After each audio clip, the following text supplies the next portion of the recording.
Good evening, everyone. How is it going? Welcome in, Kiera. Thank you so much for popping in. And Garth, thank you for the sub as well, mate. I super appreciate that. You're an absolute legend. Enjoy. No more ads and your wonderful ad emotes. Thank you so very much. Berthus, welcome in. It's great to see you as well. And thank you so much for the alert, Kiera. And I really hope Surflop is okay. Heatstroke is... It's bad. It's very concerning. I hope Surflop is going okay. I hope they rest up. Make sure you keep them cool, look after them. I hope everything is all good. And Gossek, welcome in. It's great to see you as well. Sufferance, what is up? It's wonderful to see you as well. Hope you're having a great day. And Ducky, yes, great joys for your Monday stream. I appreciate you. Spacious, welcome in. And hey, Sadon, what is up? Hope everyone's having a good day. Hope everyone's been having a good weekend and a good Mother's Day for those who celebrating it. It was yesterday, all that stuff. If it was Mother's Day for you this past weekend, I hope you had a good Mother's Day. Nero, welcome in. It is great to see. And we will still be spending some time in Guild Wars 2, don't worry. It's just that we're on a bit of a Guild Wars 1 kick right now. We're really enjoying it. We've got to go keep that train rolling. Oh, he's getting cuddles and his cooling collar on, so getting better. I'm really glad to hear that. Yeah, I'm glad you're able to keep them cool. A wonderful Mother's Day, really cold Monday. I'm really glad to hear you had a good Mother's Day. And yeah, it was a good Mother's Day for us as well. Lots of driving, catching up with everyone. But yeah, it was great being able to spend time with family. But yeah, we're back in today with some more Guild Wars 1. And don't worry, Guild Wars 2 has not fallen off the radar as well. We still have many goals we want to achieve, primarily on EU. So we will return to Guild Wars 2 at some point. And we're also coming back and streaming tomorrow as well, because we didn't stream yesterday because it was Mother's Day. We're out and about. But we're doing a makeup stream tomorrow as well. So don't worry, there's going to be, actually, honestly, the next 3 days, there's going to be a whole bunch of various Guild Wars streams. That's going to be hype. But yeah, back again, Guild Wars 1. Now, where we were at, it's just been a hot minute, so just trying to get our bearings a bit. But kind of at the point where we're approaching getting Livia as a hero. And we're sort of in quest somewhat tied to the Asura, trying to get the, I think it's the Asura scanner skill. And Desolate, you missed it earlier today. Yesterday, the Guildrian did a run through the Elite Factions mission. Oh, that is awesome. And yeah, I'm sorry I missed that. But yeah, that sounds really, really fun. But yeah, what mission exactly was that? Okay, so I think we're on Finding Gad. That is it. Yeah, that is the one we're doing. And oh, look at that, just the marker, it's so good. And need much Spirit Shard? Oh, I totally feel you there, Gossip. Spirit Shards can be an absolute pain to get. I also am in constant need of Spirit Shards as well. But yeah, throw on those XP boosters and blast out just whatever content you want in Guild Wars 2. Okay. And we may even tonight get to the point where we can sort of replace a bunch of mercenaries with the Guild Wars 1 heroes, which that's going to be quite fun as well. And yeah, just really doing any sort of content that you enjoy in Guild Wars 2, that will get you shards, which is very, very nice. And yeah, we've also, after our last stream, where there was a whole bunch of technical issues, we've basically gone through and revamped the stream setup in a way. So, full update of OBS, refined a whole bunch of things, shifted a bunch of resources that were on our server to our computer locally. So, hopefully, we don't run into that really weird audio desyncing issue. And look at that dance there, I love it. Yeah, hopefully we don't run into that really weird audio sync issue that we were dealing with before. If anything weird does pop up, let us know and I will try to fix it. But I did a whole bunch of sort of test streams as well over the last few days, making sure everything's stable. Doesn't mean it'll actually play out here when we're actually live, but we'll see how it goes. Everything's going very well there. Let's see how Morbid treats you. I'm looking forward to doing whatever it is Morbid entails then.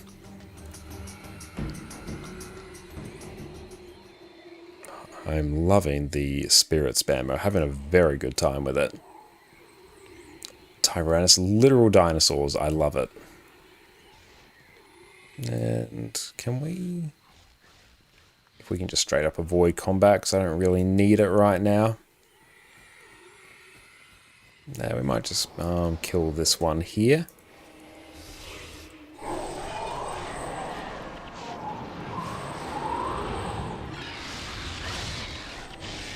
I need to move.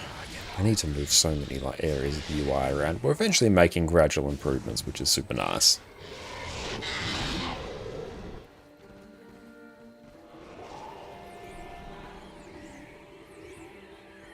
PK, what is up? It's great to see you, my friend. Hope you're having a great day. Can we move everyone here? Hey, we can. Nice.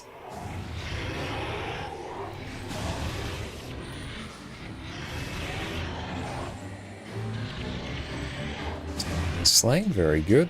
It's a literal Triceratops. I love it. Alrighty. What's that pumpkin? Just got back from a walk as well. I don't need to worry about that.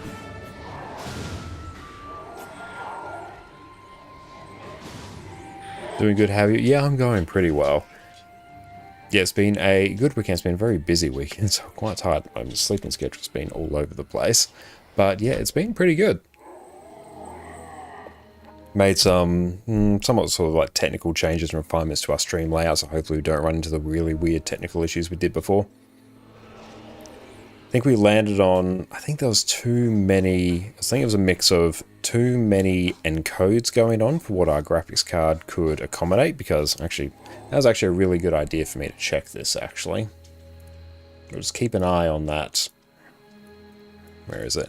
Keep an eye on that GPU utilization there. It's pretty chilled right now. But when I was doing a bunch of test streams last week, that was quite regularly hitting 100%. So I brought that down a fair bit. Depends a bit on the game that I'm playing as well.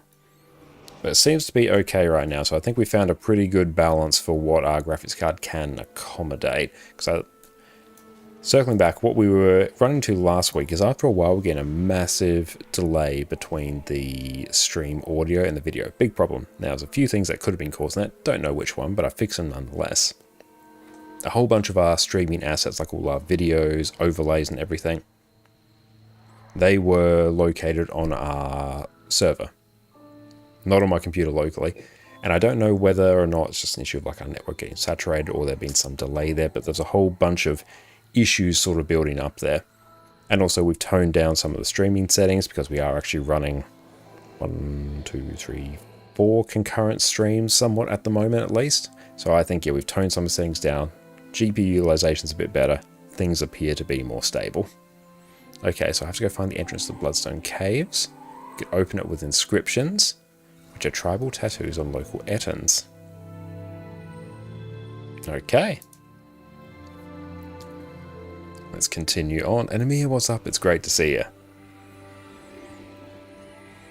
And I did run a little experiment. I set up a Linux Mint VM on our home server. Assigned that, I think it was something like the 6 cores of our CPU there. And I'm like, oh, maybe we can use OBS, or the OBS teleport plugin, and use that as a recording PC. Oh no, it was not liking that. That's 100% we will need to get a discrete GPU and pass that in before we can even try and attempt that. Even before, like just purely receiving the video feed of we set up a separate OBS, a portable OBS instance to pass the recording because I was trying to offload that to a separate computer. But that just did not work whatsoever. Just purely receiving the video, not even recording it, basically maxed out the CPU we had allocated to that VM. So I'm like, well, that's just not going to work. God, not actually a big cereal eater. It's been quite a few years since I've had cereal. I used to sort of have it a lot as a kid and sort of into my 20s, but I sort of moved on to generally my breakfast of choice is going to be oats, oatmeal, maybe muesli, maybe some fruit. Eggs on toast is always a good one, but I haven't had cereal for quite a long time actually. Oh, there's Morbin. That's it. We started downloading the Guild Wars 1 game client. Very, very nice. It's a great choice. Again, after 20 years, still holds up insanely well. How you going, Great Doodad? It's great to see you. You've logged in? Wonderful. Oh, inscribed Ettin.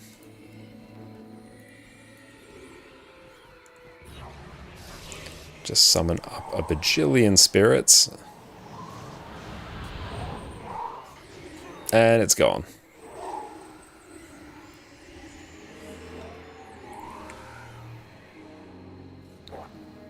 And welcome maneuver.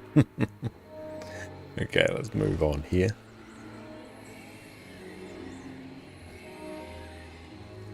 Oh, you're working in pre-searing last year, remember? Nice. Yeah, I still have to go and actually play through Prophecies. We've definitely jumped around in the story a bit here.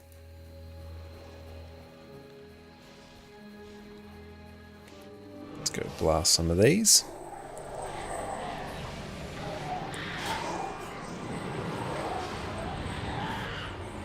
Cool, they'll all just go by the sheer number of spirits and summons that we have. Overall damage is pretty good, because we're sitting just behind our sort of most offensive Mesmer mercenary right now, which is nice. But I'm keen to get the Asuran scan skill. Then I think we actually have everything to try the Ritualist Ranger build that Afaro shared with us as well. So we're getting a few builds active, which is nice.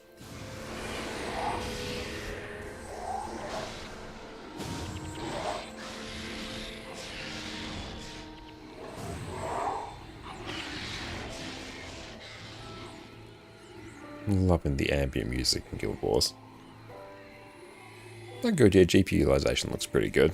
Are you running a Prophecies Warrior? Finished Nightfall and did Ascension in Prophecies. Got some either North Heroes and Skills, now running factions for capturing 7 weapon stands. That sounds like a super sort of productive endeavor that you've got there. That's really good. And how have you been enjoying Warrior? At some point I will look at getting, new classes all set up. We've been rocking Ritualist at the moment. We've got a Mesmer sitting there. It was only really to get one skill, but we'll probably play it a bit more later. But are you enjoying Warrior?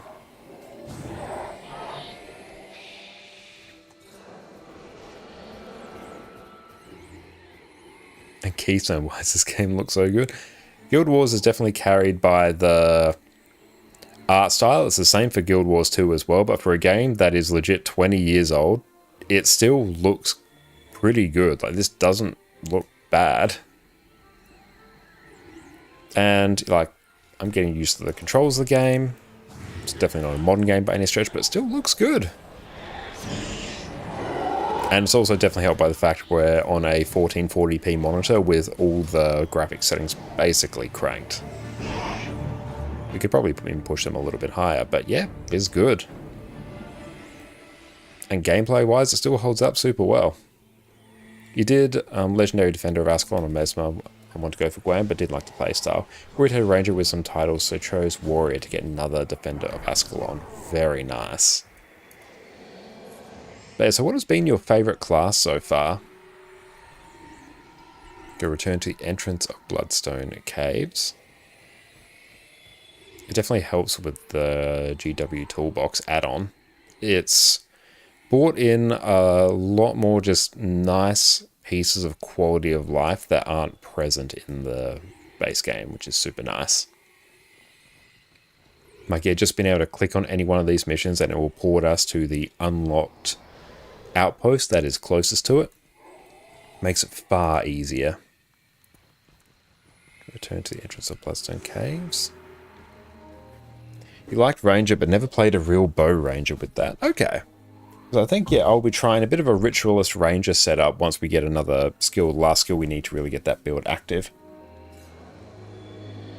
Which, yeah, I'm very excited for that. So I have to talk to Gad now. Where is he? Hello, Gad. Oh, great. Another book. So time for chit-chat. Make yourself useful and kill something nice.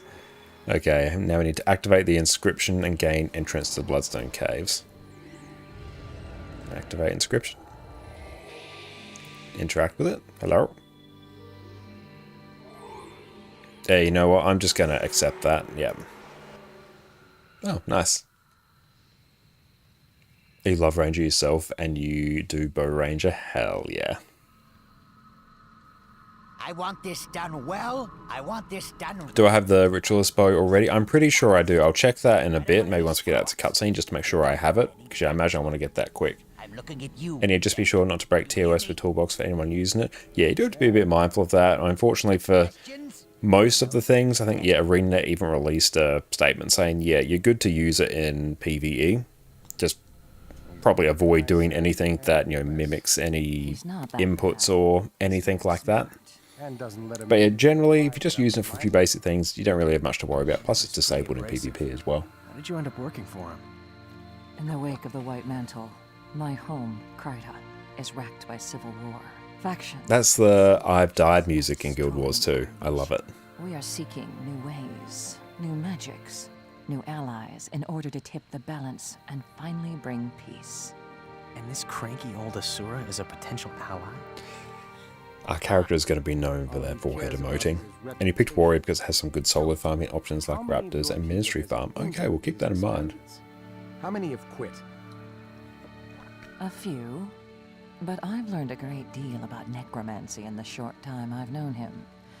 It's worth dealing with his temper and his demands. A small sacrifice for a greater good? We all make sacrifices.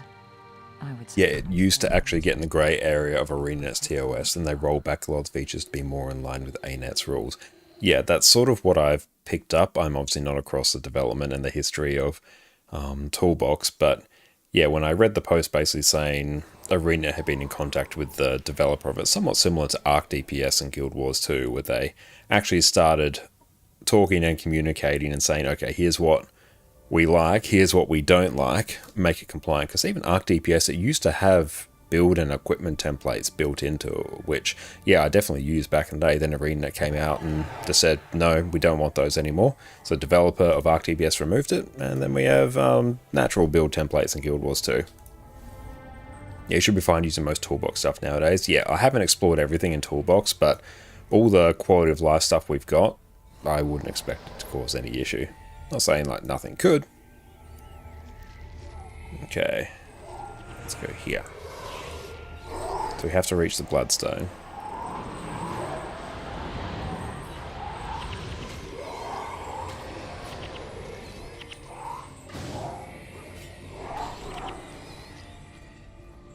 Big one they used to do was force dialogue options. Microwave all your characters and get into business square and foreign quarters. So what do you mean by that? Where are we going? This way? This way makes sense.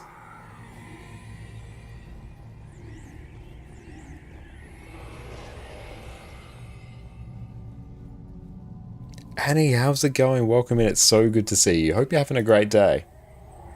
Oh, local quarter is for Canthan heroes only. Okay. Yes, everyone head over and go check out Fireball Annie over on their Twitch. And whenever they're live, make sure you go hang out with them. They're an absolutely fantastic Guild Wars 2 variety streamer, fantastic human being, and longtime friend of mine. Make sure you go check them out. They have been loving some Guild Wars 1 lately as well. I'm sort of tempted to, I don't necessarily know, I might be famous last words in terms of going for Guam, but I kind of want to get a few Hall of Monuments points so I can at least unlock all the Ranger pets on my EU account. And by the time I do that, I probably will just end up continuing getting Guam, because I know I have like no self-restraint. I have the impulse control of a carrot, but we'll see. But I'm having a fantastic time with it. It's a great game, 20 years old, insane value, and the build craft in it is fantastic.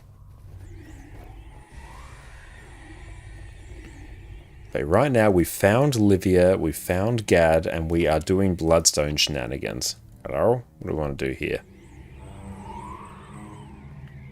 Babe, what have you been up to, Annie? I hope you had a good weekend and a good Mother's Day as well.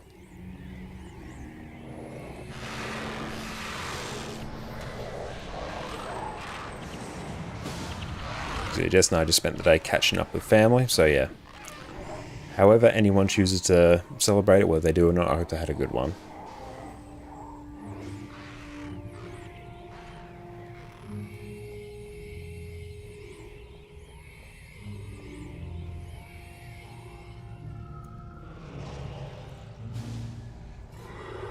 Also, remember in factions earlier on, you end up joining your mission and you're syncing up your TW teams. That, okay. Sort of get it.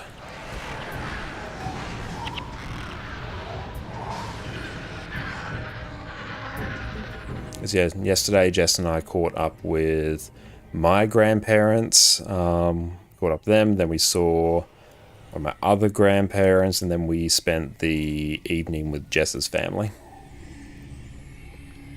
So it was a big day of catching up with family. Lots of driving, just big day. But yeah, it was great to be able to spend that time with people.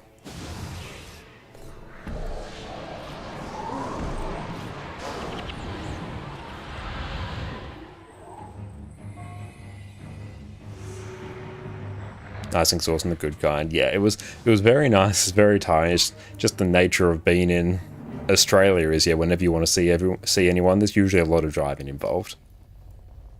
But it was very good. I'm very grateful we got to spend time with family.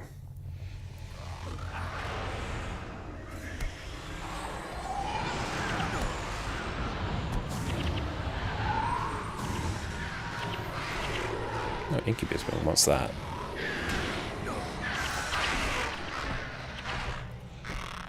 But I'm really, really enjoying Guild Wars 1. Why does it tell us to go this way? Oh, maybe we should actually follow the arrow. It's nice to see all the lore callbacks, the same sort of theme music, skill references, characters from referencing Guild Wars 2. It's nice. And I like that. It's sort of a fundamentally different game from Guild Wars 2 as well. Inscription stone. I think, yeah, we can just sort of head out this way now. Hey, thank you for the hydrate. Definitely need to. Oh, thank you for the stretch. And enjoy your lurk. Thank you so much. And I hope Surflop's going okay.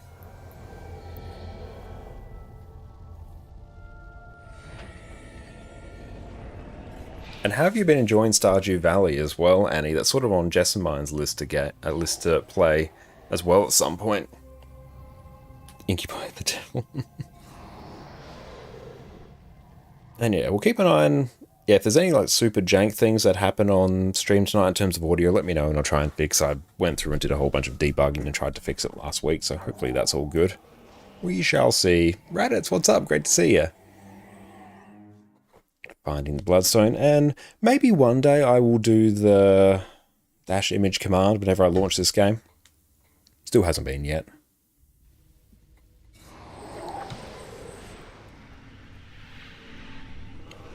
Although, knowing me, there's a very real chance I will just never do it.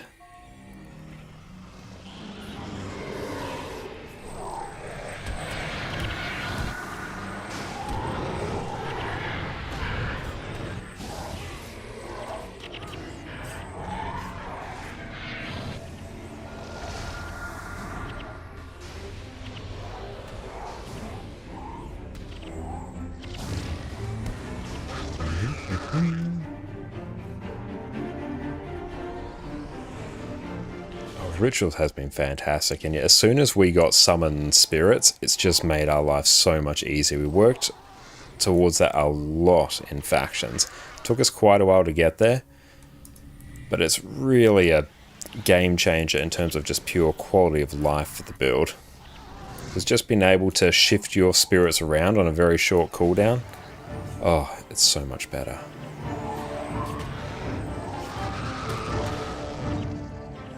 I don't really care about the dyes, I can kind of just leave that there.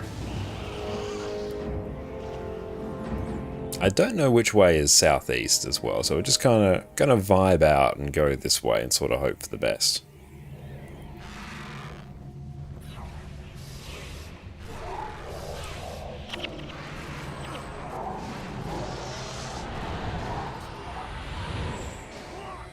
Cool, they're all taken care of, nice.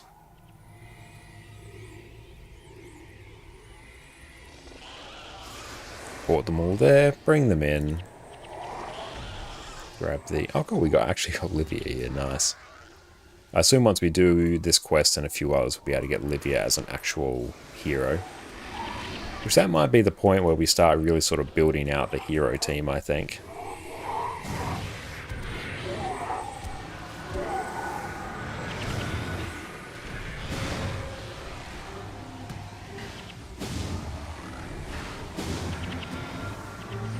On Incubus, the killer for speed clears. They have a nasty skill, 40 damage, removes 1 enchantment, inflicts dazed condition 8 seconds if the target's enchanted. Oof. That sounds painful.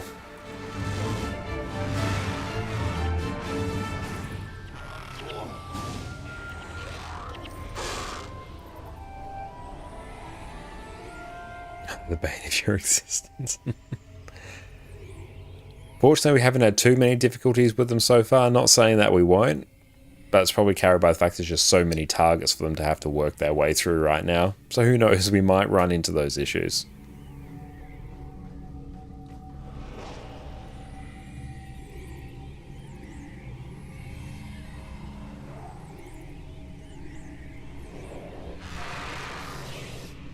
I'm getting closer to the creature now. The skill Summon Assassin Support is super nice. If any of these mobs can stay alive long enough for me to actually get it off. There we go.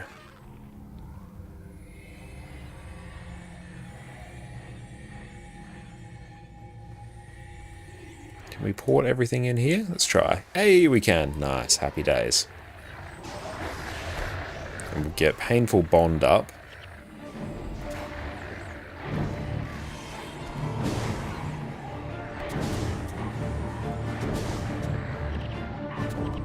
Oh, so you ordered a new mouse, it arrived, but you didn't allow yourself to unbox and use it before you cleared the office gaming room. Very nice. Good amount of self-restraint there. What kind of mouse did you get?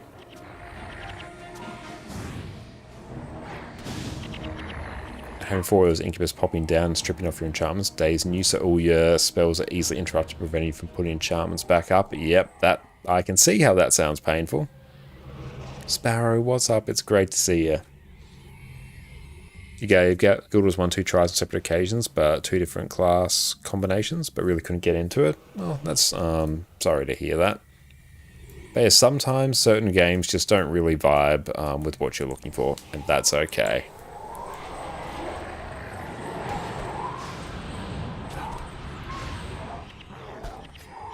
Our lives have 100% been made easy by sort of brute forcing a really good sort of mercenary composition here. That has been stark, the difference.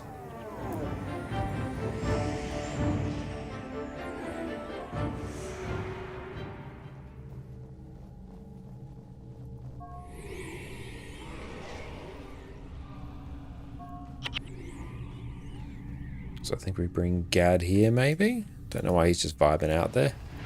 Decipher inscriptions. Where are we going? This way. Burp.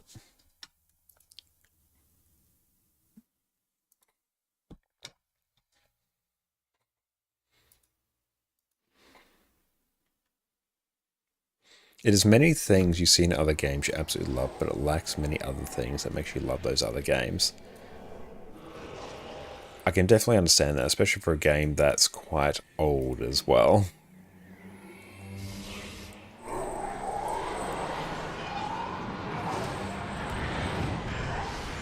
But yeah, it just really depends on what your preferences are. And yeah, especially if you compare it to Guild Wars 2, Guild Wars 1's a fundamentally different game.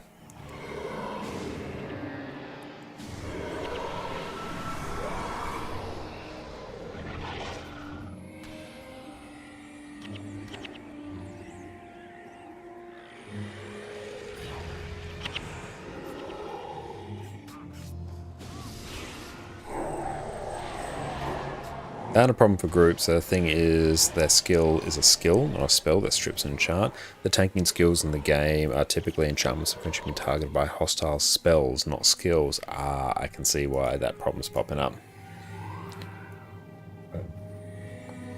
Shadow Form stops all kinds of spells, but because it isn't a spell, it can still hit and strip. Ouch. Yep, I can see why that is a problem.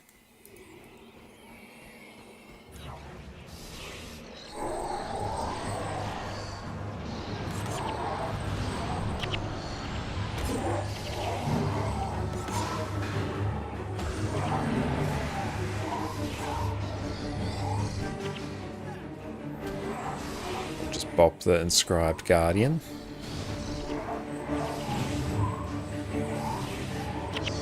Very nice. Oh, and I did forget to actually check if we have the ritualist bow. I'm pretty sure we do. I'm like 90% sure we do. I need to extract the essence. Beck, bring me a canopic jar. No, a jar, not a... Non-Knights, welcome in. You should be using an ether crystal. Extracting with a jar is unsafe. Don't lecture me about safety. You've always been too timid in your research, Vec. You never fail to disappoint me. I swear if we didn't need him, I would shove him off a bridge. I heard that.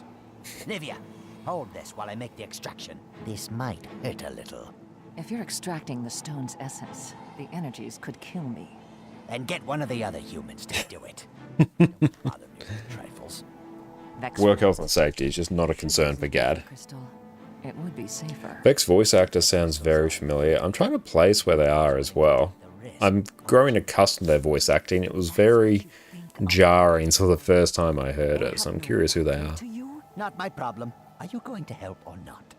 You've had mishaps Gad's voice actor feels very sort of similar to what I'd expect from an Asura. You're wrong. I refuse to be a part of this. I'm sorry. Fine. Run off and leave me with the dirty work. Everyone wants results. but no one else. Sorry, I can see the resemblance. So who do I have to kill to get some decent help around here?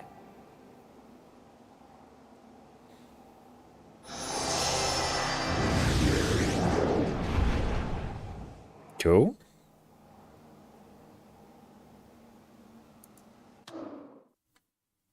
Gad's encampment. Okay, so let's check. We'll claim all that. What is our inventory looking like? There we go. Don't know about the OG version, but in the German, the male voice actor is Logan from Guild Wars 2. Wow, that is cool. Your anniversary short bow whisper? I think that's it.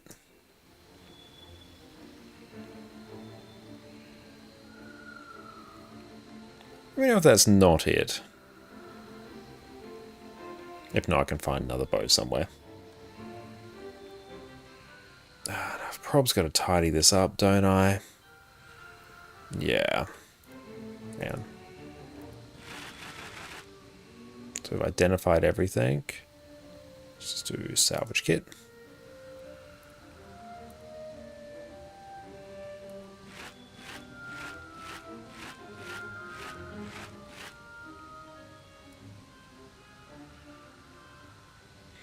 Okay. Saurian bones, much glittering dust, bison cup. So where is the bank? Here we go.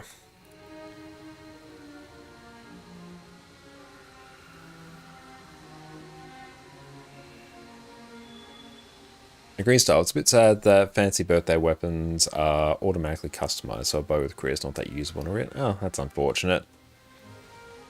So I think what the plan was to somewhat turn it into a ranger. Although, hang on, I'll check. Manage templates.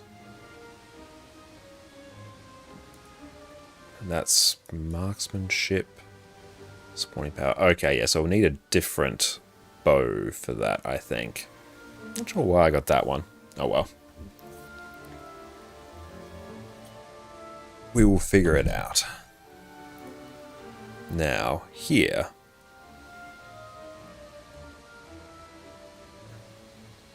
Store all materials. There is a flat bow with spawning power for Ritz. Could that be the one that I got? Or did I just get the wrong one? Let's take a look. This is longbow.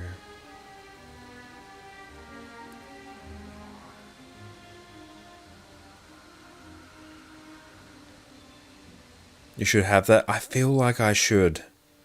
So I feel like we looked at this. And I feel like everyone would have shouted at me if I did the wrong thing.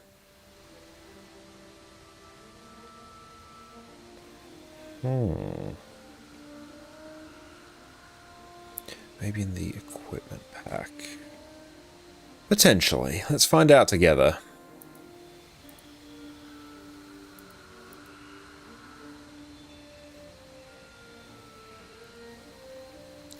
Anniversary shortbow whisper.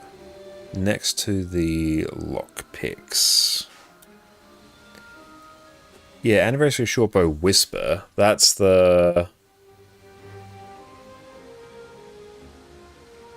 I feel like that's the one... Oh, I got the wrong one. Okay, that's good to know. Well, it sucks, but it's good to know. Okay, is there a chance for me to get to the other one? Anyway, I might just sell a whole bunch of this stuff. I just need to tidy this up. Let's not worry too much about the specifics. Merchant? I'm afraid I'm busy.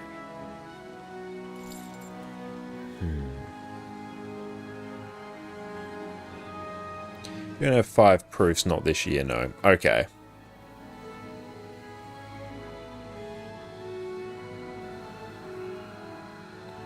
It's really hard to tell what's actually worth a lot.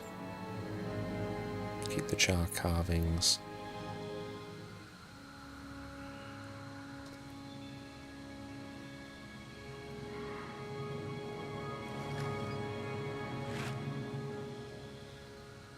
Inscription Vengeance is mine. That doesn't feel great. Not sure, but it doesn't feel great. See how many proofs I have, because I don't know, maybe I can make something work.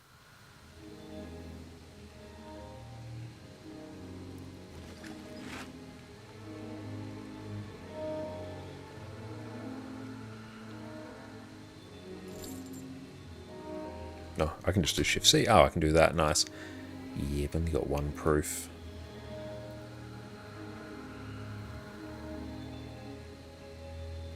Is there an alternative bow that I could use for it?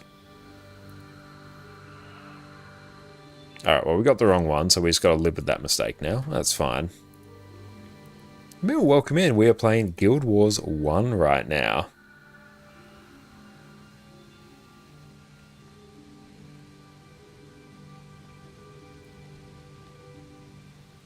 How can I help? I've heard much of you. How can I help? Okay, we've chatted to a whole bunch of people there. There's a whole bunch of quests added. Show the build again. Sure thing. Okay. Is it MMORPG? It's a...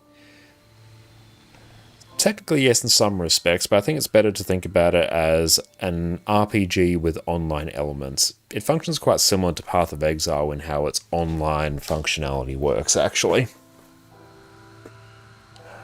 Template, manage templates. Dune Fan, welcome in. So, Rit Ranger build, that is marksmanship, spawning power, channeling magic. I've got another proof there. Why is that there?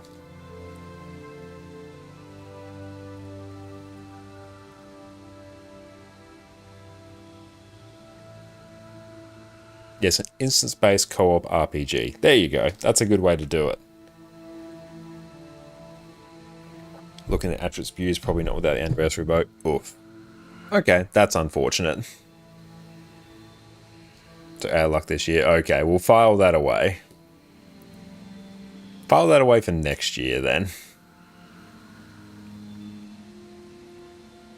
That's right, there will be other fun builds that we can make. Okay, get assistance from the Asura. Acquire Rannick's help.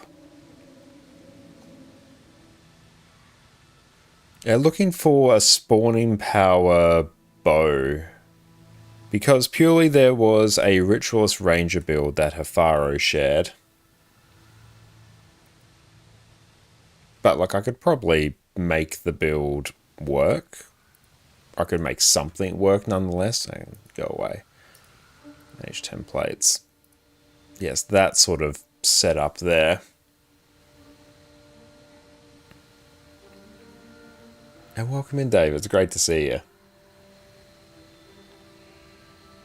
Yeah, I got the wrong bow, that's the thing. There was a particular build I wanted to get for the rituals, but I bought the wrong bow, so I done goofed.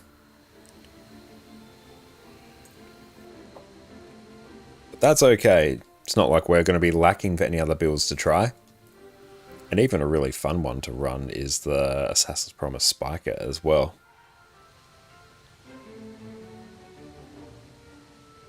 Yeah, the 15th birthday event added weapons with primary attributes as requirements, energy storage, axe, expertise, sword.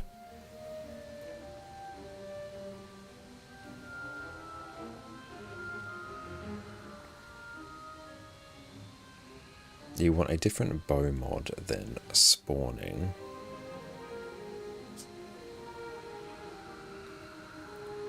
Let's grab that. Let's change this up maybe just a bit. Load from template. Let's go Promise Spiker. Load. There we go. So now the idea is Assassin's Promise into Vanguard support and just spam. So you can focus on spawning power channeling magic without having to spec anything into marksmanship. Interesting. We might be like we'll be able to make something work. There's a whole bunch of cool build craft we could potentially do.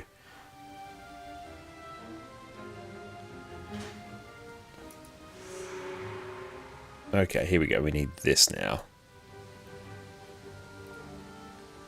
I see we can eventually get Livia as a hero.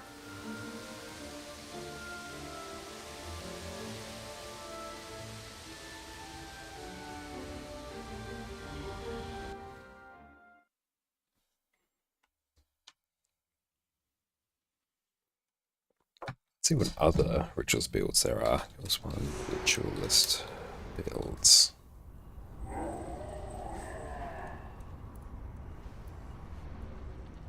Let's see. Great working PvP and PvE builds. Okay. Can I filter this by ritualist? Okay. Spirit Strength Bow is amazing. Okay.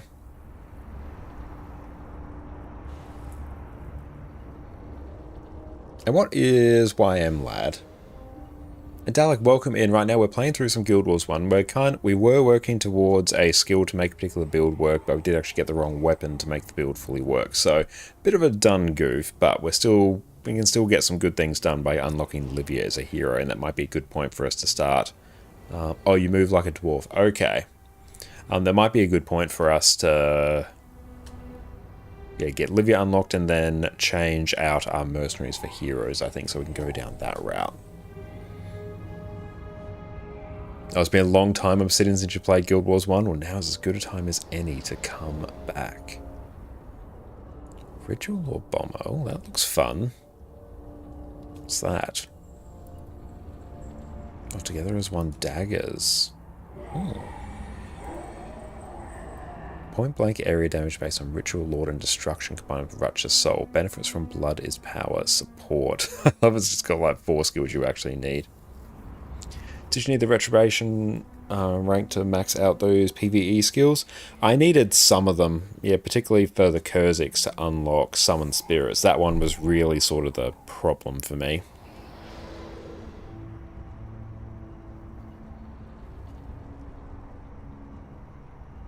Okay. So generally, high energy set. Use Ritual Lord to improve your Spirit Destruction. Move Destruction to foes with Summoned Spirits. Detonate Destruction with Rupture's Soul. Okay, that looks fun. Oh, that's Ranger and Assassin. Okay, that's going to be a very different one. Oh well. And we can hide that.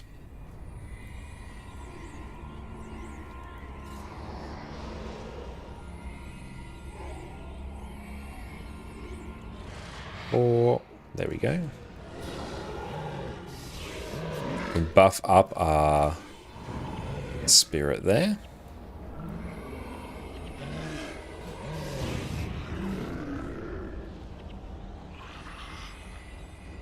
Oh, Destruction Spirit Bombing is fun. I am looking forward. That does sound super fun. I wouldn't mind giving that a shot.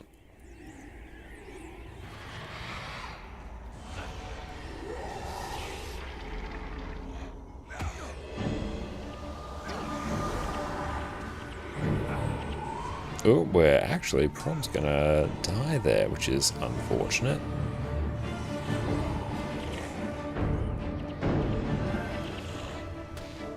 No, but we're okay.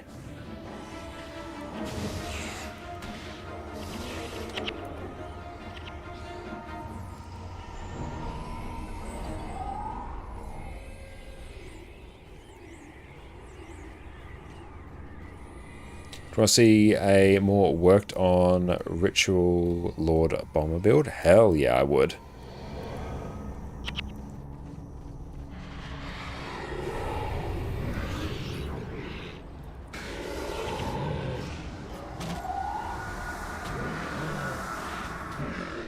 Cool, thank you. I'll make sure to add that to my setup in a bit. And Richie was this game. This is Guild Wars 1.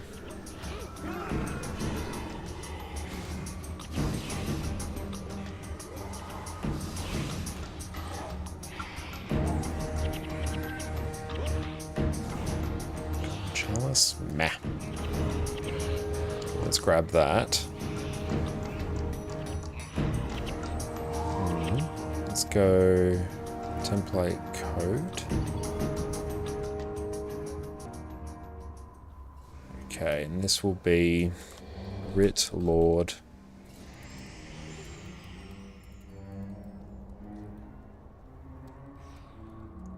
Rit Lord Bomber. Okay, so we've got Ritual Lord. For 29 seconds, your ritual's attributes are boosted by 4 for your next skill. If it's a binding ritual, it recharges 50% faster, and Ritual Lord recharges instantly. Okay, then we have Explosive Growth and Destruction, which is a binding ritual, so that pairs with that. Then we have Agony Crater, level 10 Spirit. Causes 9 health loss for each second to foes within earshot. And Summon Spirits to move them. Rupture Soul to destroy. Spirit Siphon, good skill. And Intensity for 10 seconds. Next time deal elemental damage with a spell to target, deal 6% to other enemies. That's cool. Let's save that. Excellent. We'll file that away. That looks fun. So, brute.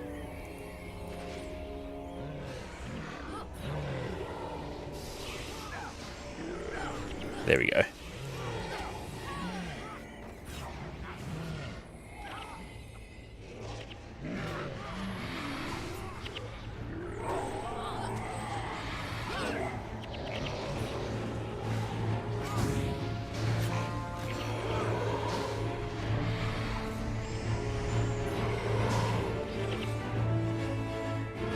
Cool. Just keep following the line. It's a specific build you use for dungeon speed clear. It was only useful in Bogroot Growth speed clear, but it was awesome. And how would you describe that build? That does sound very fun. What's that skill do?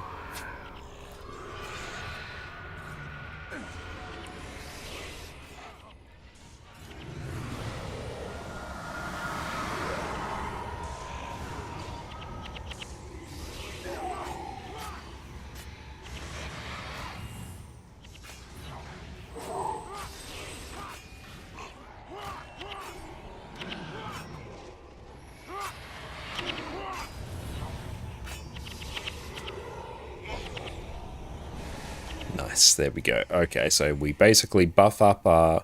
We first use Assassin's Promise, then summon our Vanguard Assassin, and we buff it with Splinter Weapon and Ancestor's Range. It's an enchantment that makes an AoE damage every time you summon a created creature, right? I did see that, yes.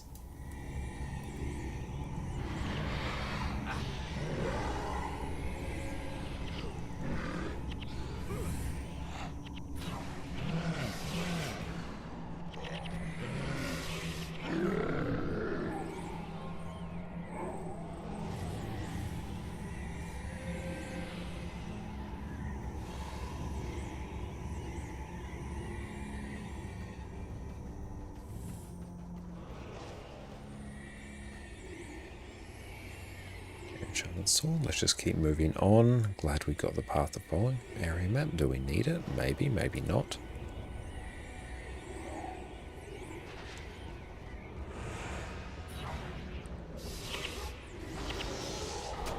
Oh, sent thing in guild chat. Okay, thank you.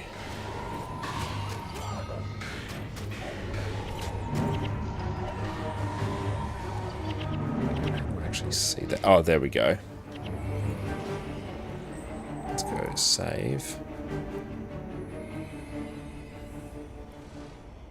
Okay, so there we got an escape, shadow step to target other ally. I'm unstoppable. Pain inverter. Basically use explosive growth combined with aura of the Lich, which exploits every dead corpse. Okay. Explosive growth whenever you summon a creature. 5 foes near the creature are struck for some lightning damage. Spirit's Grift for 60 seconds. Whenever you summon a creature, they gain health. Then Masochism for 10 seconds. You have +2 to your death magic and soul reaping. Very nice.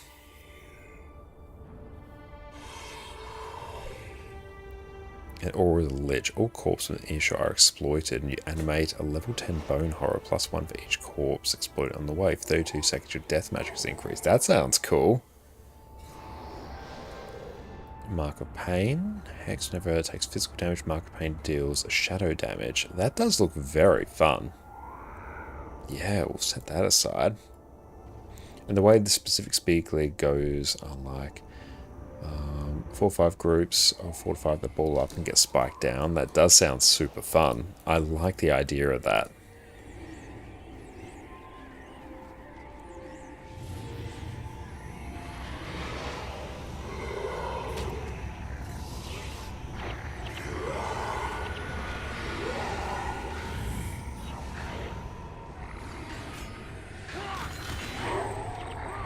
So the big boss is the only one left, then you nuke him with that explosive.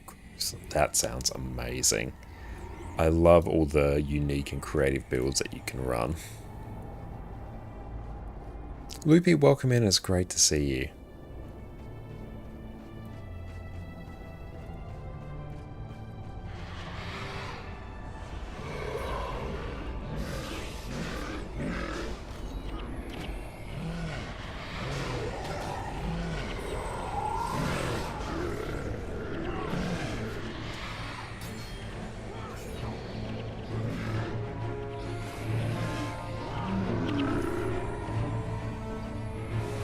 Oh, by the way, with travel you reach the NPC much faster. Okay, can I... Oh... It's the first time I've been in this area, so I don't want to port just yet in case it sends me back. You're probably right, but I also don't particularly want to test it. But you are probably right.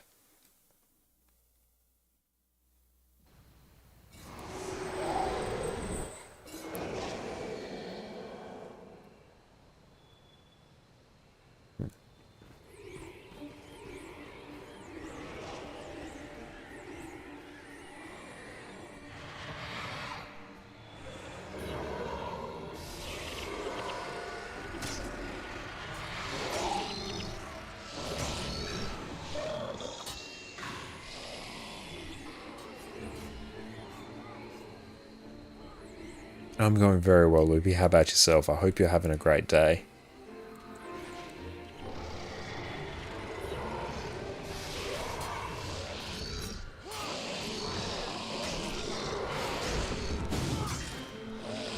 I'm glad to hear you're going well as well.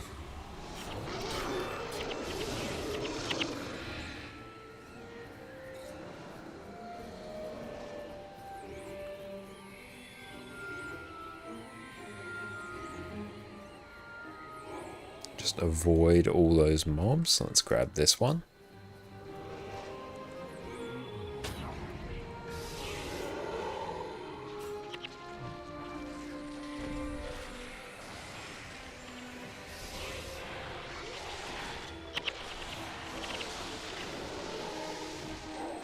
Genuine Surge. I've got binding chains there.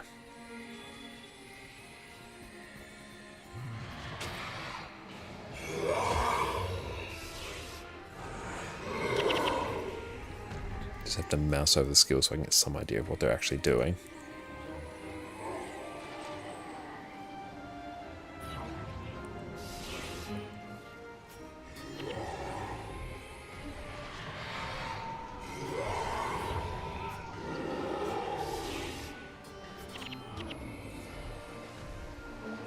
That feels nice. Yep, just summon, or basically buff ourselves, summon it, buff it, dies, resets, go again. Bit of button pressing. It's not as good as the Spirit Spammer version, but that's because that version is just absolutely cracked.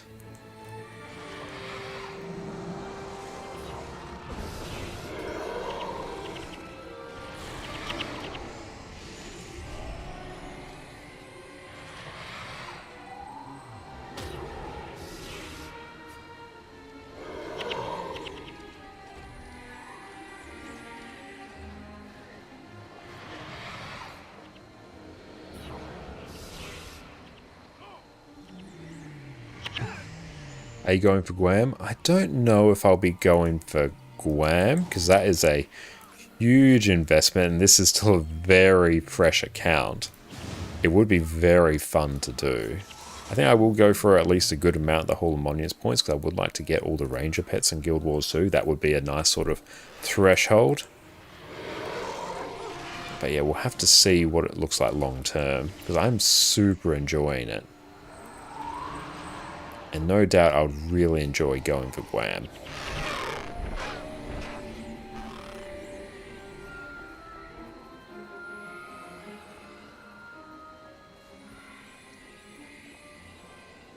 Play with the Umber Ranger, but don't think you bought your Mesmer. Ah, okay. So what's your Mesmer rocking?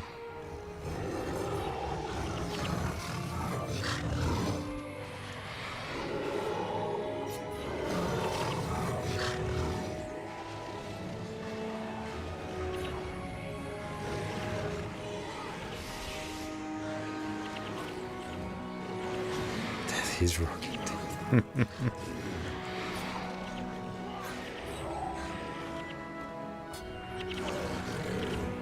Oh, very cool. Destroy Pyramid there. He's barred on your scariest class.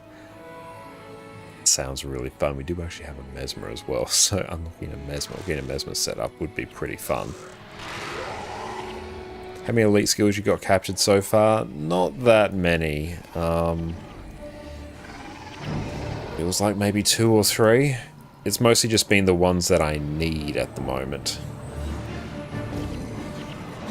Like, yeah, we got Assassin's Promise here. We went and grabbed that the other week. And Summon Spirits, so the main ones that are sticking in my head. There's probably a few Mesmer ones, particularly for the mercenaries. Not a huge amount, so unlocking more elite skills is definitely on our radar.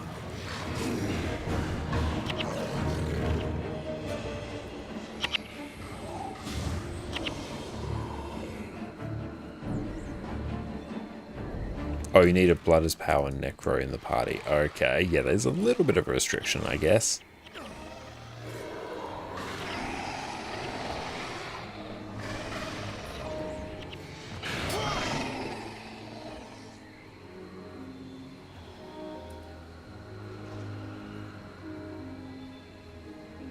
Why are you bothering me? Let's just go get that so we can get some more title track progress.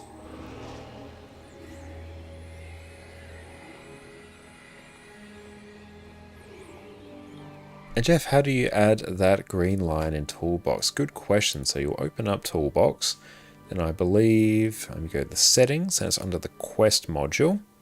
And then you'll click on draw path to quest marker on terrain. That's how you'll do it. And Blood as Power is the backbone of energy management these days. Yeah, I can definitely see that. We've got one in our party and it's making a hell of a difference.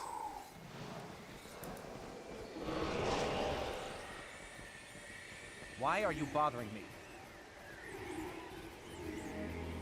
But it's an absolute game changer.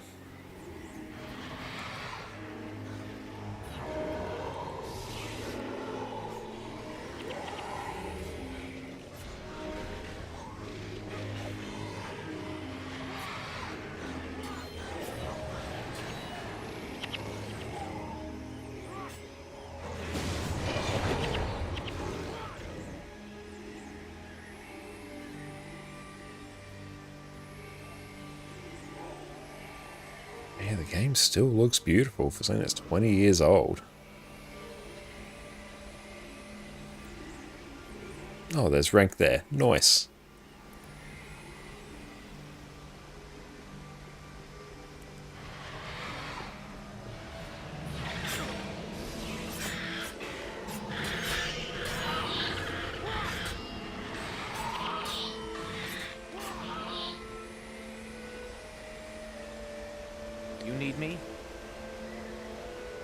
So the Golem project, we need to take care of the destroyers, head to his lab to do the work. Send me once Gad and Ula have joined us. Okay.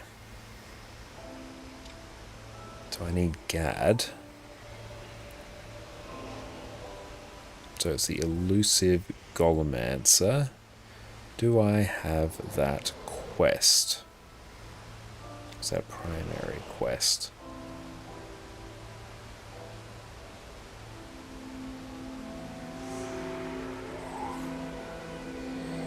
Okay, we'll do that one. No, we're going to Radissoum. Yeah. I thought this area looked familiar.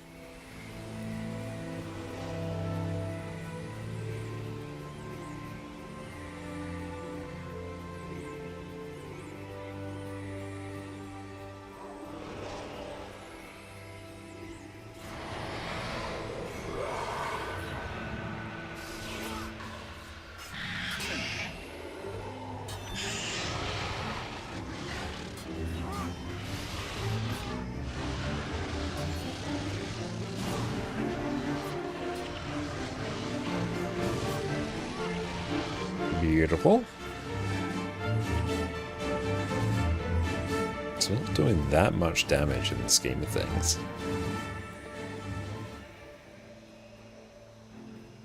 We definitely do more damage on our spirit spammer build.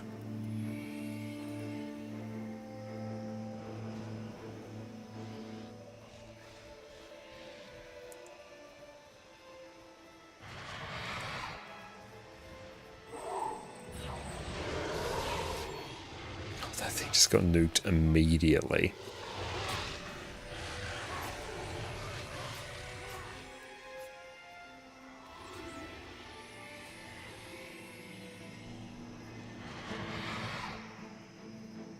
Make sure we don't get too swarmed, I guess.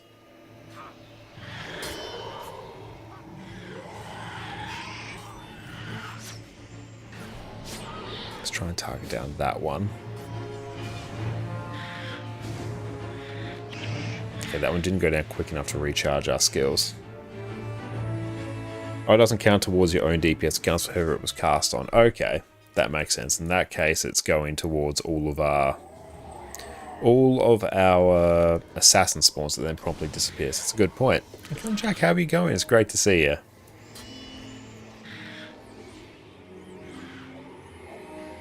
Yes, we're playing Guild Wars 1 right now.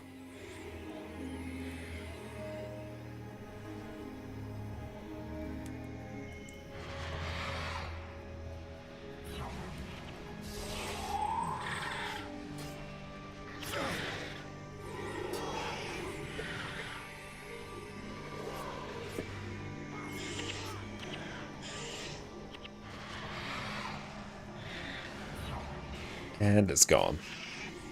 Oh, the elite Evan Vanguard assassin support is such a good skill.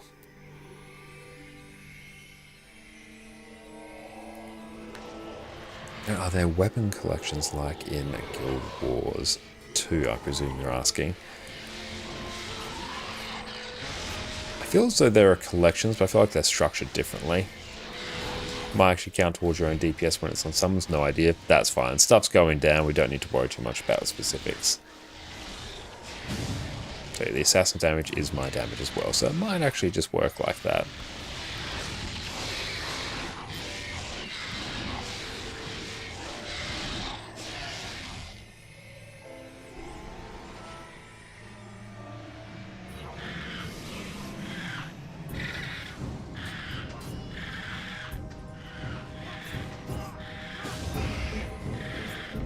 Okay, so let's see. Just do Spirit Rift, Renewing Surge.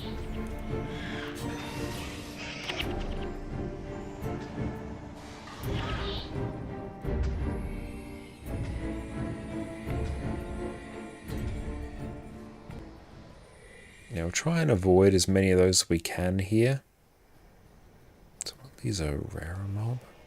Who's that marker? Ah, we'll just bop it.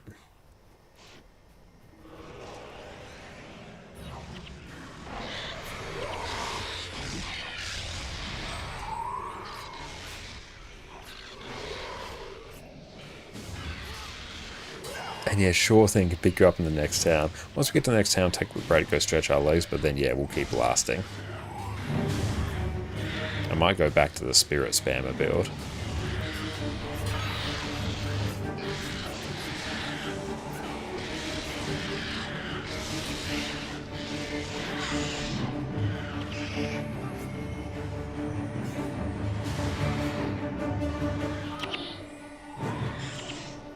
We got a lesser stone blade. Nice.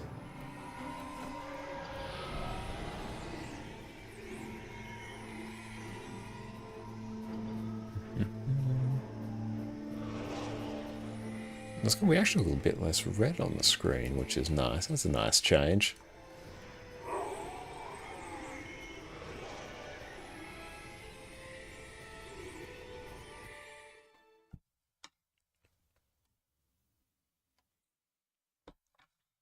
Radisum, nice.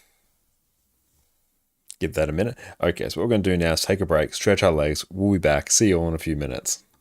Welcome back, my Guild Wars 2 aficionados. Have you ever found yourself in a boss fight, happily mashing your buttons, drowning in all these flashy effects, and ever thought to yourself, golly gee willikers, I sure do wish someone could tell me how many damages I'm doing. Well, today you're in luck, because today I'm going to walk you through how to set up Arc DPS so you can bask in the glory of all of these damages that you were doing. Welcome back, friends. Guild Wars 2 has an amazing combat system, but it can be really hard to tell if you're actually doing well, especially compared to those around you. This game just doesn't give you the tools to know exactly how well you are doing, but today I come with a solution.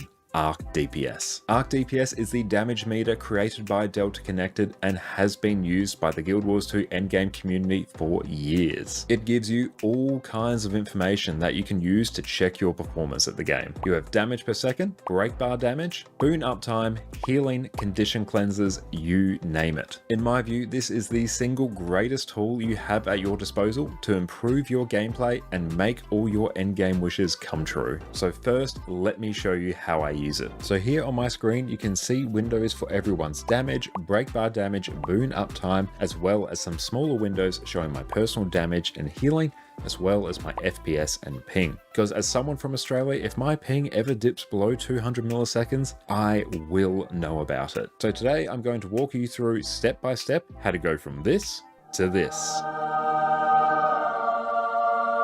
A quick sidebar before we start. I hear some of you asking, will I be banned if I use Arc DPS? Short answer, no. ArenaNet has allowed the use of Arc DPS for years and has even worked with the creator to ensure that it is compliant with their own terms of service. ArenaNet do not officially support Arc DPS, however, so they will not be able to help you if you run into any issues with Arc DPS. So don't waste your time contacting support. Just don't use your newfound power and knowledge to bully other players. Your friends and family will disown you, and picking on other players can get you banned. Now, let's walk through the installation. All links will be in the description, so do not worry about it. Visit deltaconnected.com, head straight to the bottom of the page, click download, and download the latest d3d11.dll file. You'll then drag this file into the Guild Wars 2 directory in your program files. This is right next to the Guild Wars 2 launcher if you want to check. So for now, you're done. Launch Guild Wars 2, and once you're in the game, press Alt, Shift, and T to bring up the Arc DPS options. Here, you can click the checkboxes to enable different windows. The ones I prefer to use for PvE are area stats, which will default to showing your group's DPS. We can also customize it to show you other things like break bar damage, which we will touch on in a bit. You can bring up the area buffs table to show your group's buff uptime. We will be customizing this further in a little bit, so don't worry for now. Metrics is a personal preference, but I personally really like to see my FPS and ping at all times. You can easily skip this one if required though. Last up, we have self stats, which can be really useful seeing your own DPS and healing at a glance separate to your group. You can click and drag any of these windows to whatever position you prefer, so mess around, see what works for you. And right now we have one area stats window which defaults to the DPS meter we all know and love. However, we can do more. In PvE in particular, it's really nice to see how much break bar damage people are doing. This way you can see just how much you're carrying the brake bars atop your broad, muscular shoulders. To add this window, bring up the Arc DPS options and add another area stats window. Right click on the header of this new window and click Advanced Stats. Then click on the brake bar checkbox in the squad section, and that's it. As well as a DPS meter, you now have a brake bar damage meter as well. Now this is a personal preference, but I am not a huge fan of the Arc DPS buffs meter. I've never found this one particularly easy to read, but however, we can improve it. Next up, we'll exit out of Guild Wars 2, head over to the GitHub page for the Arc DPS boon table by Noxfighter, linked in the description below, and we can find a much more customizable boon table. Click over to the latest release, download the D3 D9 Arc DPS table DLL and place it in the same folder as your original Arc DPS DLL file. Relaunch the game, and now we have access to a much nicer boon table. Press Alt-Shift-T to bring up the Arc DPS options and make sure you have the boon table checked, and press Alt-Shift-B to bring up the boon table if it's still missing. If you right click on the boon table, you'll have a whole host of customization options. The first one I recommend is going to the display menu and setting the max number of displayed rows to 10. If you don't do this and wander into a meta event with 50 players, you'll end up with this monstrosity. So when we limit it to 10 players, it still gives us everything we need when it comes to instance content without this clown fiesta happening in open world. We can also customize our columns to only show the boons we prefer. My personal preference is might, swiftness, protection, regeneration, quickness, and alacrity. You can have as many or as few of these as you like, but I find that if you have these boons covered, you're going to blast through anything in your path. As a last little touch, you can click and drag any of the columns to rearrange them however you want. Now we're basically done, but the default font in Arc DPS leaves something to be desired. But with the magic of custom fonts, we can fix this. You can change the font of Arc DPS to whatever you like as long as it's a true type font. A very good place to find these custom fonts is on Google Fonts. They will also be in the correct format. My personal preference is Archivo Black. So let's download and extract the font. We then need to rename it to ArcDPS_font. From here, we'll just paste it into the add-ons Arc DPS folder in our main Guild Wars 2 folder. And when you relaunch the game, you will see your stunning new font in action. And that, my friends, is everything you need to know about how to set up Arc DPS and transcend all areas of Guild Wars 2's endgame content. If you have any questions, let me know down in the comments below. And if you want another way to optimize your Guild Wars 2 experience, check out our latest video where we talk about everything you need to know about gearing in Guild Wars 2. But with that, I'll catch you all next time. Cheers. Do you want a tool that can help you get the perfect build set up every time? Aren't you curious which of these many sigils and runes is the best for you? Have you always dreamed of being able to tailor your build to exactly what you need? Well, you're in luck. Today, we're covering one of the most overpowered Guild Wars 2 tools around, the Discretized Gear Optimizer. Welcome back, everyone. I've mentioned it in my last few videos, and today we're finally delving into the detail about the Gear Optimizer. This is basically a tool which will let you compare different gear, runes, sigils, and food to see which is going to be the best choice for your specific build. It takes so much of the mystery away from selecting your ideal gear and food, and makes theory crafting your own builds infinitely easier. Right off the bat, I'm not affiliated with Discretize and I didn't develop this tool. I just use it all the time and think it's one of the best tools you, as a discerning Guild Wars 2 connoisseur, can use. So let's delve in and master this tool together. First up, we'll need to select.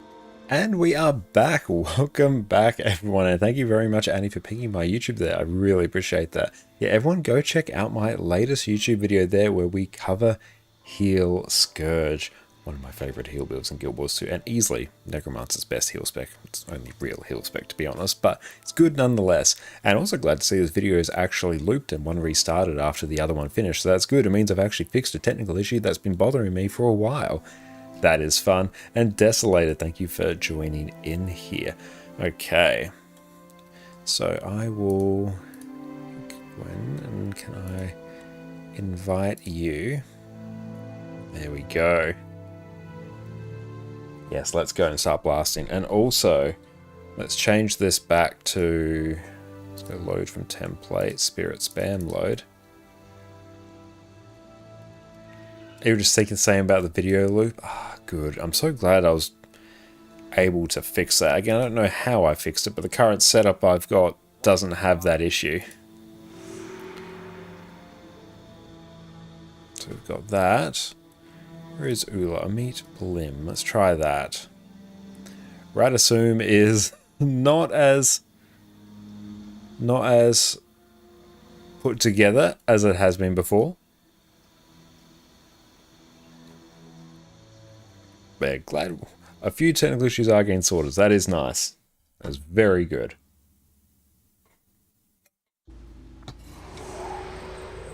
Okay.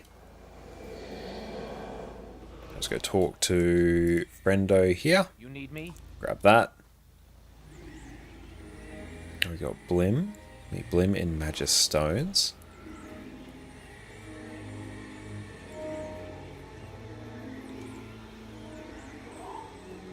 I'm busy.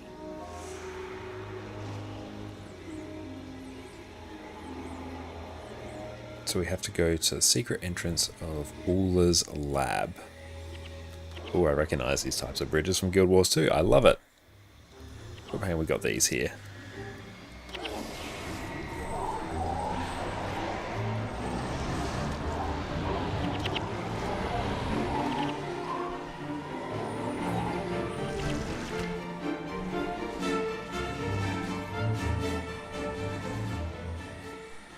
Summon all these in.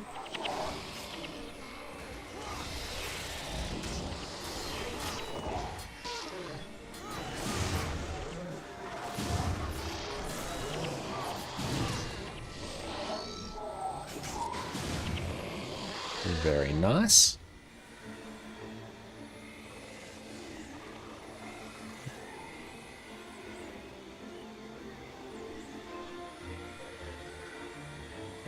Let's try summon one here. Take our time, summon up all our spirits that we need. This one. It is so good. It is the Guild Wars soundtrack. It's always incredible.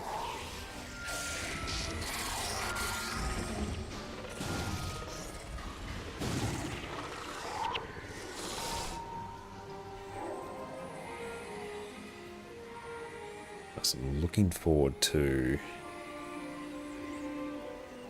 swapping out mercenaries for heroes, and we can get that Guild Wars experience. That's going to be fun. And yeah, you are blasting there, Desolated. Very nice.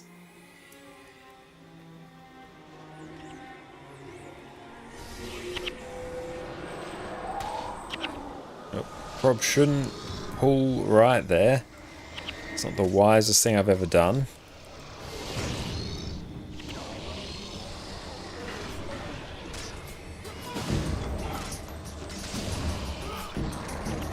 So many assassins there.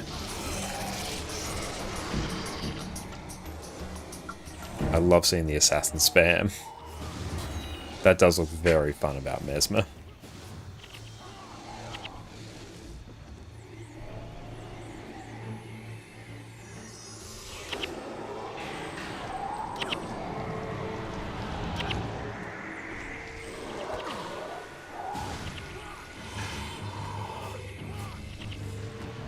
Another many reputation points.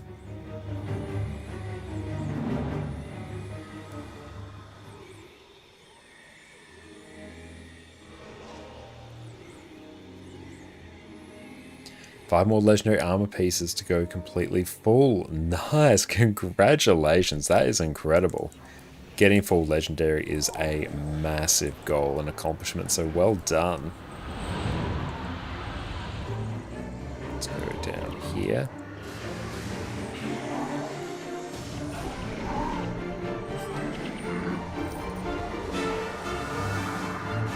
All these assassins. There's 5 of them.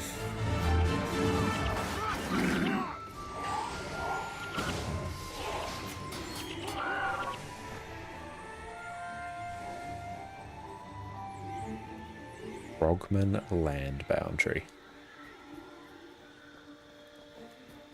Timberland Guardian.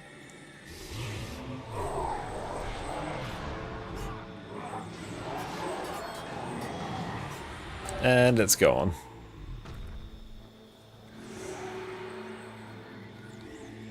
Okay. done that. So now we got to speak to Blim.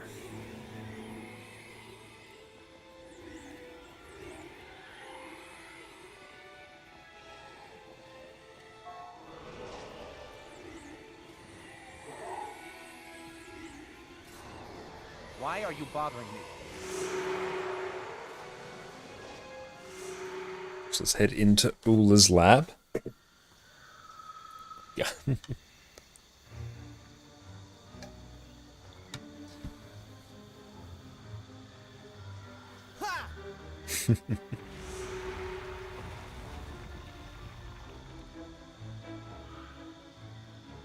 When we get there, let me do the talking.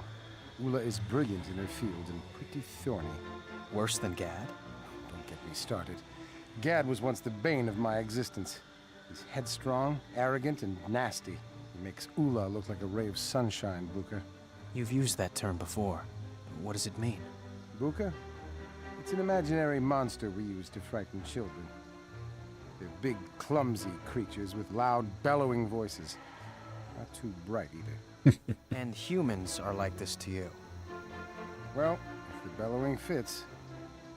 Now come on, and remember, when we get to Ula, let me do the talking. Be my guest. I like how Guild Wars 1 manages cutscenes, actually. Ovek voices numerous characters in Futurama. Oh, wow, that's awesome. Do you know which ones he voices?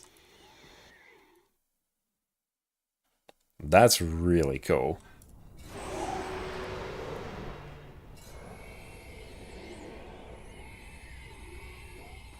Ooh, many golems.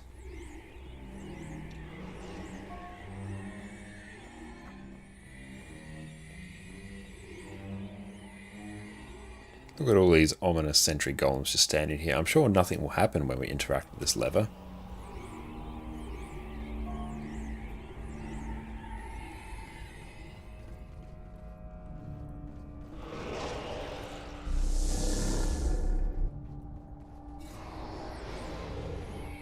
Find a golem to circumvent. Go in.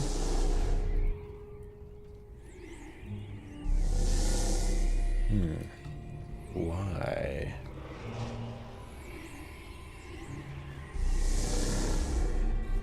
Oh, you over here. Oh, worker golem. Nice. Thank you.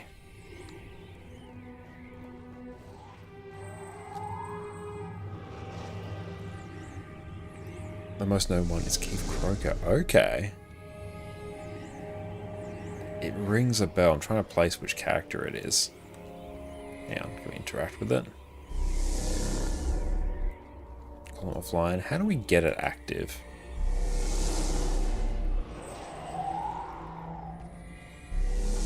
I'll go pull that lever. There we go. Okay.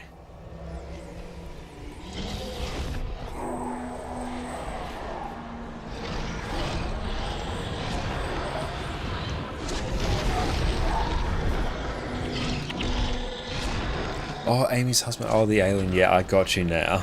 Yeah, I can see the resemblance now. Yeah, or Kif. Yeah, that's it. Yeah, but I remember it's been so long since I watched Futurama. It's a big show. I'll probably go through and watch it all in a single sitting, but just all the way through. It was such a different experience than, you know, the episodic nature that we're used to back in the day.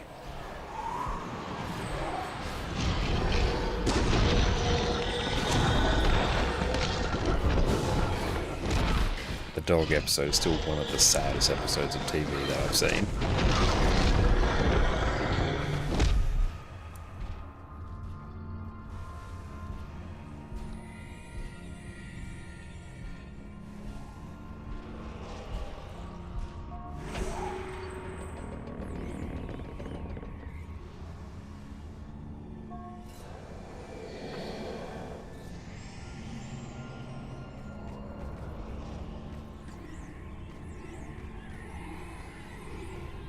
More sentry golems here.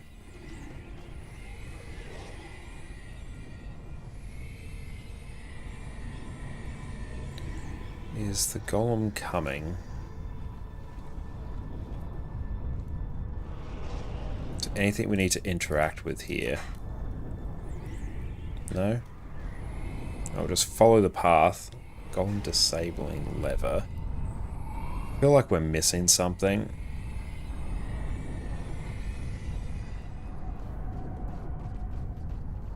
I feel like we are. Oh, hang on. No, we're alright.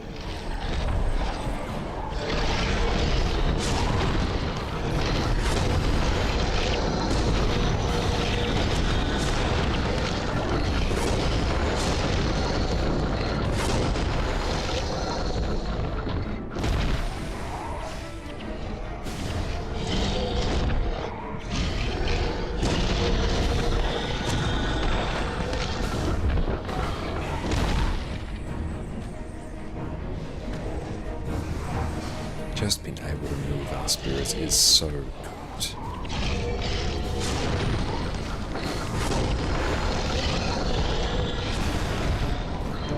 Corn stone, that's fine.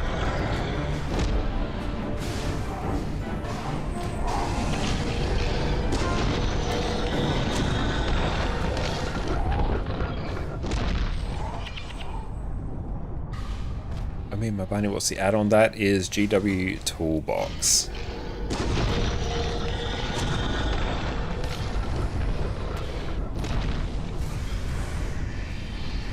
There's a whole bunch of different things that I can do.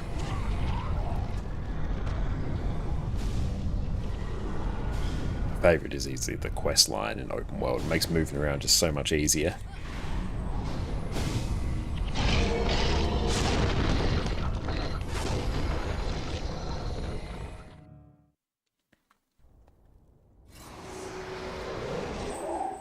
Mystical key holder.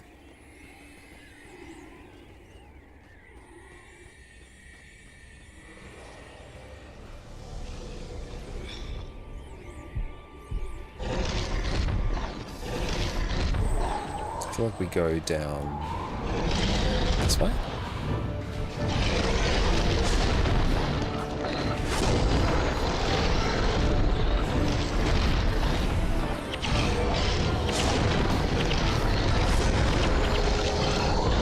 I don't have enough energy to make this work.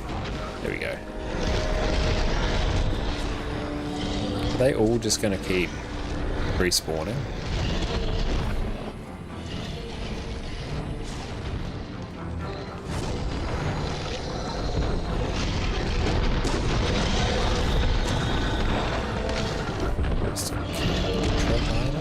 Crystalline key?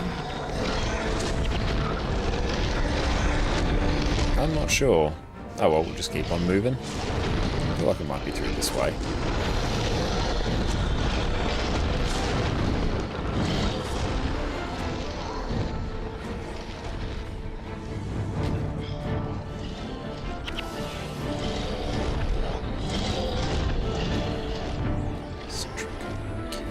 Worker golem.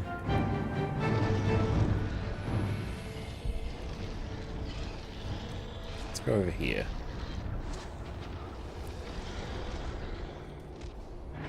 Okay, that worked.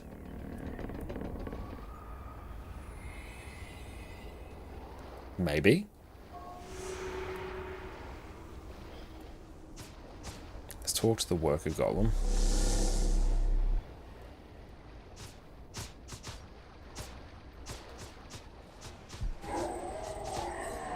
So do we just follow it? Maybe.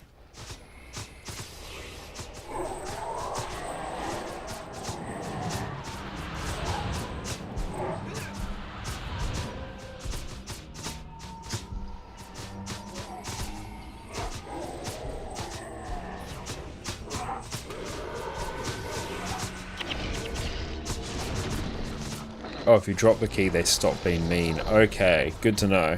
Thank you.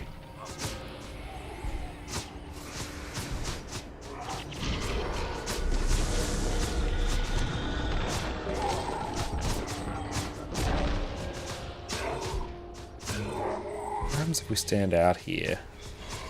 Okay, yeah, they really start to hurt.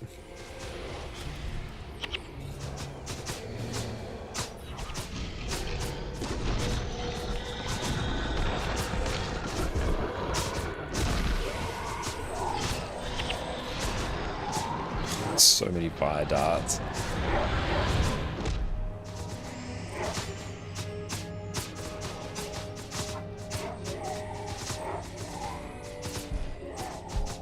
Come on, hurry along. You got this.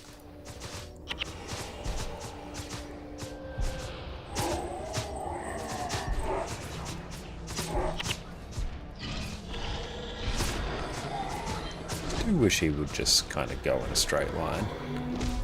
He's probably getting body blocked.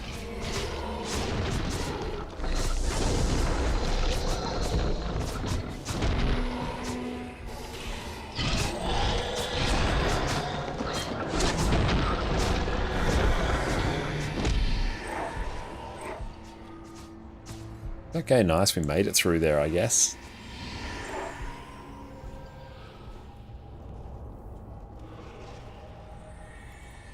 And thank you so much. It was just absolutely wonderful. And it's made us a beautiful dinner of a salad and a sausage roll. Thank you so much, everyone. Make sure you go check out Jess's Twitch channel, where later on this week, we're going to continue streaming The Last of Us Part 2. That has been amazing fun.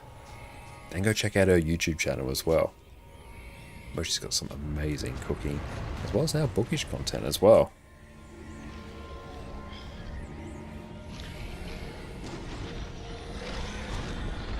Let's just make a bit of a beeline over here.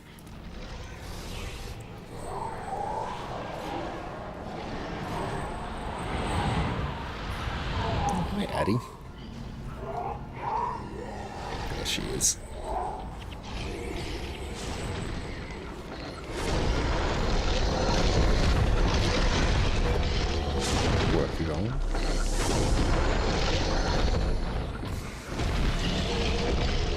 Cool, and while that's happening, we can simply just stand here.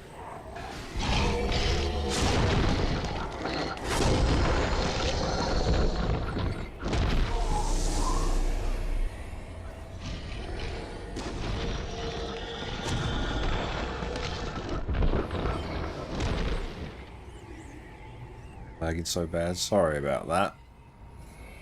How do we get through here? It's telling us to go that way.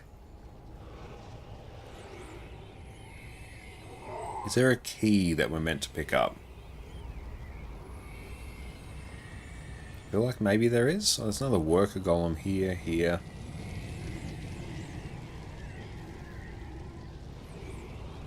Might just head this way.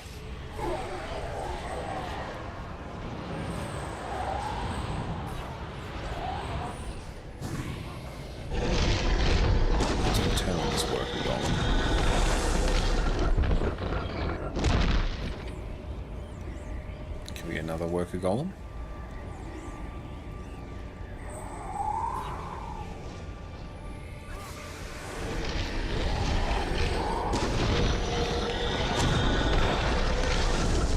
Open the security lock. Okay. So I feel like security lock is probably out this way.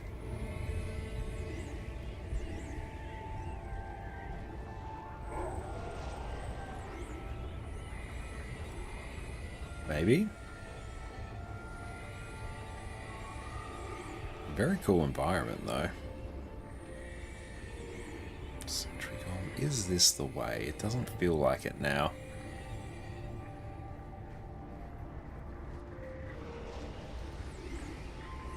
Yeah, it does not.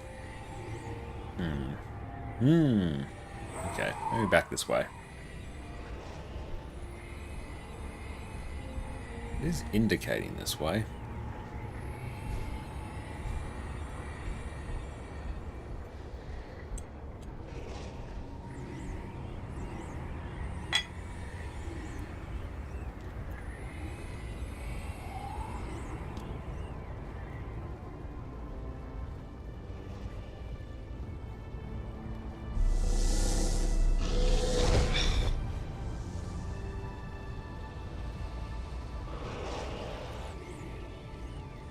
That do anything? No. Oh, yeah. We have to get them over here. Yeah, that makes sense.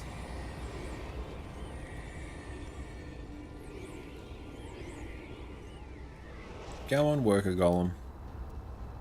Make your way over.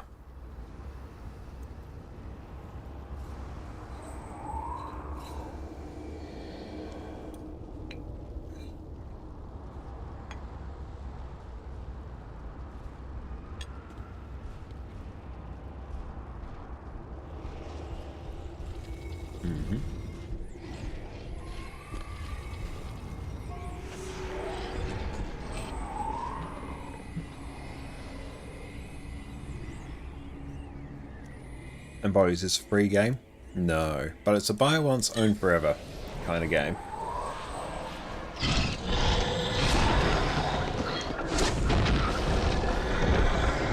Okay, so I assume indestructible golem might not be living its best life. Flux matrix? If you can get it on sale, it is insanely cheap.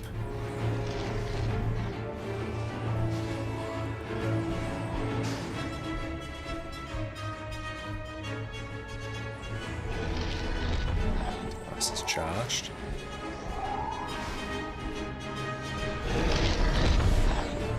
Oh, okay. Don't go through the portal? Okay, why is that?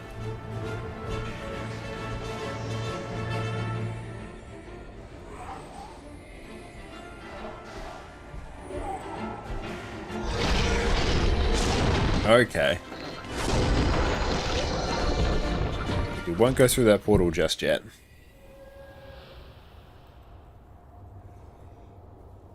This dinner is amazing. Thank you, Jess.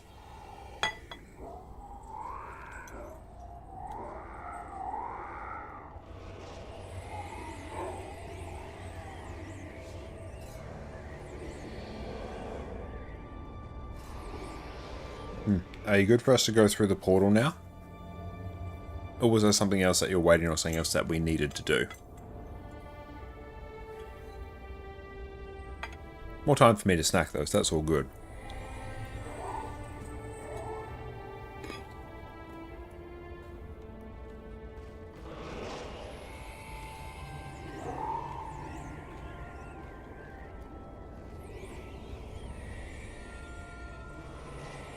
Lost communication with the server, that's weird.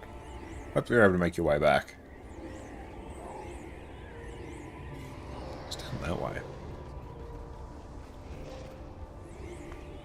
Big old wall. So it seems like it's back out that way.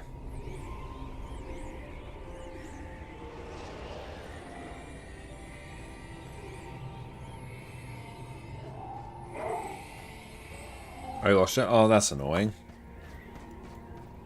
That's all good. No need to apologise. We can go in and continue. That's right. Internet issues happen. Nothing can be done about it. Avenge you. I got you, mate.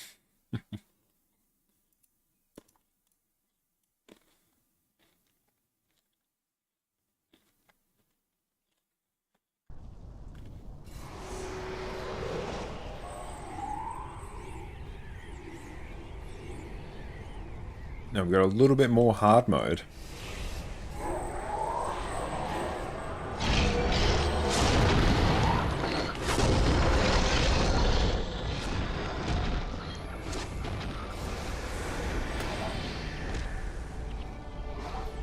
Big thing about spirit spams, we actually don't need to do that much.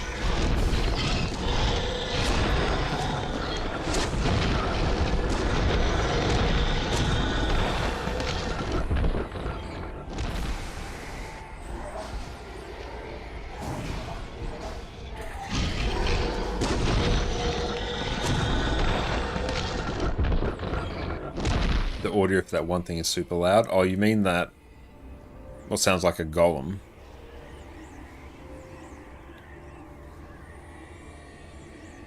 Because yeah, it is really loud. Oh, great. Another buka. Oh yeah, the golem dying. Yeah, that is like oddly loud. Hopefully it's not too bad for people.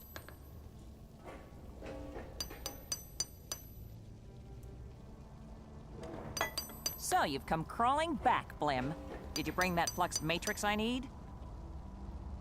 You aren't Blim. Vec? Is that you? Greetings, most wise and puissant Ula, mistress of the magical engine. Butter up the other side and pan-fry me, Vec. What do you want? I bring word from Council Leader Memp. That old fossil? We need your superior skills for a great project to help all the Asura. Ha! I came down here to get away from all the Asura. Now scram. We need your help against the destroyers. Have you been hit on the head? I said no. Now go away. Well, Vec, I guess you were right. She's not the one you want. What are you saying? Vec was telling me that older Asura tend to lose their edge.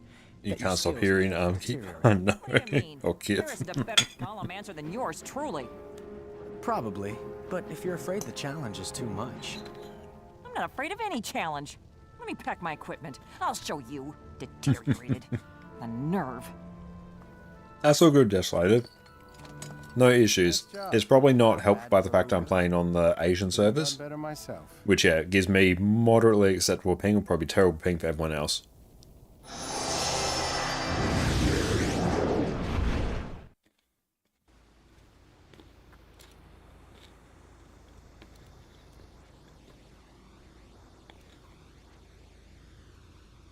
Oh, you're back, nice. I'll shoot you an invite. So now we have to we talk to Blim. Why are you bothering me?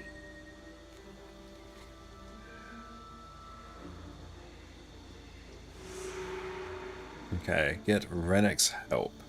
How do we get Renek's help? Oh, here we go. We'll do this one. Let's go without you. That's all good. Oh, we already have Livia. Nice.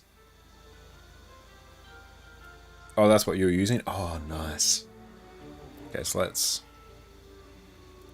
grab that. So let's go... Yeah. Mesmer. Assassin spam. Yeah, save that build. And what class are you, what's your character range skill-wise? Never done Guild Wars 1. Welcome in, Yuki. We are running a Ritualist right now. You can run Ritualist with basically anything. But yeah, it's basically Spirit Spammer. So basically, Arcane, Echo, the Vanguard, Assassin Support. Nice. But yeah, I'll check that out in just a moment. But yeah, for what we're running now, it's just very standard sort of Spirit Spammer. So we got Signet of Spirits, which summons 3 spirits. Bloodsong creates a spirit. Vampirism creates a spirit. I summon spirits to move them, and they just do damage. And I have Painful Bond, so then my spirits do a bit more damage, and Spirit Boon Strike to deal damage and heal my spirits. But really, it's just spam spirits. But yeah, so you use Assassin's Promise and Arcane's Echo. So let's see. Arcane Echo. If you cast a spell in the next 20 seconds, Arcane Echo is replaced with that for 20 seconds. Arcane Echo ends prematurely when you use non-spell skill. So you're using that to basically just double up and spam your Ebon Vanguard Assassin support. You got some Mesmer skills there. And yeah, Assassin's Promise, I like pair it with that as well. So I assume it's like Assassin's Promise, then Arcane Echo, Vanguard support, then Vanguard support again. Echo, the Vanguard has to support most of the time. Okay, so what other times would you not do that?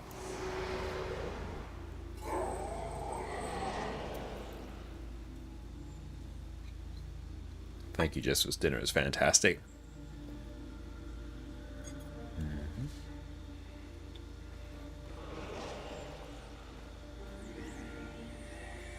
You need me?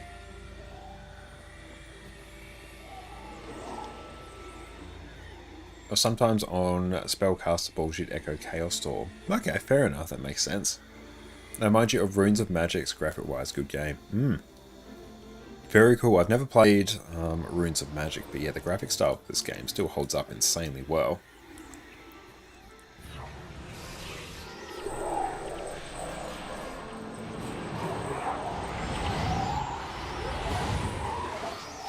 But really, we just summon our spirits and they just kind of kill everything. And we can move them. With Summon Spirit, that took us quite a while to get. It's definitely, it's not the most important skill for the build, but it's like the best quality of life for the build. And as they try and run away, you use your move like a dwarf, which knocks them down and cripples. And the very first skill the assassin uses is Iron Palm, which knocks them down for having condition. Very cool, I like that synergy there.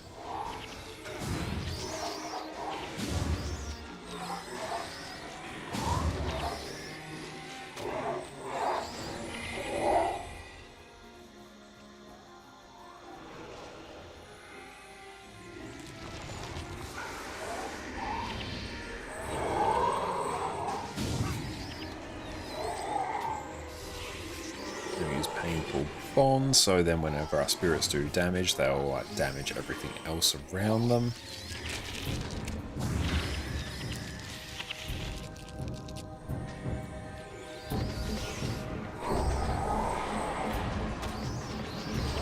Let's target down that Venom Reaver.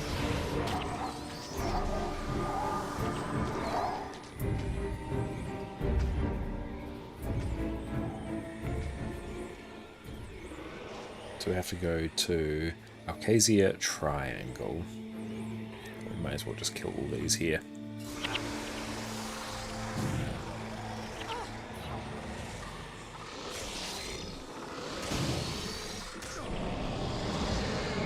One game series I really miss playing is actually the Ratchet and Clank games. I haven't played those for some time, but I absolutely love them back in the day.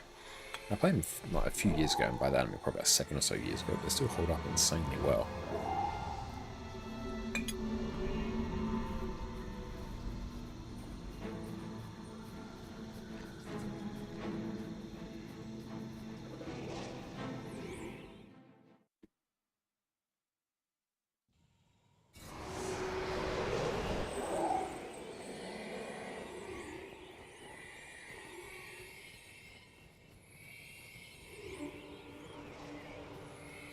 Oh, great. Another Buka.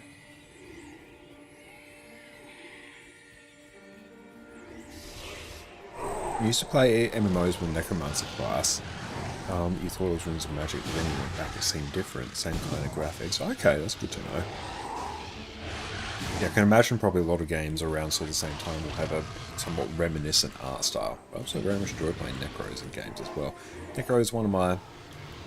I'd probably say overall it's... I think it's actually kind of my second favourite class in Guild Wars 2 at the moment. I can try some Necromancer shenanigans in this game as well. That will be super fun.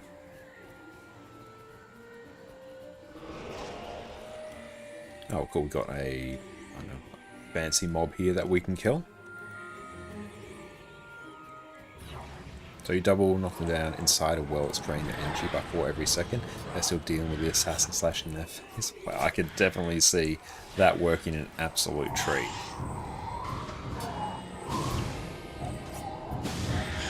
That sounds very fun. Okay.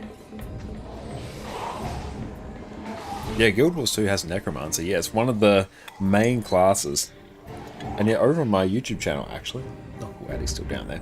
Over on my YouTube channel, we just made a build guide on Heal Necromancer. We made a lot of guides on Necromancer builds over there as well.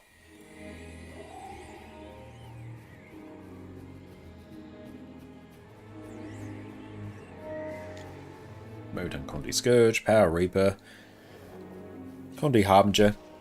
No, that's been there since launch. That's one of the original classes.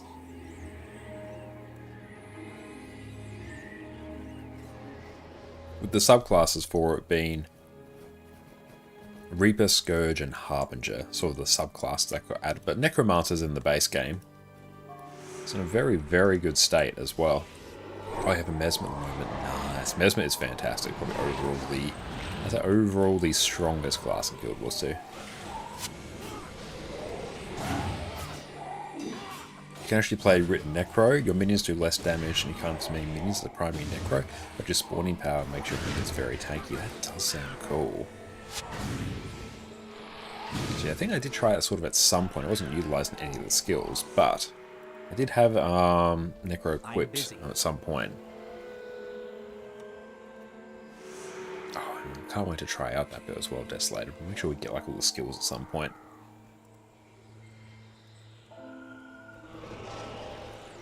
Okay, can I... So I'll go to Rata soon. And don't worry, it always takes time just to get up to speed with it. It's always just a matter of learning. Oh, great. Another booker.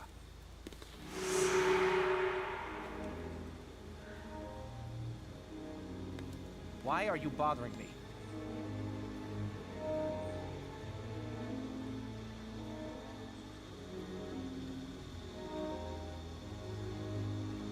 And there's insane Ritualist build that does great AoE damage, stronger than any Ellie.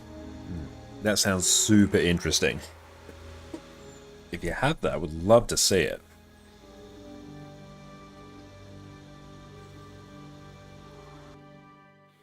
For the battle, okay.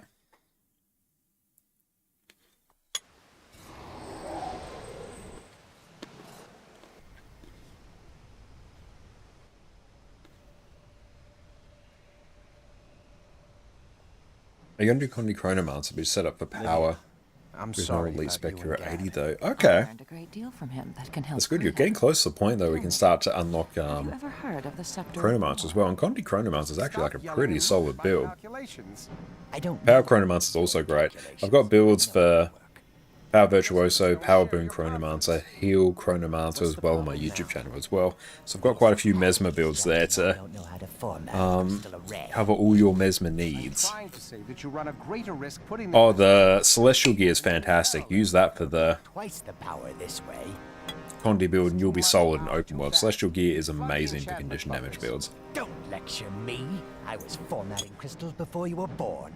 Both of you, quiet! If you want to achieve anything, you have to stop squabbling. Dad, the destroyers! Now what? The destroyers! They're coming up from below, hordes of them! We're almost done with the golems, but we're not ready yet. We can go hold them off. Oh, the first two DLCs. Oh yeah, Heart of Thorns, Path of Fire. Oh, you're just underfoot here. Great choices. Insane value. Remember, parallel, not serial. Yes, so noted. Oh, you'll find that out once you're in Nightfall. You don't have access to DWG yet. Okay, cool. We'll do some Nightfall stuff at some point soon.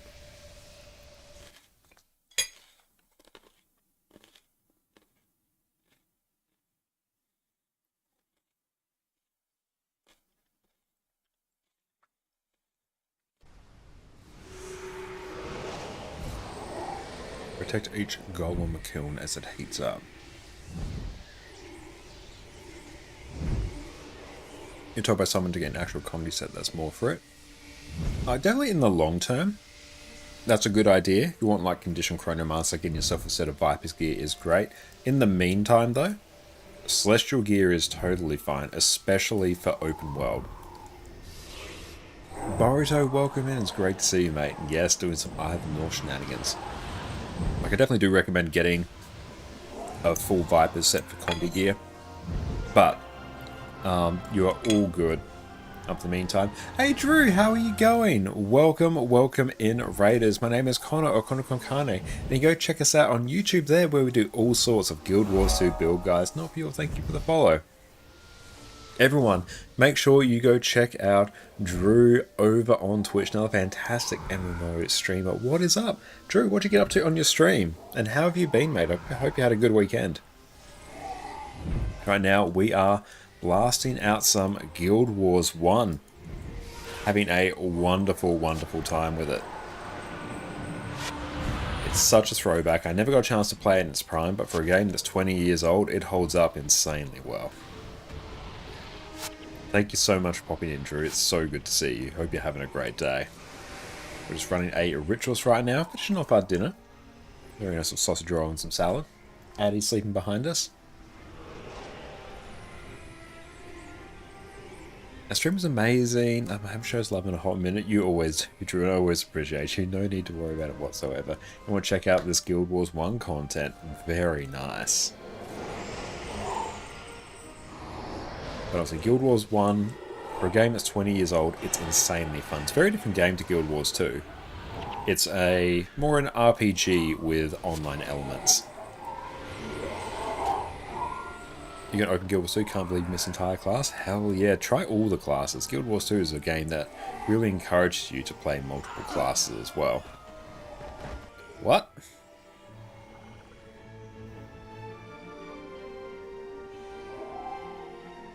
I have no idea what killed me there. I think maybe it was too far away. Well, that's right, we were super close to start anyway. In we go. Oh, Guild Wars 1 is still up. Yeah, I think there's maybe like 1 or 2 devs still supporting it as well. Oh, you just finished Either North and then you tried to finish some side quests for AP in Guild Wars 2. Very, very nice.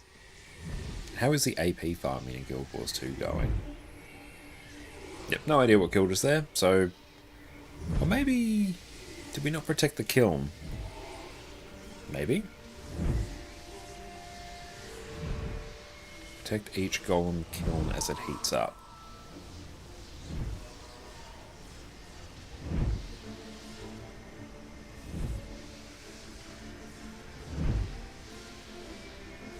On that part, you get attacked by 2 ways and you don't need to let them die on one side. Okay, did Guild Wars 1 have something big happen recently? Seen a lot more people in that directory. The biggest thing is that the YouTube and streamer Lavanity was hosting a Return to Guild Wars 1 event. Where sort of the entire community got together and you sort of streamed and played through each campaign with other people who were also doing it. That's drawn a lot of people back to Guild Wars 1, and me as well.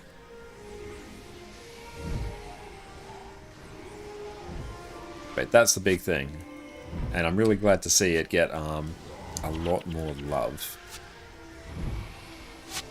It takes minimal effort for ANET to keep up Guild Wars 1 Block 1 Dev, also 20th anniversary. That as well, yeah. Lara's event was for the 20th anniversary. Play a bit of Guild Wars 2, it's a chill MMO. It is, it's an MMO that's fantastic if you just want to be a casual player. So I don't know, we'll just keep moving between them here. You still love Guild Wars 2, but never so much as even dipped your toes in Guild Wars 1. I recommend giving it a shot, and also because of how the game's sort of structured, you can get, like you can see I've got a party here. These are mercenaries, so basically other characters on my account that I can play with. But you can also do it with henchmen, so AI-controlled NPCs. You get heroes, which is, you know, stronger AI-controlled companions and all that. So even though it's a game that's designed for you to play with people, it's 100% you can play through it effectively solo now. Which is a great way to just really keep the game going. And if you're able to catch it on sale, it's insanely cheap.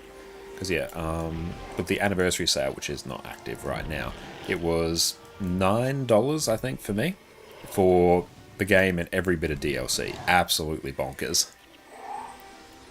And it's got thousands of hours of content.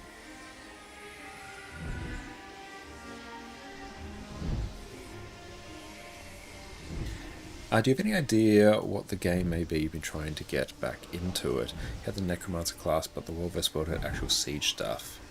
That you go to a token event in the World vs. World area. I'm not quite sure what you mean there, because yeah, World vs. World is still very much a thing in Guild Wars 2.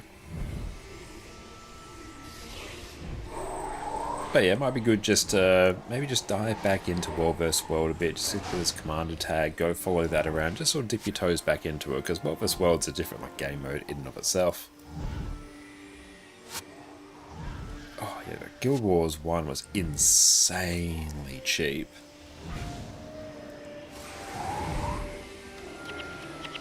Oh cool, I can actually just port my spirits around. You missed Necromancer Guild Wars 1 before they capped the minion limit. I did hear that they did that, and that would have been hilarious. And yeah, Guild Wars 1 is definitely, it's more of a difficult game than Guild Wars 2.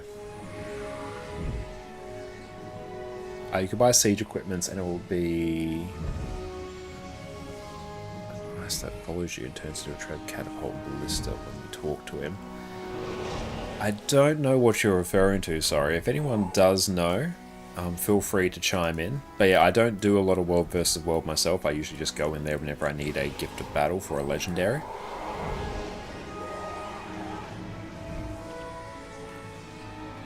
And as similar graphic skill was one of Runes of Magic. I'm not sure, unfortunately. If anyone knows, feel free to chime in.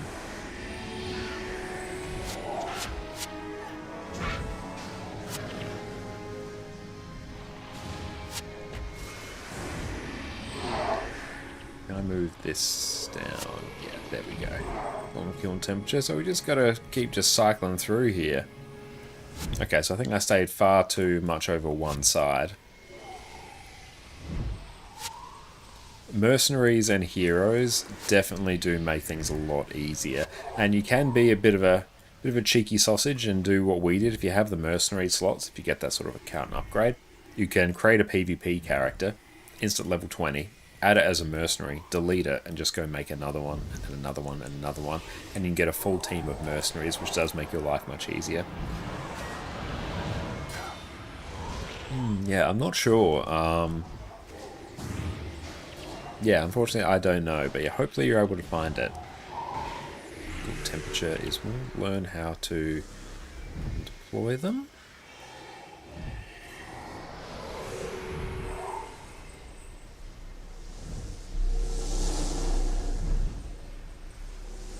Oh, great. Another booker.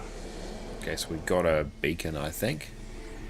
Yeah, having only henchmen at the start, the power spike I got when I got mercenaries over henchmen, unfathomable.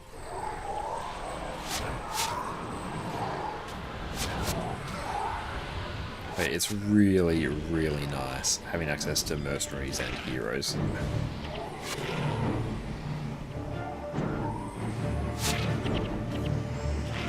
There's a lot of units you got there. We do have a lot.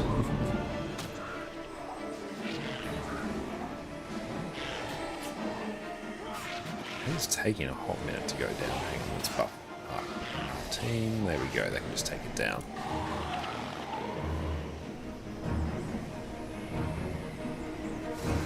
So we finished quest on Island North and start getting heroes. It gives you access to a good amount of heroes as well. I find relatively quickly, which is super nice. But yeah, we do have quite a few heroes floating around, and maybe once we're done with some of these missions, we might actually sub out some of our mercenaries for heroes. We've got a full team of heroes. Oh, it's an absolute game changer once you have that. It really is.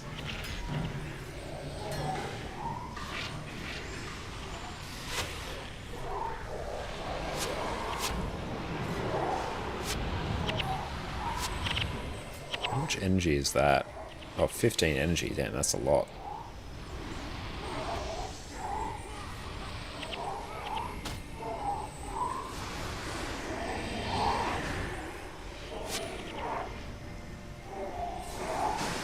Being able to move spirits is so unbelievably good.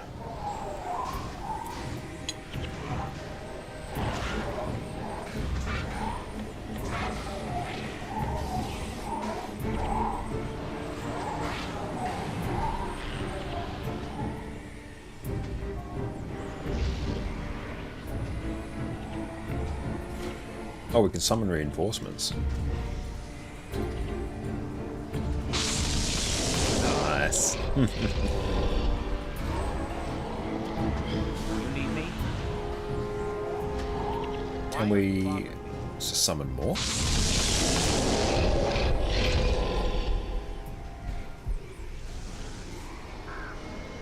I guess one looks pretty nice. If you got on there, I think you go support or healer focus, any class ideas or build wise or something like that. No, Guild Wars 1.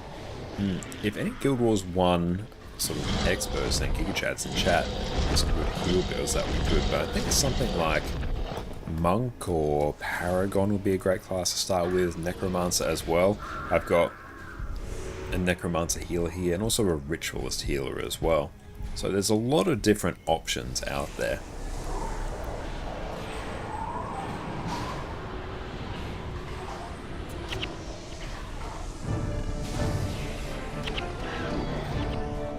Destroyer core. Yeah, let's go pick that up.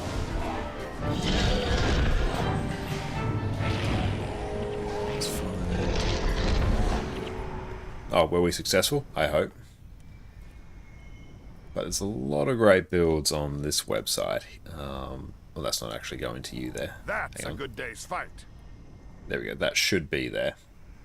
Would have been harder without the golems. Yeah, there we go. That's actually gone to all channels now. Ula, I was just telling Vec about your golems. Vec, I have bad news. It's Gad. What's he upset about now? He was trying to boost the power of the last golem, What are you saying? There was an explosion. He didn't make it. I'm sorry. But you can check that site. There'll be a lot of good heal builds on there for you. You remember playing this when you was but a baby? Can't remember anything. Such a trip down nostalgia. That is great to hear. I'm glad you can live vicariously through me. Fathers and sons argue sometimes. That doesn't mean they don't care. My father believed in the eternal alchemy. We are all part of a larger equation. And so, we commend Gad's remains to that greater equation. His ashes return to the universe, but his knowledge remains with us. Vec, we are all sorry. He died the way he lived, focused on his goal and consequences be damned. I tried to warn him. I know. I understand the need to protect the ones you And thank you love. so much, Unveilers, for the sub as well. I really appreciate that. You gave us a Enjoy. victory. No more ads. I And don't know your how many amos. such Thank you. victories I can stand.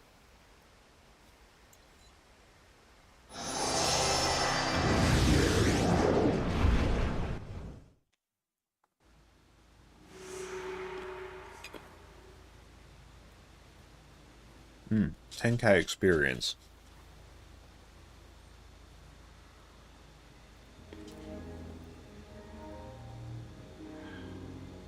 Just going to add in my non-leveled heroes.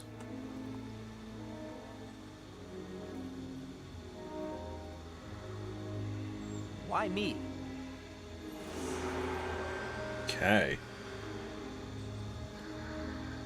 So we've got to do Northern Allies. Alright, so let's actually see. We'll do /wiki actually. /wiki Why me? Asuran scan. Why me?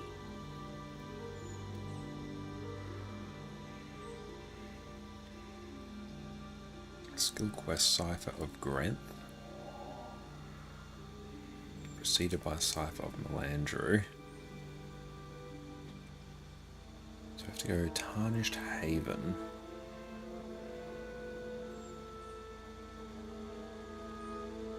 Go pick that up.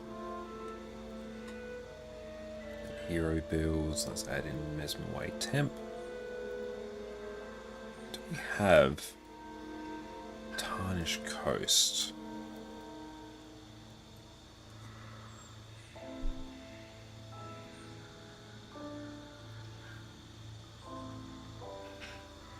Oh, Tarnished Haven. So if we go down this way, it's a quest we do want.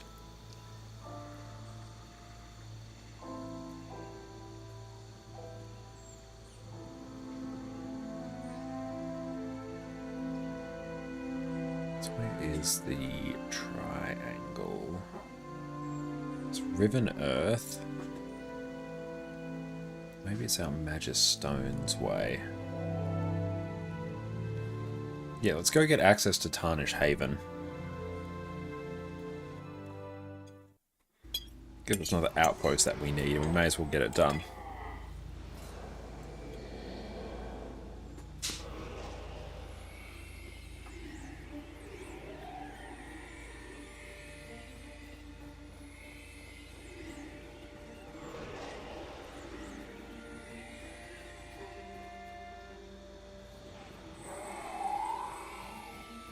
And yeah, it's so nice that the wiki navigates the same. It's really, really good.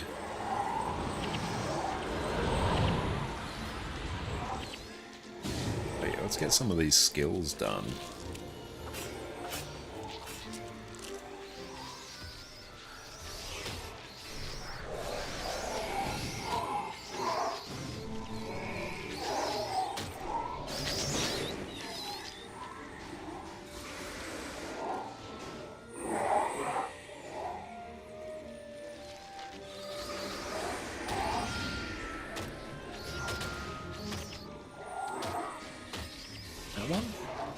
There we go. Big damage.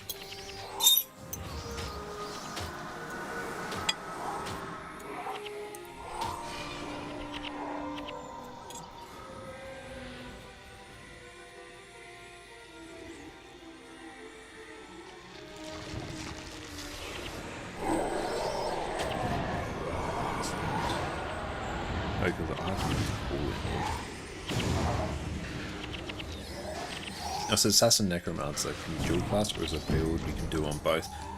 That is meant to be, so for that you'll pick Assassin as your primary class, so you have to make an Assassin's character, and you can pick a subclass or a second class. In that case you'd pick Necromancer.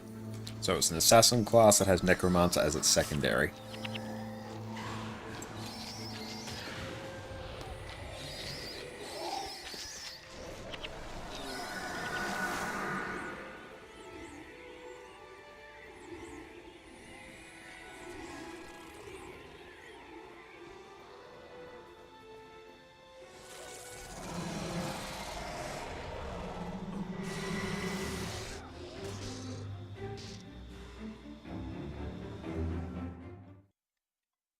Your favourite is a Necromancer Elementalist. Ooh, what does that do?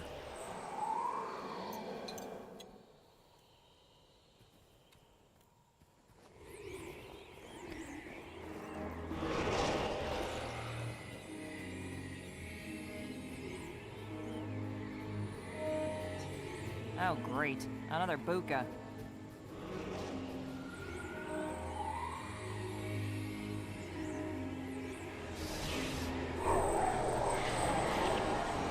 That's nice AoE damage and lots of it. That's always a good thing.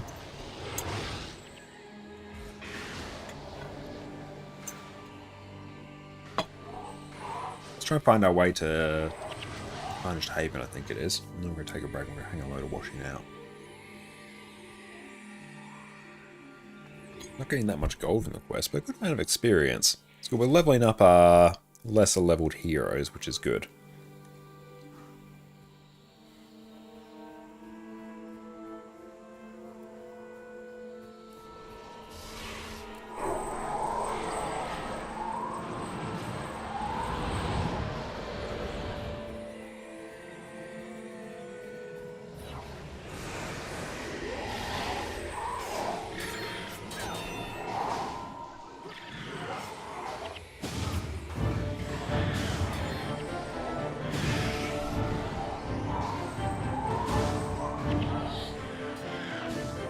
Excellent, 50 reputation points, sweet.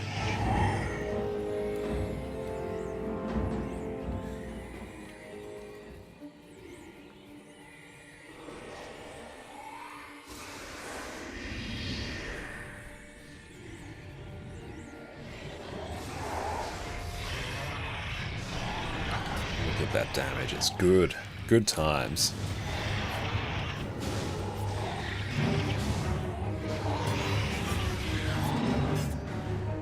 Keep healing up our spirits a bit.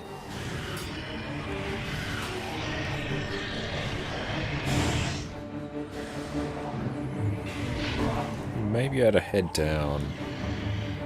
Would be that way? Maybe down this way or out this way here. I'm seeing lots of people here though. So I know this might be helpful. No.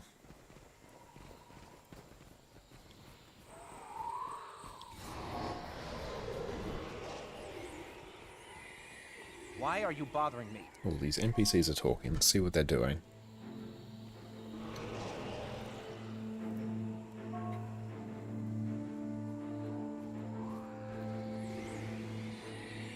No, they're not really doing anything. They're just vibing out. Maybe, or they are still talking. Oh, great. Another booker. Here comes trouble. You know, we can always pick it up later.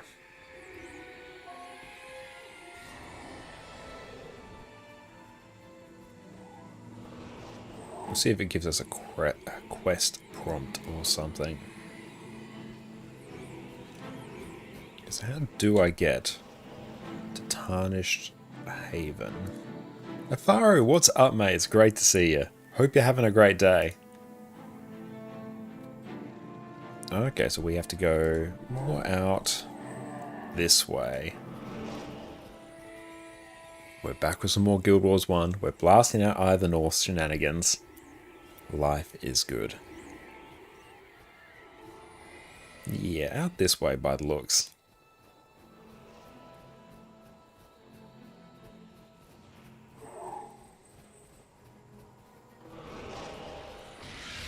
Just summon up everything here. I start walking towards where the grove would be. Okay, so it's like down this way.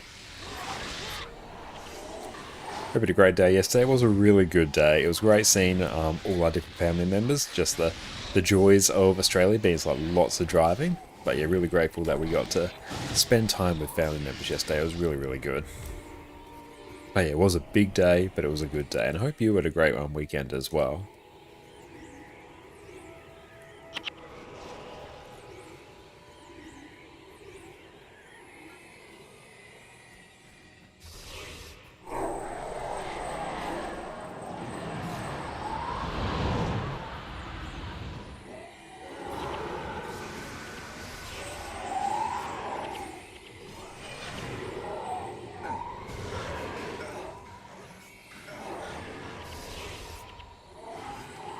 And heal up some of our spirits a bit there. Are you working on Guam already had? Don't know. Again, I'm not sure if we'll end up working on Guam. I want to get at least a good amount of the Hall of Monuments points so we can unlock all the Ranger pets and Guild Wars too. I think that's a good sort of starting goal. But no, this is a very fresh account. I've only had it for a few weeks. Could have been better if Joel was still there. That's true, yeah. But yeah, we had a great time playing through Last of Us Part 2. We're going to pick that up again this should be Friday and Saturday. I don't think there's anything that should need that to reschedule, but we'll see. But yeah, really enjoyed watching The Last of Us again today as well. All up to date with the show. We're enjoying it.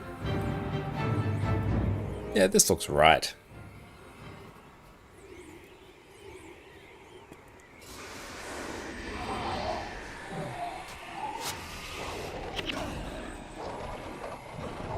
Raylag, thank you for the follow.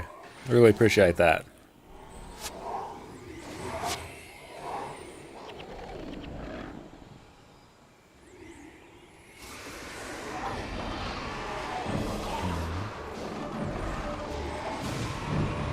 Oh, cool. We're actually doing...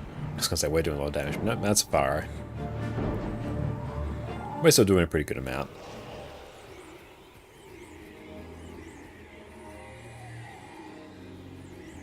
Down this way, maybe? Oh, we got a big mob here. Very good. That's fine. Let's resummon it.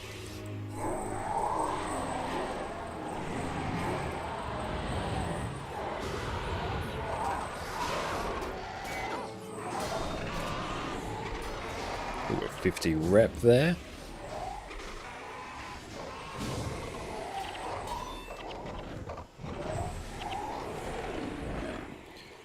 Don't think it's down that way. It is the way.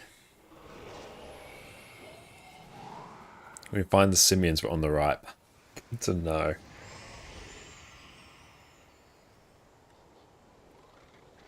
Ah! Can we zoom in a bit more? No? Yeah, I feel like we've gone in the wrong direction.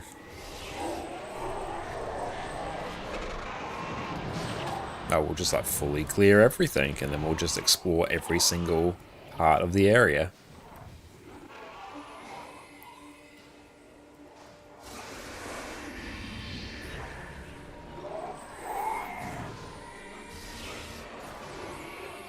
Oh, look at that damage. It's good. Look at it. Oh, don't know why that stuttered. It really didn't like us looking through that tree.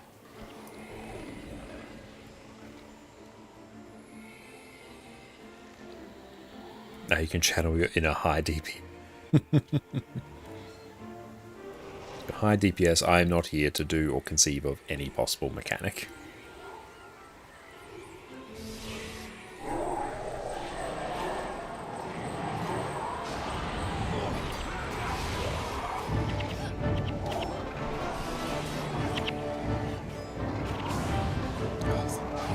Music's just perfect.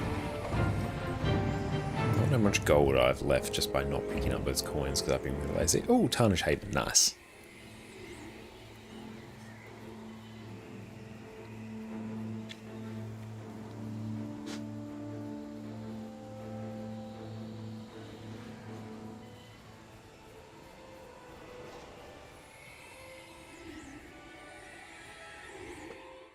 Good, we finally made it here.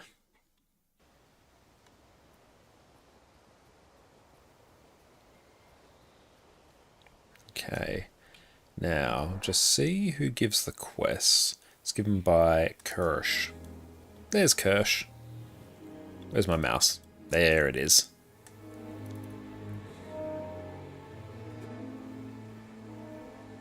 These cute little houses. You need me?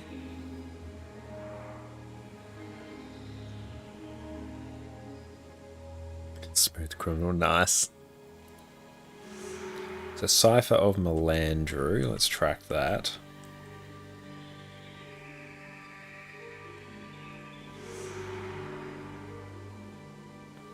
Okay, perfect. We're gonna go take a break, stretch our legs. Gonna go hang a load of wash now. Be back in a few minutes. Enjoy a video in the meantime. Condi Tempest is simultaneously one of the highest damaging builds in the game. It's incredibly tanky, while also being incredibly easy to play. Gone are the days where your team makes fun of you for using your downstate lava font as part of your DPS rotation. Watch as all endgame content falls before you, so you can farm those skins and take your fashion wars to the next level. Oh my. Welcome back everyone. I've spent the last few weeks playing Pistol Condi Tempest and it has become one of my favourite DPS builds. Here we've got a build that's incredibly easy to play, whilst being tanky, having range damage, and the ability to customize your skills to suit any encounter. Today we are rocking an absolute banger of a DPS build that has a simplified rotation that will let you hit over 40k DPS. Absolutely outstanding. Now first up, Tempest is the elite specialization for elementalists that came out with Heart of Thorns. Here you can now overload your achievements for powerful AoE effects, use shouts for extra team support, as well as getting access to Warhorn as an offhand weapon, which we're going to be making use of today. Tempest is typically considered to be one of the more durable elemental specializations, at least when it comes to PvE, so now we get to take that durability and apply it to a DPS build, and we're gonna have a good time. Now the most recent expansion, Secrets of the Obscure, also gave Elementalist access to Pistol. Pistol is an exceptional ranged Condi damage weapon, which we're going to be extracting incredible amounts of value from today. Whenever you use a pistol skill, excluding your auto attack, you will either generate or consume an elemental bullet, depending on whether you have one stocked already. If you take a look at your skill tooltips, you'll notice your skills have additional effects depending on whether you have an elemental bullet stocked. With this, you get to choose whether you want extra damage or defense or utility from your skills. Given we're rocking an absolute pumper of a DPS build though, we'll typically be going for the offensive option every time. This means the order in which you use your skills is very important, which we're going to be covering when we touch on our rotation later. With the new pistol, there is also a new skill called Elemental Explosion. If you have all 4 bullets stocked, you can use them all at once to inflict a ton of extra conditions, as well as granting you an aura based on which attunement you find yourself in. With our simplified build today, we won't really be making use of this skill, but the option is there if you want to try and flex your DPS muscles that little bit more. This does change how you will need to manage your elemental bullets, so just keep that in mind. Now for our gear, we're going to be rocking a Viper's gear in every slot, with Rune of the Trapper for the extra condition damage and duration. On our pistol and Warhorn, we're going to be rocking Sigil of Bursting for the extra condition damage, as well as Sigil of Malice for the extra condition duration. Tempest inherently doesn't easily cap out on condition duration, and even with full Viper's gear and expertise infusions, you still don't reach 100% condition duration, so Sigil of Malice is incredible value here. Relic of the Fractal is typically your go-to condition damage relic, and that is totally true here as well. You'll inflict a lot of bleeding with this build, so Relic of the Fractal will trigger very reliably, and you'll appreciate the extra burning that you apply from the Fractal Relic because it's enhanced by several of your traits. For your food, take your preferred expertise and Condi damage food, with expertise being your main stat. Veggie flatbread is your best ascended choice. Take red lentil samosas, rare veggie pizza, or koi cake if you can't access ascended food. For your utility, take the Master Tuning Crystal. If you do want to go the route of infusions to min-max your damage, go for Spiteful Infusions, the ones that give you extra expertise. You don't cap out on Condi duration with this build, so the extra expertise is the best choice here. Now for our traits. In fire, Burning Precision will give you extra burning duration and give you a chance to inflict burning on critical hits. Burning Rage will cause your Sunspot, a skill that automatically triggers whenever you swap to fire, to inflict burning. It will give it a larger radius and grant you extra condition damage. Persisting flames will cause your fire fields generated by your weapons to last longer, and whenever your fire fields hit a target, you'll gain a stack of persisting flames, which will cause you to deal extra strike damage for each stack. This caps out at an extra 10% strike damage. In Earth, serrated stones will cause the bleeding you inflict to be more dangerous, and you'll deal 5% more damage to bleeding foes. Strength of Stone will give you extra condition damage based on your toughness and inflict bleeding whenever you immobilize a foe. Written in Stone is an absolute banger of a trait. You'll grant yourself an aura whenever you cast a signet, which procs the trait Tempestuous Aria and Tempest and causes your signets to still grant their passive effects after you use them. So you can still heal yourself whenever you cast a spell, Signet of Restoration, and we have the extra damage reduction from Earth, although instead of the 10% damage reduction, it's currently bugged and gives you 180 extra toughness. Not a big deal, but keep that in mind if your tank is running irresponsibly low levels of toughness. In Tempest, Unstable Conduit will make it so whenever you overload, you'll get an aura based on your attunement. Like Written in Stone, this pairs very well with our next trait. Tempestuous Aria will cause you to grant allies might whenever you use a shout, which isn't hugely relevant here, but it will grant you 10% extra damage and 5% extra condition damage for 5 seconds whenever you grant someone an aura. So you want to be applying auras very frequently here. Hardy Conduit will cause your overloads to grant protection and make protection be 20% more effective on you. An incredibly useful trait that makes this build really tanky, especially for a DPS build. Transcendent Tempest will reduce the time you need to spend in each element before you can overload, and after you complete an overload, you'll deal an extra 25% damage for 7 seconds, which is a huge damage modifier. For our weapons, like we said before, we're going to be rocking Pistol and Warhorn. In Fire Attunement, Scorching Shot will simply burn your foe and deal some damage. Raging Ricochet will fire a bullet that bounces to nearby enemies and you'll gain might for each target struck. And if you have a fire bullet, you can consume it, which will increase your outgoing condition damage for a while. This is going to be the main skill we want to enhance while we're in Fire Attunement, so keep that in mind. Searing Salvo will fire a shot that explodes into fragments of fire whenever it hits the ground. And if you do have a fire bullet stocked, you will then consume it to grant yourself a fire aura. For our rotation today, we'll want to be using Pistol 3 first, so then we can buff our Pistol 2 for the extra condi damage. Heatsink will give yourself stacks of might, and then will allow you to spread any might and fury that you have to nearby allies. A very useful supportive skill. Feel free just to use this whenever you are in fire. Wildfire is going to leave a long-lasting fire AoE on the ground that will deal damage and burn nearby targets. Our Overload in Fire will cause us to spin, leave a damaging AoE that will also inflict burning and grant might. It's also a world finisher, so we're going to want to use this in our Warhorn 5 to apply extra burning. In Water, Soothing Splash will fire a bullet and heal you for each condition on the enemy. Frigid Flurry will fire a volley of icy bullets that will inflict bleeding, and if you have an ice bullet, you will instead heal for each strike. Frozen Fusillade will fire a shot that will freeze the ground underneath it and will also grant a movement speed increase to nearby allies while slowing the enemy. And if you have an ice bullet stocked, you'll deal extra damage as well as inflict 5 stacks of bleeding, which is incredible value for you as a condition damage build. This is the skill that you're going to want to buff when you're in Water with Pistol 2. Tidal Surge will send out a wave that will apply regeneration and heal allies as well as knock enemies back, so a good bit of Defiance bar damage. Water Globe will fire out a watery orb that will heal allies as it travels along. Again, some extra healing and night. And we're back. How's everyone going? Parazona, welcome in. It is great to see you. I hope you're having a great day. But yeah, hope you're having a wonderful weekend, and we're here with some Guild Wars 1 and we're having a great time. Okay, now I'm just trying to regather where we're going. Okay, we're doing the Cipher of Melandru quest. But it's great to see you, Para. Thanks for popping in. Okay. So we need to waddle out this way, because this way we'll eventually end up getting some more quests, more skills, which will be super handy.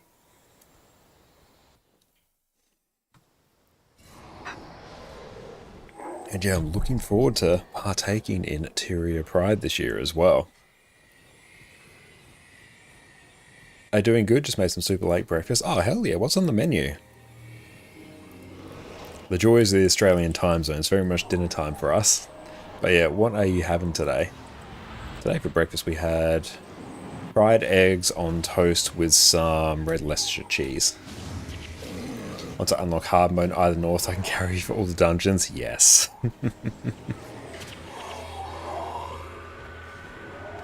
That's right, I'm more than happy to strengthen these shoulders. You can all hop on my back like Yoda from Star Wars. Also, Andor's been hype. Been having an absolutely wonderful time watching Andor these past few weeks, especially the last couple episodes they were good. I made some sourdough sandwiches with tuna mayo and some herbs. That sounds incredible. I do love some sourdough bread.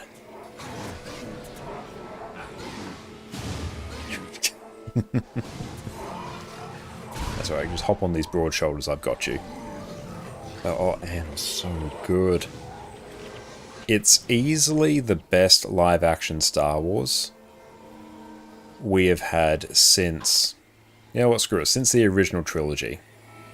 It is easily, I think, better than the prequel series, or the prequel series I think gets a bit better with age.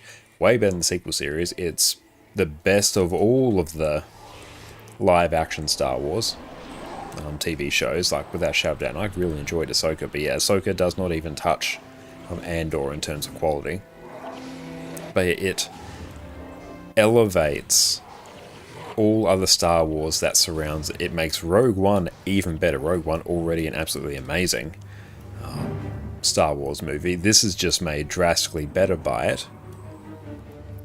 It makes the original trilogy more impactful. It makes all the politics and machinations behind the prequel trilogy even better. It's the Clone Wars series better. Andor is absolutely incredible. And everyone should watch it. You need me? Let's grab that. Now we have to head this way.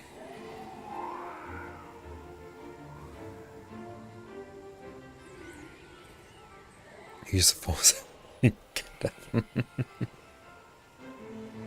Oh, what was this mini-map? You and Lillian have been playing Guild Wars 1 for the first time. We just finished all of the Ascalon post-Serene 40 hours in. Wow.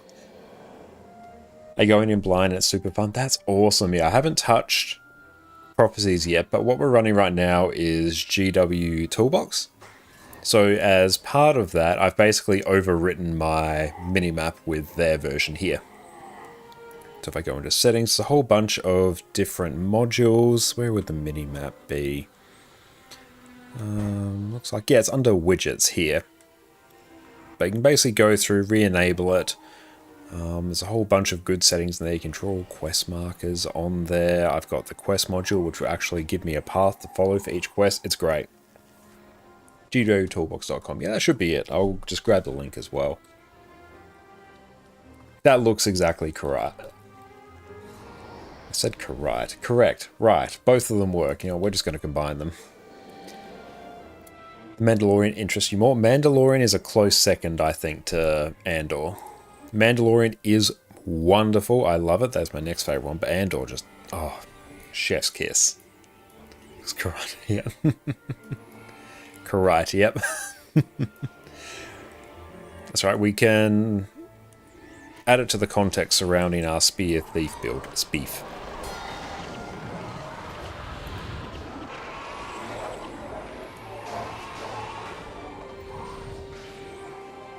Oh, I'm getting super close to the target. Nice. Okay. Which way? This way? Oh, it's filling up.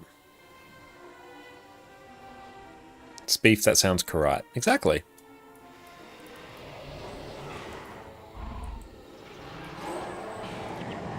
I see nothing wrong with that sentence at all. Okay, so Koresh for our reward.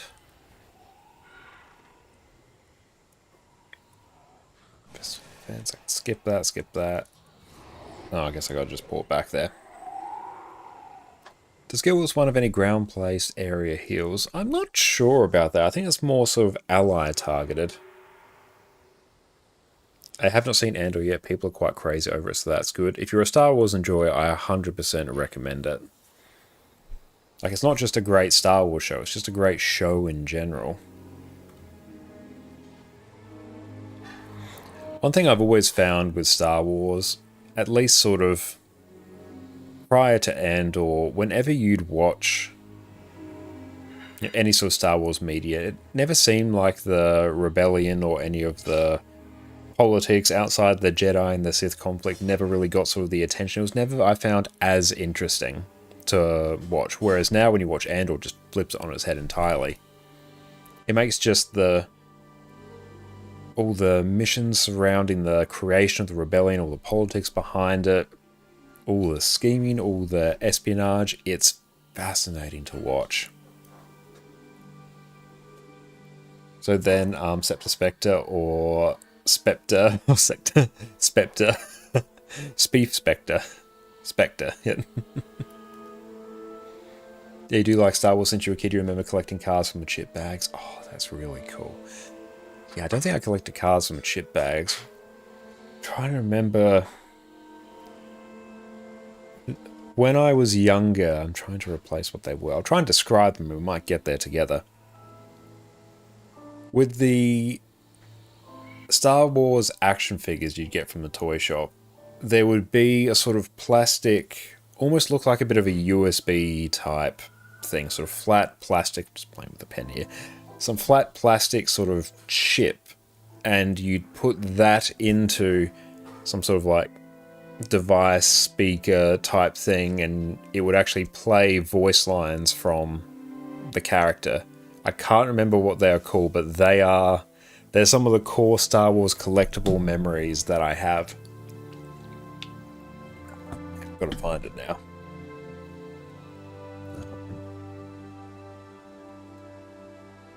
Star Wars action figure voice chips? Content. Oh, doubled as a display stand. Okay, we're getting closer.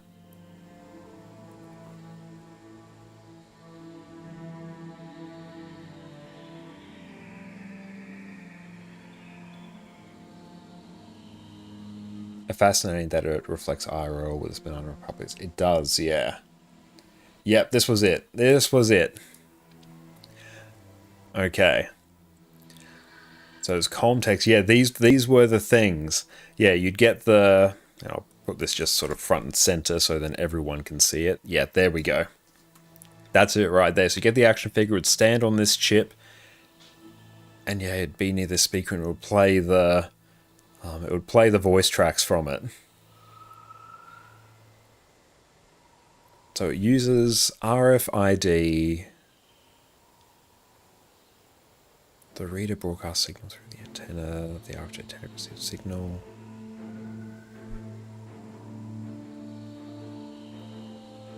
But yeah, I remember these. It is so cool. I imagine... I have no idea what they'd be worth now. That was all around the prequel trilogy. It's a prototype amiibo. Yes, it's a prototype amiibo. These were like amiibos before amiibos existed. Yeah, I'll dump that in chat. You can check that out. But yeah, that's my core sort of Star Wars collectible memories as a kid. I wish you still had it. But you had a toothbrush as a kid that would play the Imperium theme song when you brush promptly. Oh, that's... Every toothbrush should do that. Like, that's awesome.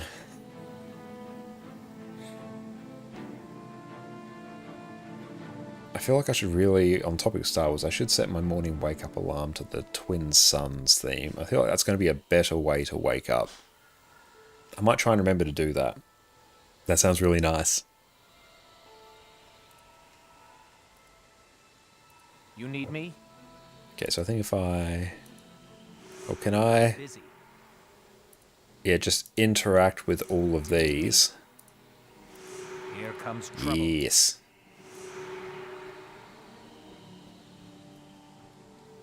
So we have to go to Magus Stones. I always had one that played Pumped by the Black Eyed Peas. That's amazing. It's a great way to get kids to brush their teeth.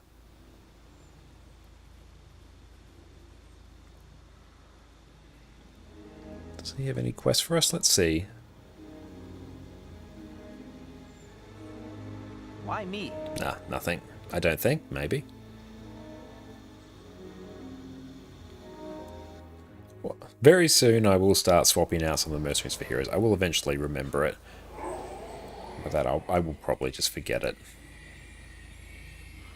Here comes trouble. Okay, so once proximity target starts filling, glad I realized I can actually see that.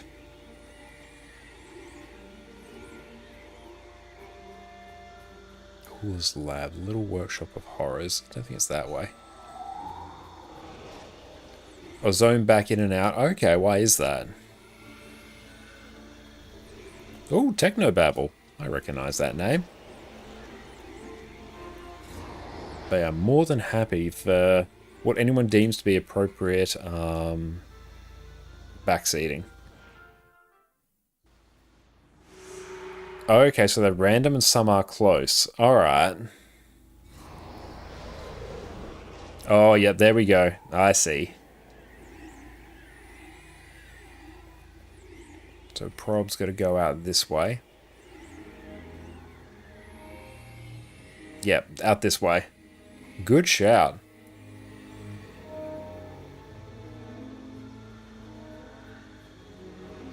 Thank you, Wes.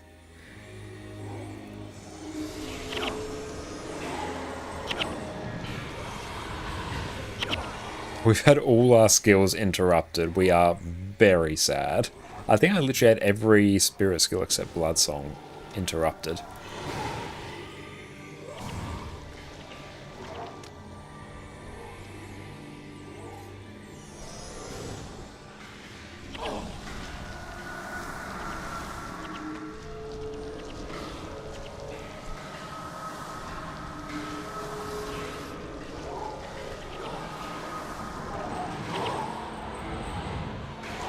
It's gone. I feel like it's probably... Is it going to be up here? No, it's going to be down here. Maybe. No, out this way.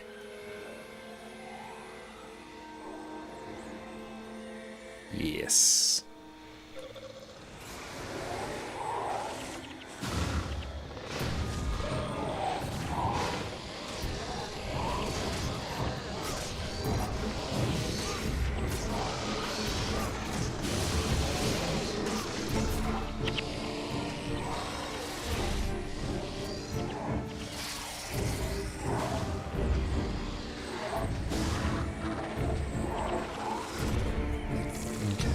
Guess it's down here. Maybe.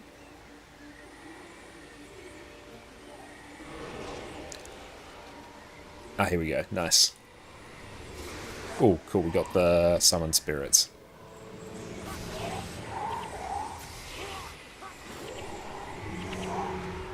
Grab that. Okay.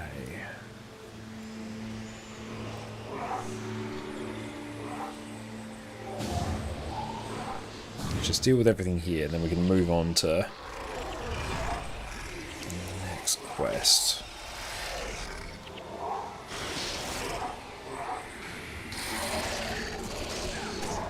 Oh, it's in Verdant Cascades. Oh, Guild Wars 2 weeklies done. Very nice.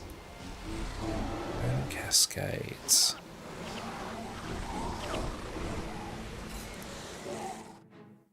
Assyrian skills are pretty great. Yes, I have sort of seen them floating around in various builds. Riven Earth. Can I just click on it and will it just fix everything? Okay. Thinks this is the way. Off we go. Oh yeah, Verdant Cascades. Alright. Love that.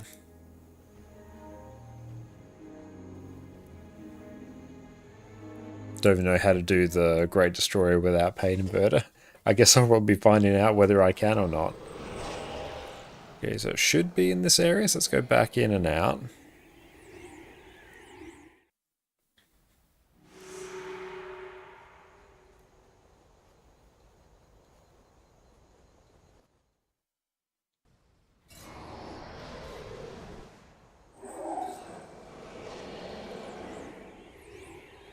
I need to do some work. Have a lovely stream, folks. That's all good, Parry. You have a great rest of your day. Thank you for popping in.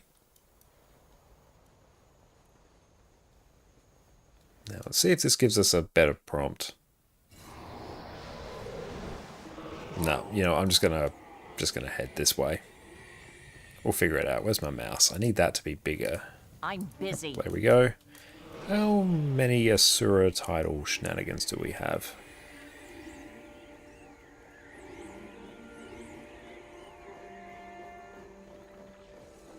Meh.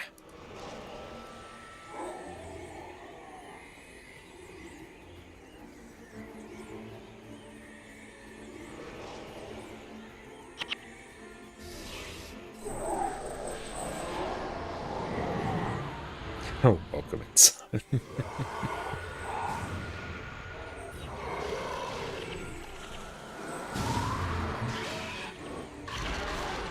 I can see the resemblance, and I do appreciate it. Hot Fuzz is an amazing movie. The Cornetto trilogy is just brilliant. A few years ago, Jess and I did a marathon of them. Absolutely loved it. Okay, you know, we're presumably very far away from where we need to be.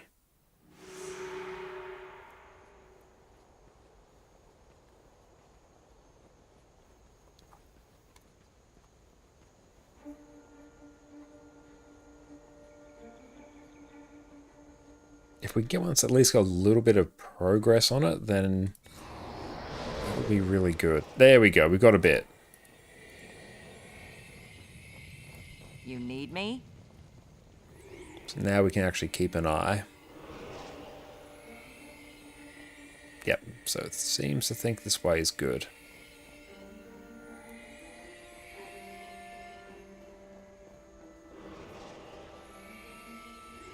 There's an NPC in pre-series pretty hidden by the name of Nicholas Sandford. Okay. And yeah, everyone, make sure to go check out Fireball Annie over on Twitch. Thank you so much for the lurk, Annie. I really appreciate you. Yes, everyone, go check them out. Whenever they're live, go hang out with them. You will not be disappointed. I feel like it's down this way.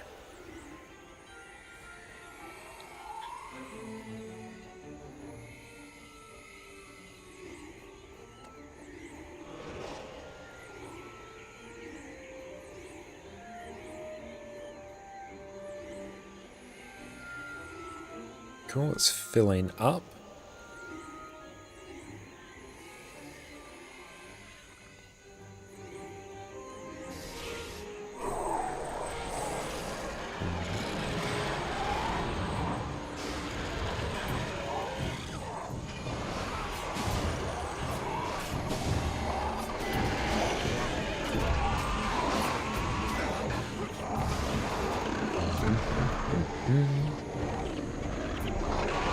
Tell Sandford being the village Nicholas gets transferred to.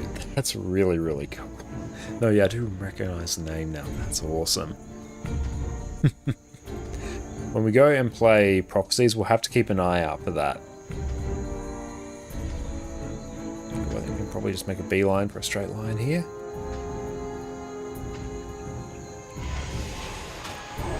And just summon everything. And hopefully our healers can keep us alive. What's everyone's favourite of the Cornetto trilogies? We've got Shaun of the Dead, Hot Fuzz, and The World's End. What's everyone's favourite of the three?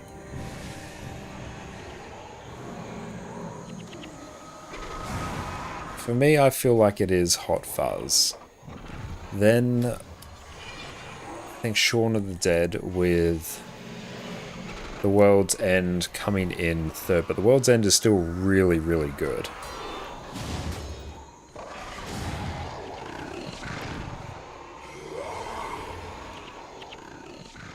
But yeah, I think Hot Fuzz is the best of them.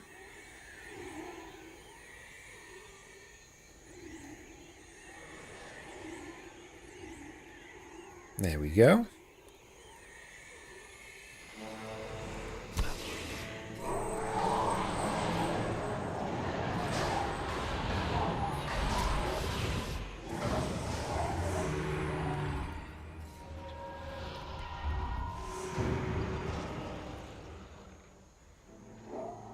So this one is in Riven Earth.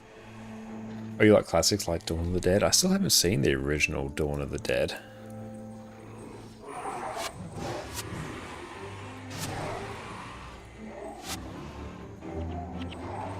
Mike, welcome in. And thank you, Future, for showing me another person playing Guild Wars 1. I'm really glad that you popped in. Thank you so much. And yeah, I'm having an absolute blast in Guild Wars 1. Run, Fat Boy Run, I did enjoy.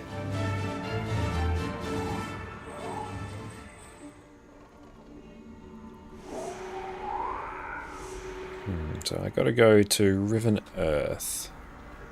So how do I get there?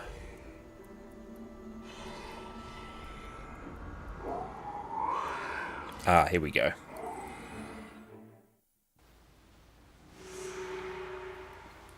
The 1978, yeah, that's a huge throwback.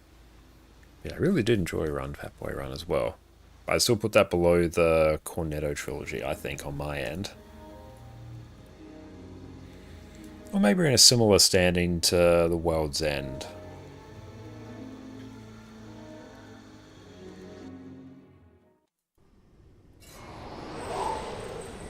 Oh, proximity, cool, we're super close. Mostly. So we can get all these done at once and then just go get all of our skills. Oh, and then you had a... Let's go just blast this. And they're probably going to get a bit bopped by the tree there, so let's move them. Oh, hi Addy, what's up? You're back.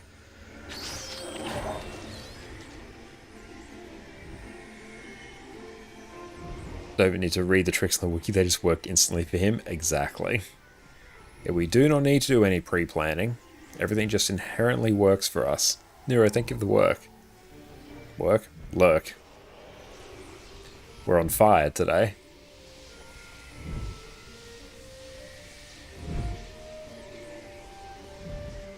Maybe out this way? Here we go.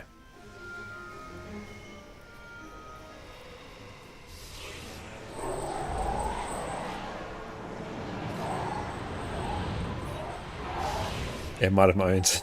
Yeah, honestly, it's the lack of sleep. Sleeping patterns have been all over the place. Definitely do have to go to bed early tonight. We've got a busy day lined up tomorrow. Sparkfly Swamp.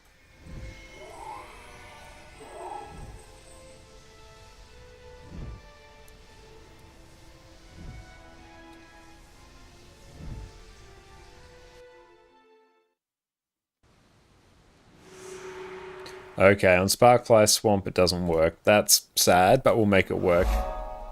Mechanic, thank you for the follow. I appreciate you, mate.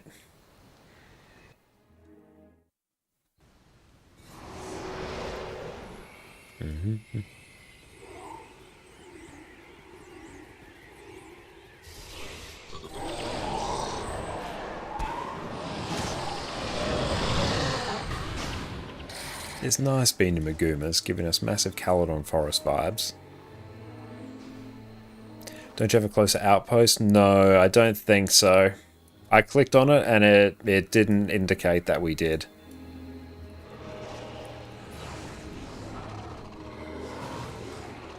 And by all means, feel free to tell me.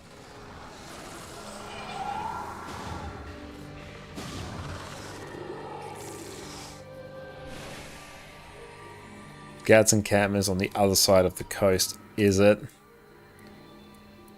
Ah, oh, hang on. Yeah. Sparkfly, that makes sense, it's on the other one. Gotcha. Not putting our thinking cap on today. Because I do have to remember that this actually does have the same map as Guild Wars 2, mostly.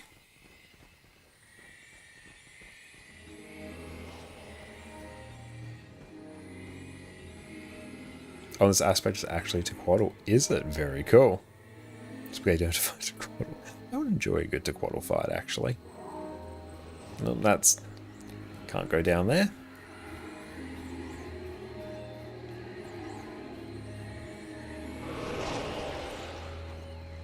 Oh, cool, we're making good progress here.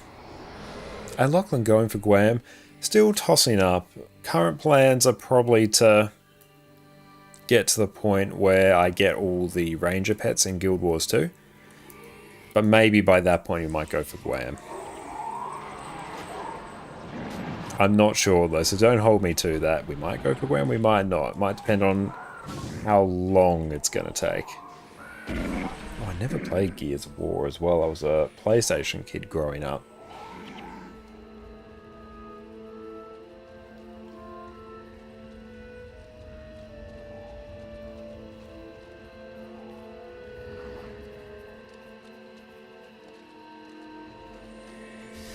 You got all the Guild Wars 2 rewards and you're nowhere near Guam.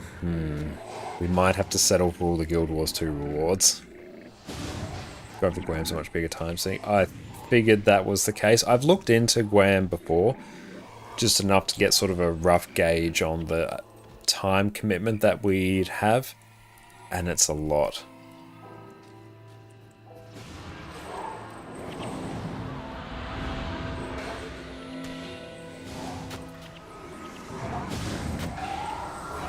Sure I don't overpull here. I seem to have overpulled, but it might be okay.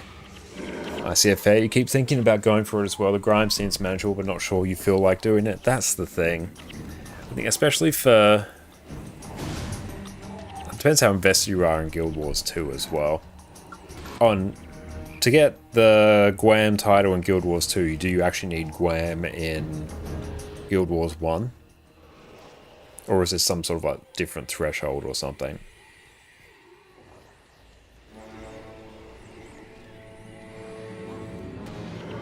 Okay, yeah.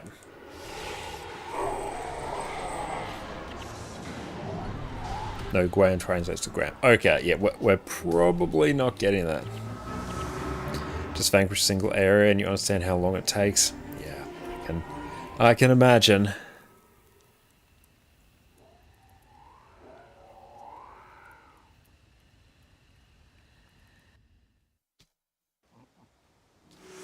Get the second best thing by finishing COD swimming amongst me.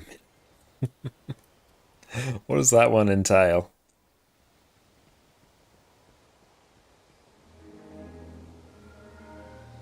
Why are you bothering me? Mental block. I'm busy. Radiation field. Oh, great. Another booker. Oh, catching every fish. Asuran scan, we got that now for the build that we can't use. Oh, bad news, Afaro. I picked up the wrong bow for the Rit Ranger build that you sent us. So we're quite sad about that. Removes 5% death penalty. Damn. That's really good. I'm busy. We got Technobabble. Nice. Oh, great. Another booker. Pain inverter. Which bow did you pick up? The wrong one. We established this earlier. We got the short bow Whisper. It's critical strikes. There, use the Surin scan on your Lolo. Just gonna roll with it on our YOLO warrior. Yeah, we got the assassin one, unfortunately. So, meh. If there's an alternative where we can make it work, I'm all ears.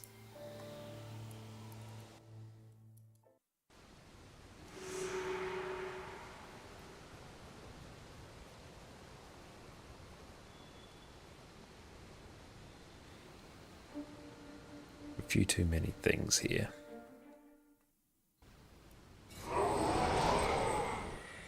Oh, proximity to target. Look at that.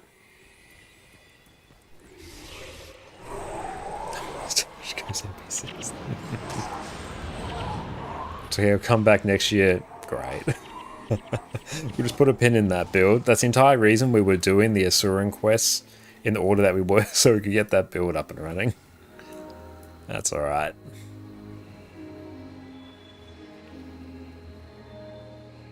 I'm sure there'll be another use for it. I feel like I recognize this area from Caledon Forest.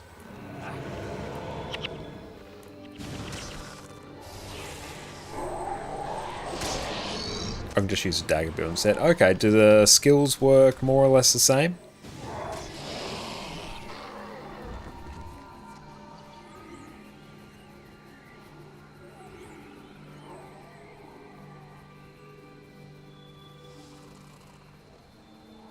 all paths lead to dagger spam. I have heard about dagger spam.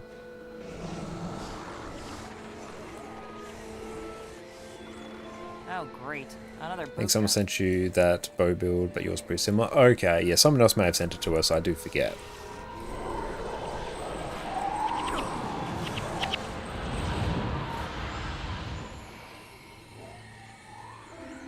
Dag spam is fun and effective. That is the perfect combo.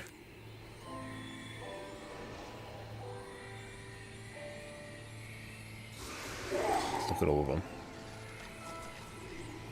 I think you saved the dagger build, right? I don't think I did. I think I saved the bow build. We'll see. Yeah, the Rit Ranger build, that looks like a bow one.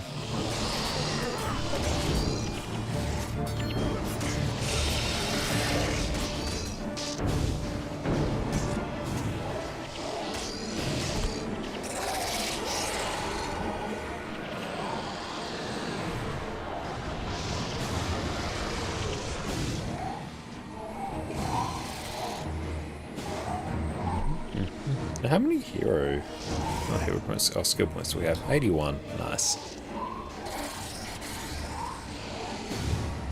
Thank you so much, Jess. Everyone, Jess is wonderful and has made fresh Anzac biscuits. Make sure you go check her out over on Twitch and check out her YouTube channel, ConnorConCarne. I'll just grab the video. She made a video where she made and walked through these Anzac biscuits, and the recipe is up on her website as well. So make sure you go and check it out.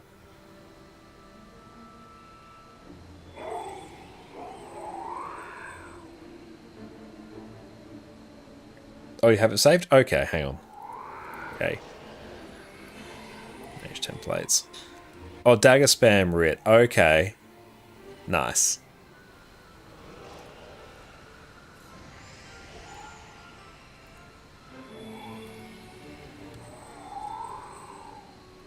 Let's go check out our YouTube video there as well. These biscuits will be amazing.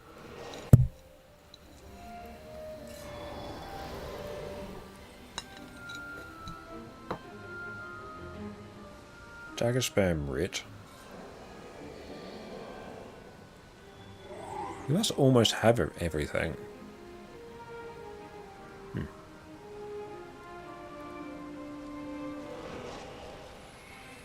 Once we're done with this quest, we'll go actually maybe do a bit of build admin and try and set that up. That sounds like a good time.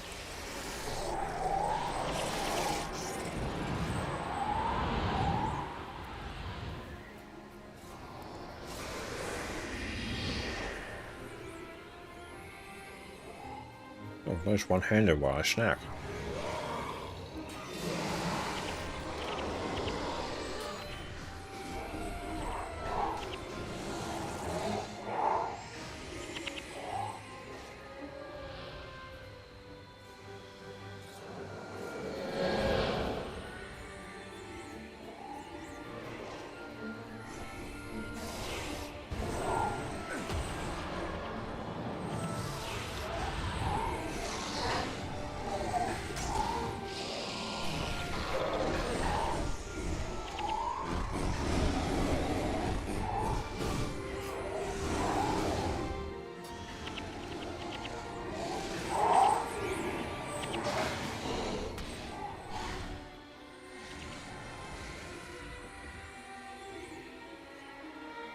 It must be out this way.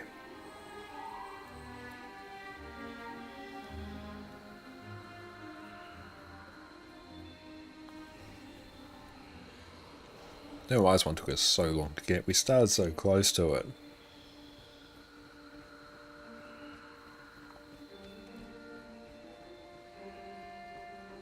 This feels right, maybe?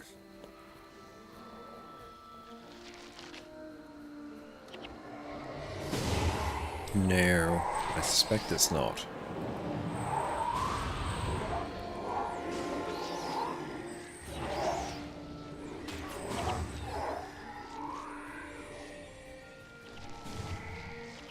You can always check the wiki if you don't want to wander around. That's true, I could, but we are also like super close.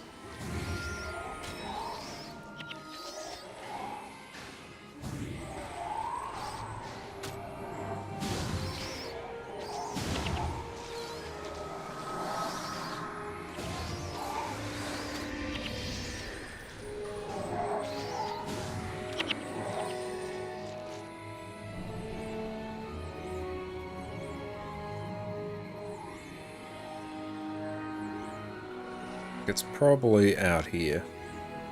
Or down here somehow.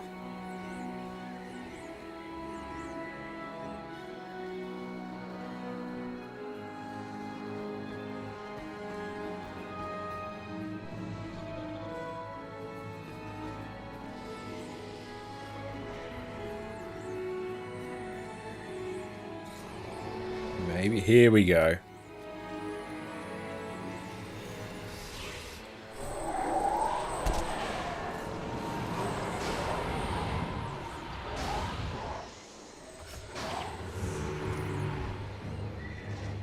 Come here.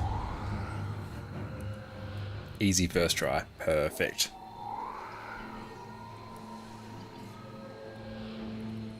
Shame I can't just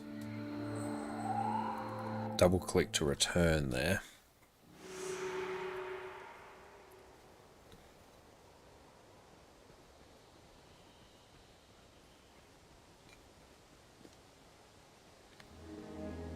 Why are you bothering me?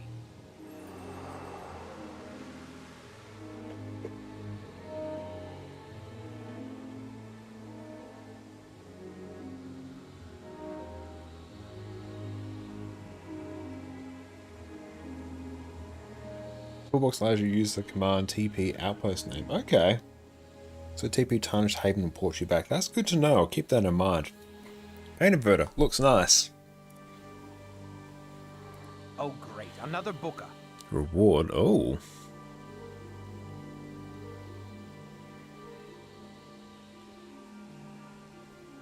Air superiority. TP guard goes to Gaz encampment. Okay. Yeah, if only I knew the name of the outpost. True.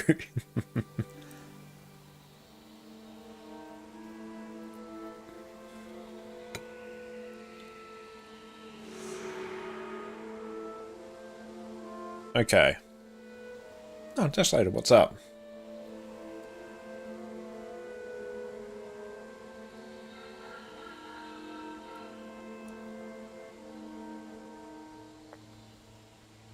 Okay, Writ Dagger Spam. Let's see.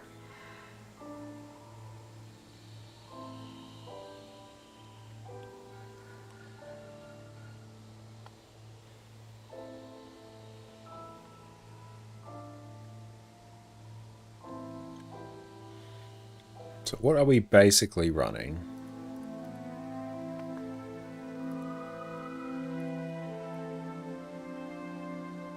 Well, we've got nothing there. That's rough.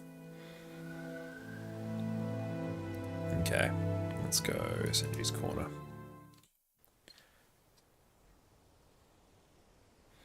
So we've got Drunken Master. We need Spirit Strength.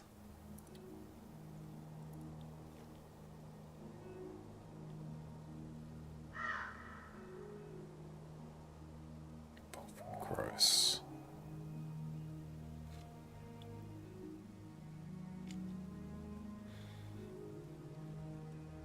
Campaign Nightfall.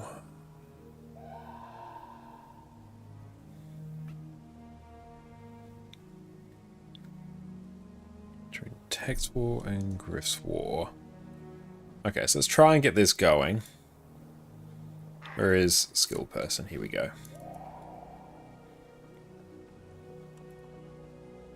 I assume it's basically this build.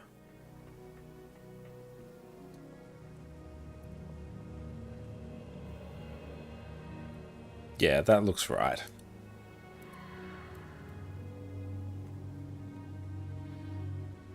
Am I already an assassin? I think I am. Okay. So let's do travel.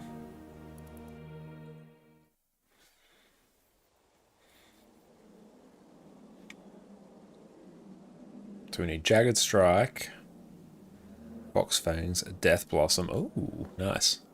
Alright. Do you still have some flames to unlock skills? I do, yeah, so I guess I could do that. I do need to remember how that actually works first.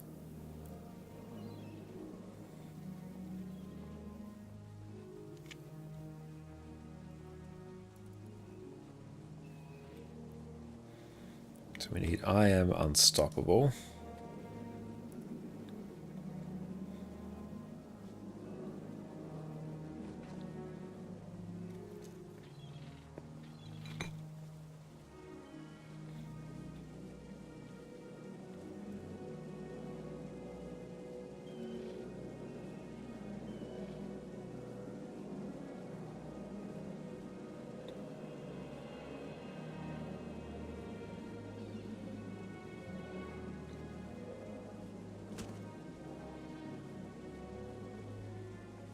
So we have that.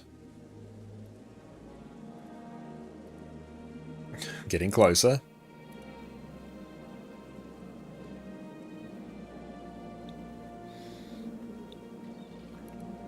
So manage templates. You go here.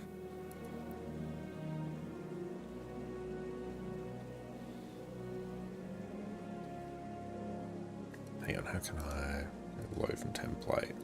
There we go. Jagged strike.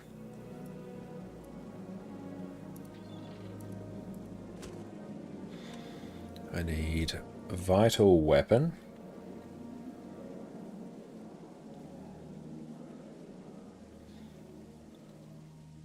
Okay. Spirit strength. So we need Drunken Master, which we have. I'm Unstoppable is the next one. I'll load that. Getting closer. I also need daggers.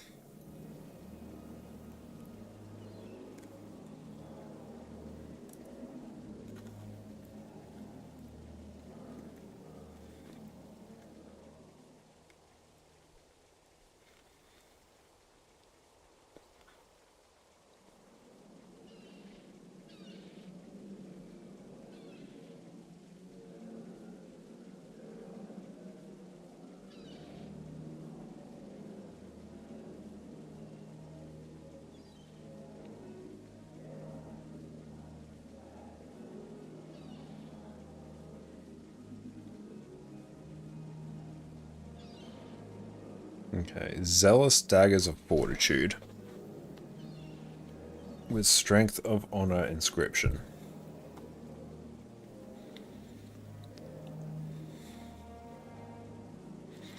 Okay, it's been a really long time since I've looked at my gear.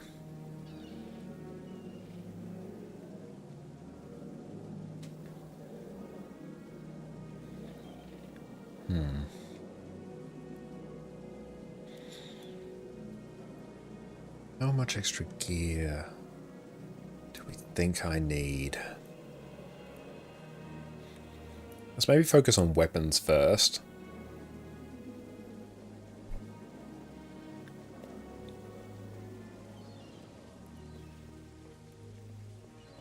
No chance for us to actually learn the build system, at least in terms of gear.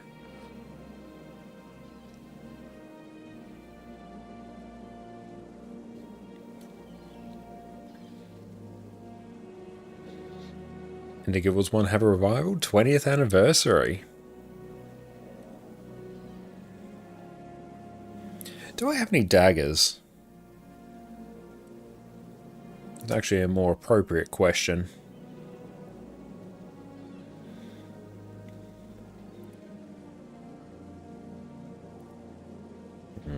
No.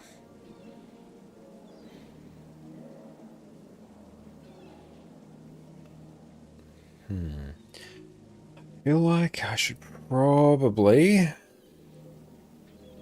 burn some of the currencies that we've got.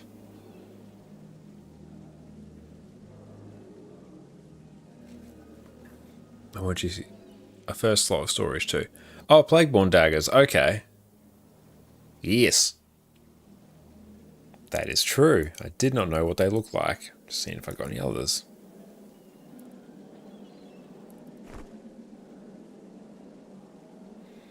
Okay, so what are we rocking? Dagger Mastery. Oh, we've got them here.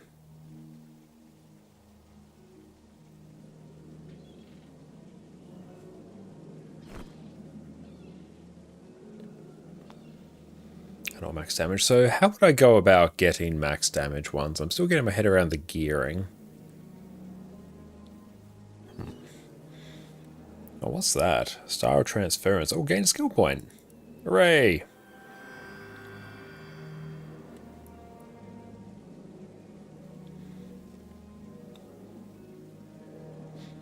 Okay. Guild Wars 1. Where to get best in.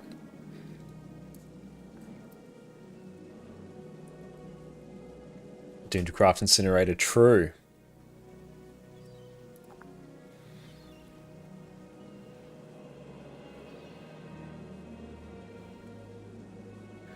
Let's go.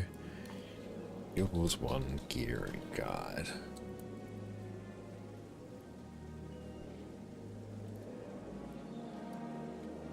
PvE equipment.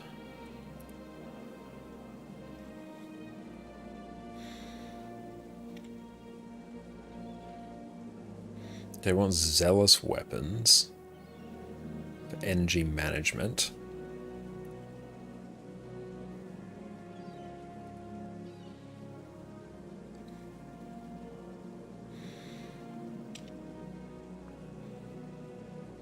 Energy on hit. Upgrade components that provide this.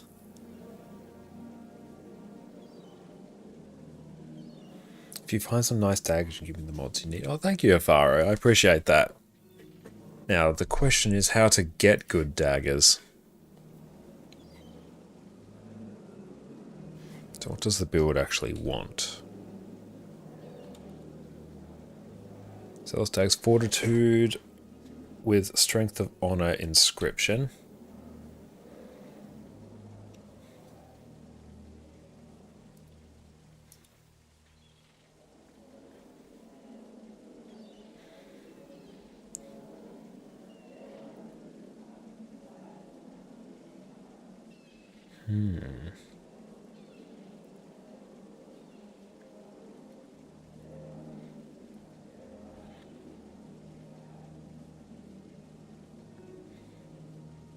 Blessings of War. So we can see Balthazar's weaponry. So let's try that.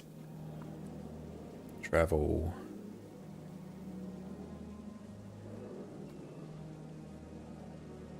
Use random rare weapon drops that have max damage. Okay.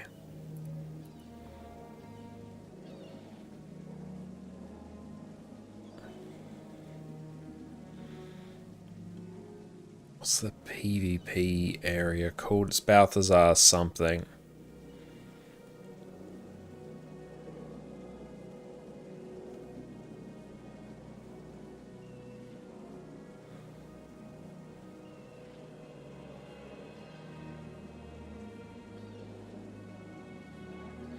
That's right, it will simply be in the last place we look.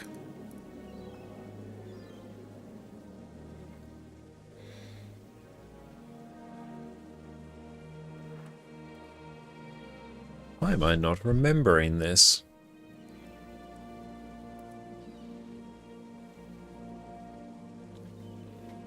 Ah, let's go. Great Temple of Balthazar, that's it. Thank you, that's very helpful.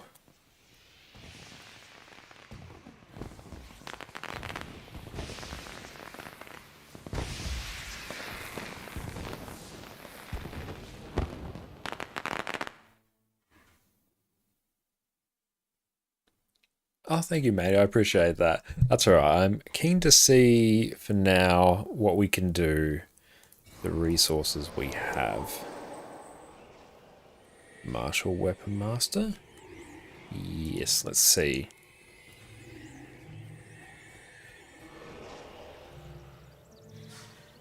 Balthazar's daggers.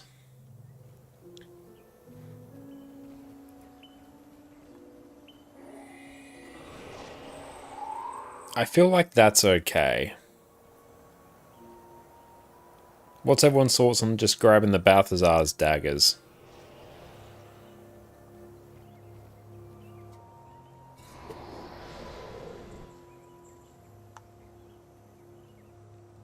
Kills one.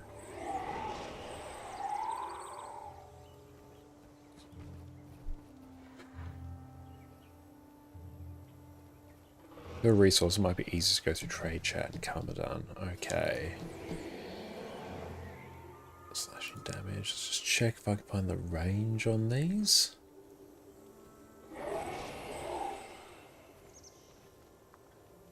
You know what? Let's just rock it.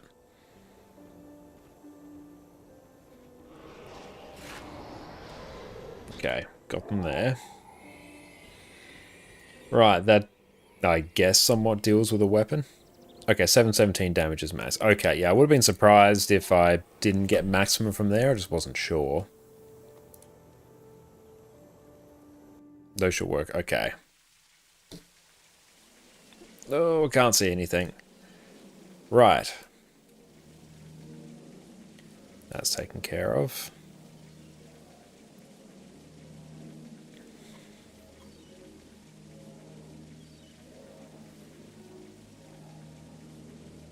Runes of Attunement. Highest vigor you can afford. Okay, so let's go...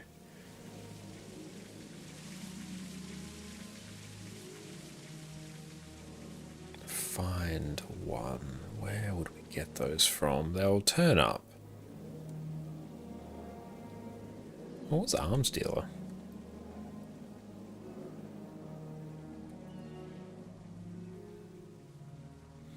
Okay, these are...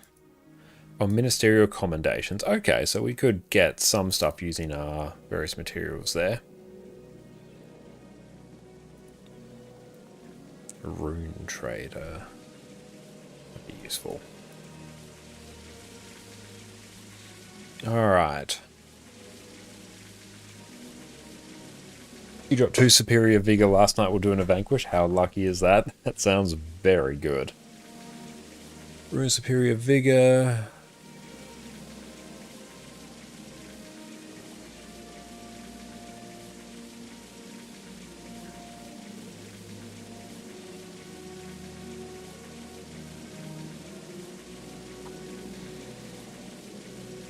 Is it going to be better me getting another set of armor? Am I going to be really gimping myself if I don't?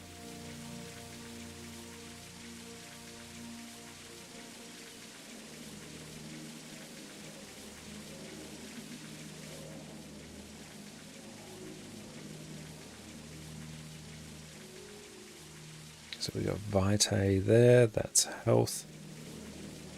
Do I just throw in attunement? Sometimes get another headpiece enough. Yeah, that feels fine, because yeah, we got Superior Vigor there. Dagspam Writ, you're so squishy. Okay, we'll keep that in mind. We might have to buckle up for that.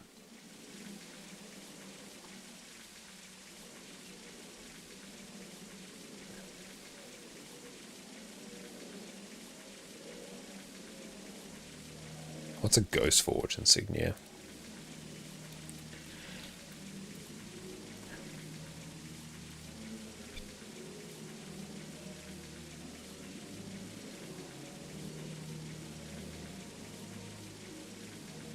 Okay, it's more armor when you are affected by a weapon spell. And can I get that? Ghost Forge insignia. Okay. It's just that, I guess.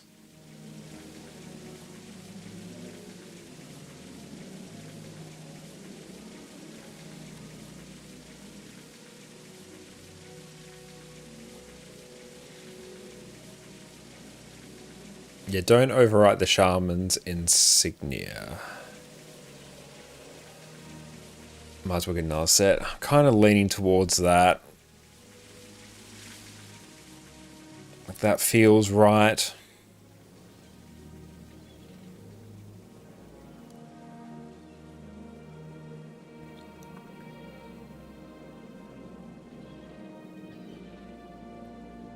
Okay, Shift C.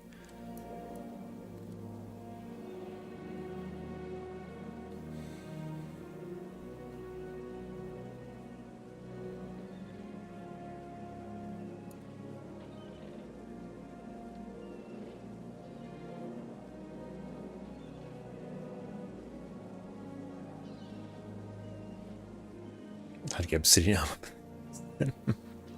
We will work on it. Alright. What's the best one for us to get? Steel ingots. How many do I have? Okay.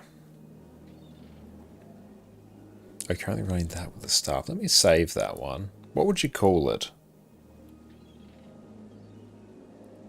Ah.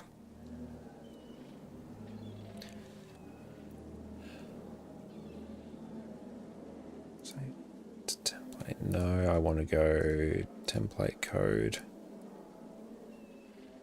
So that is Rit Ellie.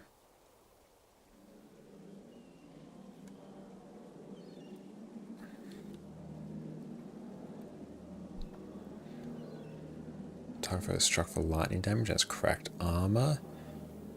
Attacks can't be blocked and do more damage. Open battle standard. Strike for more damage, weapon of aggression, attack faster, quickness, nice. Enchantment spell, you can't be blinded, I'm the strongest. Next attacks do more damage. If you're wielding a lightning weapon, you attack strike for more lightning damage and spirit strength. Yeah, let's save that.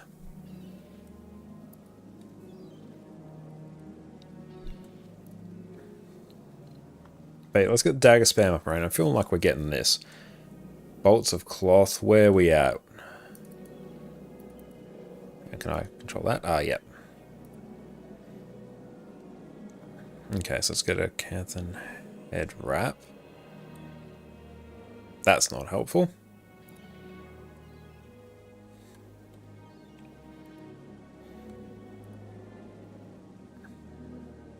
Want spawning power stuff. Ah.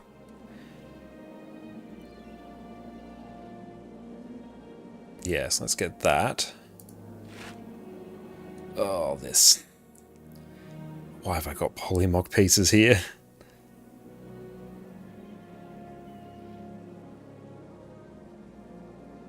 Monumental tapestry. Oh, we'll just sell a bunch of stuff, why don't we?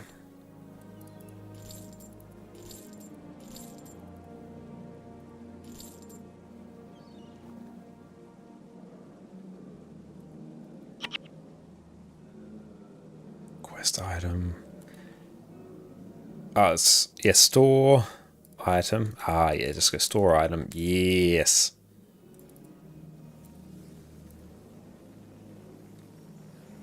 I think I'm done with these. Because I think I got them all, because the Pharaoh sent them to us. Okay. So, we've got that. We've got spawning power. We need bangles. And we need legs. We need...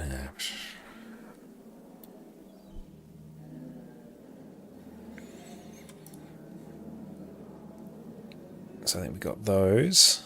Yep, so we need 75 plus 50 minus 48. 77. 77 bolts of cloth. Where is material trader?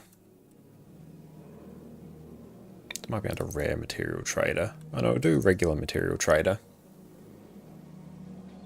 Nope, come on. Where is material trader?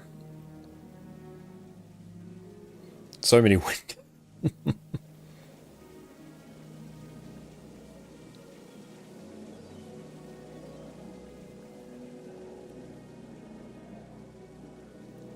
Yes, okay. Bolts of cloth. I need 7, so I need to go 1, 2, 3, 4, 5, 6, 7. Oh, thank you, Pharaoh. Oh, Flesh of My Flesh is such a good skill. Yeah, submit. Thank you, Pharaoh. Sort of defense, fortitude, zealous tank. Excellent, thank you. You are an absolute legend. These equipment templates. Is that just weapons? Or is that armor as well?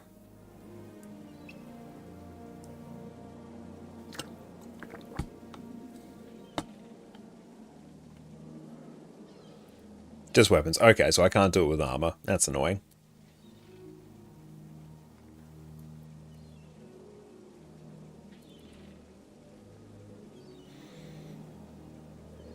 How many steel ingots did I need?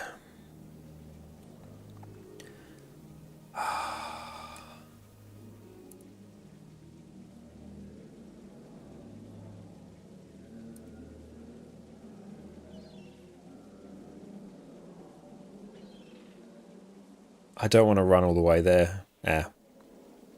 1, 2, 3, 4, 5, 6, 7, 8, 9, 10, 11, 12, 13, 14, 15, 16, 17, 18, 19, 20. Hey! Okay. Arbitrary number. Let's hope it is correct.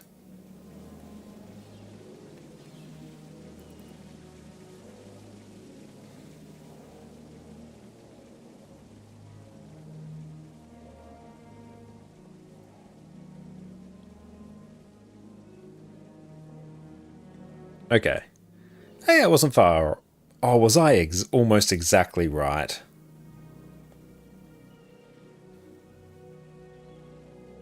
Yeah, I was very close.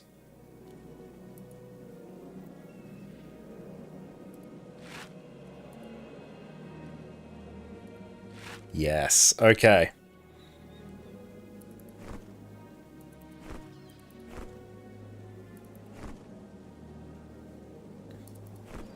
Okay, cool. And then Shift C. Let's deposit this armor. Oh, anniversary storage. Let's put that there. Can I deposit you? Or can you only go in here? I don't know why you can only go in there and not in my other storage, but you know what? It's fine. It's fine. We don't think too hard about it.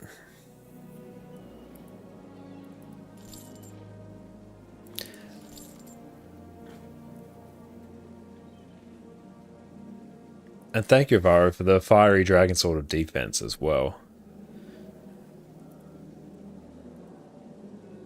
Okay.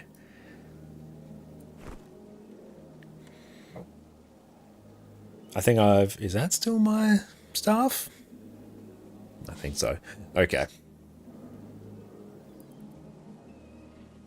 Zealous Dagger. Energy on hit. Dagger of Fortitude. Okay, weapon is done. So I think we deal with runes now. They can cosplay as Ritlock? Hell yeah. Our Lord and Saviour. Oh, hi, Eddie, you're back. Is that not cropped? That's been scuffed. Hang on. Studio mode. Let me try and fix that. That's what happens when I just move things. Filters. No, it's not there. That lives in Adicam scene. Adicam Jiffy. Filters. Hey, there we go.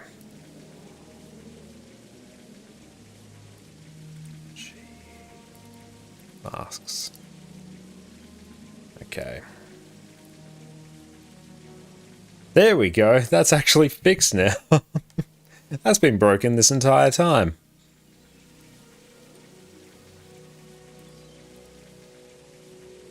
Okay. So we want a spawning power headpiece.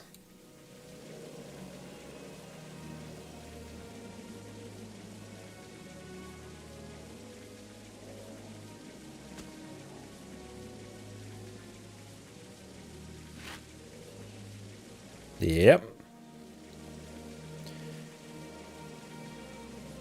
Cool, so we know that now. That's good. Ghost Forge insignias. So we can do... Hang on, so that was a rune. So we've done runes, so we can do insignia. So if we get 5 Ghost Forge insignias...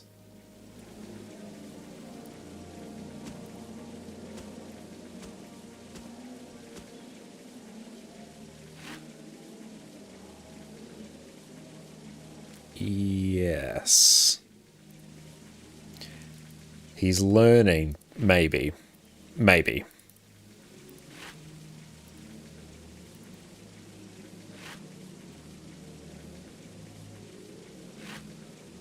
Okay. So now we've done one rune, so we need runes of attunement.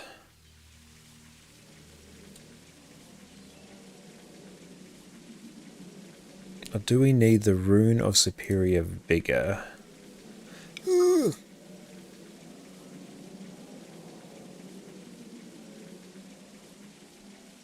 How about no?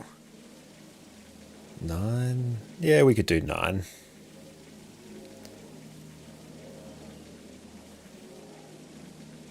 Use minor vigor. Vigor's overrated. Okay, minor vigor. Yeah, that's way better. So I'll put that on our chest piece.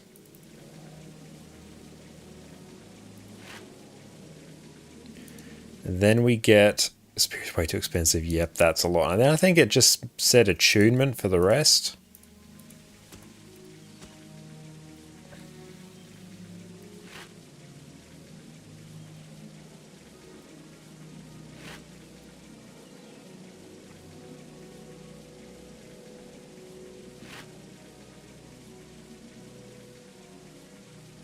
Okay. That is now done? Maybe?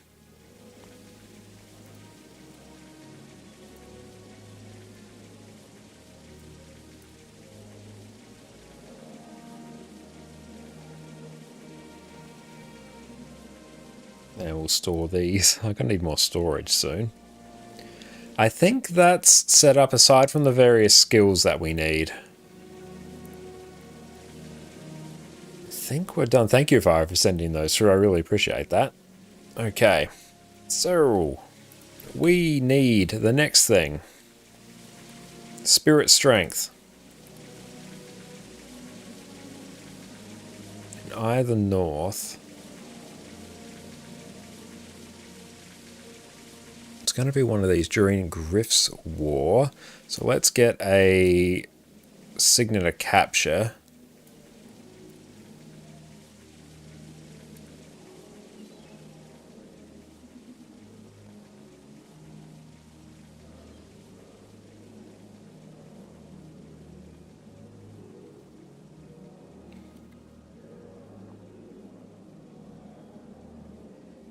Nightfall is the closest one, usually. Okay.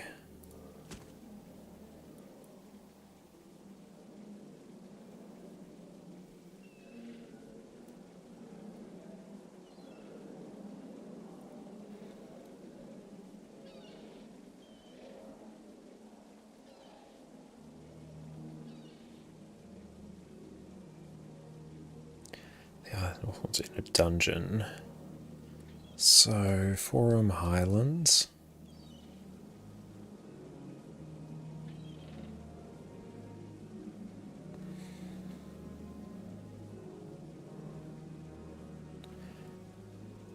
I feel like because I haven't done much of the Nightfall quest, that's actually going to take us a bit.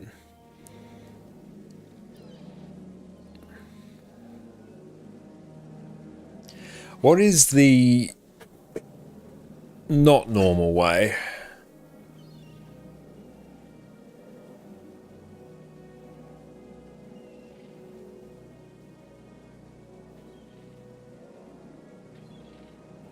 Do I still have flames? I think I do.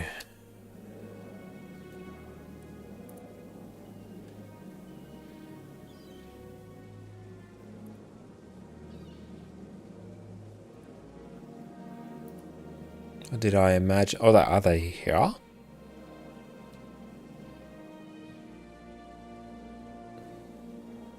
Can I search for items using toolbox? I presume so.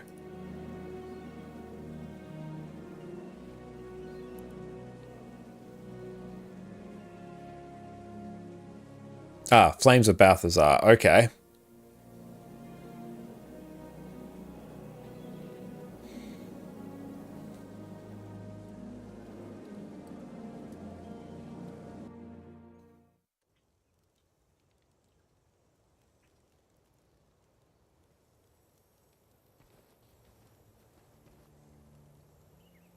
Can I do this?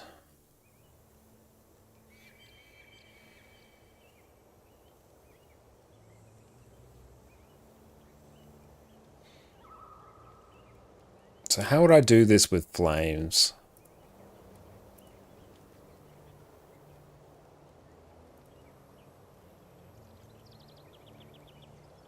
That's obviously not helpful here.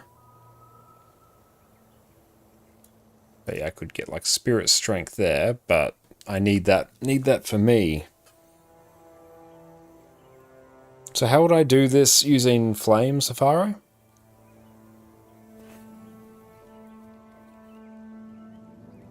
Unlock from the priest, then use an elite writ tome. Okay, so we'll do that. We got an elite writ tome.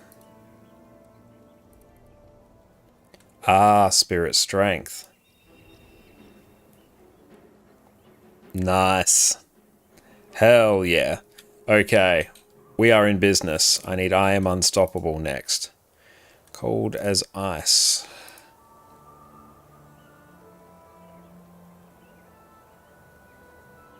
Given by Sif.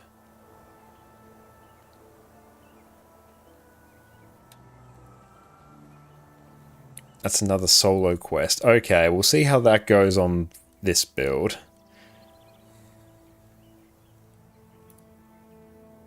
Can I try DP Sif? Ah, it works.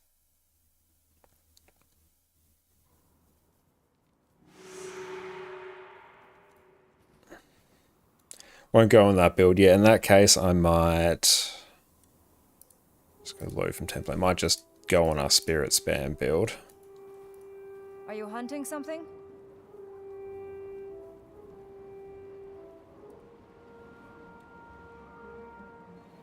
Preceded by anything you can do. So it's worthy deeds done dirt cheap. Who sent you?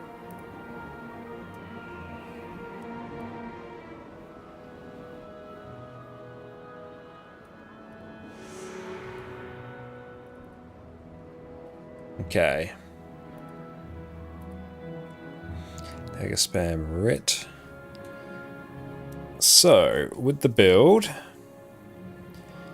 so usage, precast spirit strength, your weapon skill, and drunken master. Spam jagged strike, fox fangs, then death blossom. Lead attack, offhand attack, dual attack. Okay. Just spam.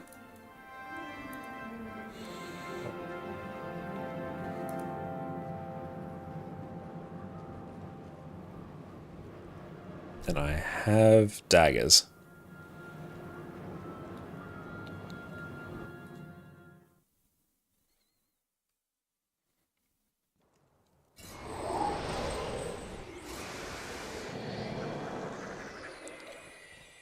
So where are we going for this one? Prove your worth. That's dirty deeds done, or worthy deeds done dirt cheap.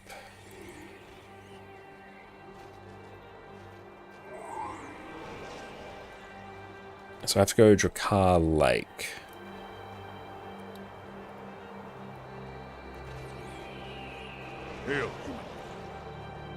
Nah.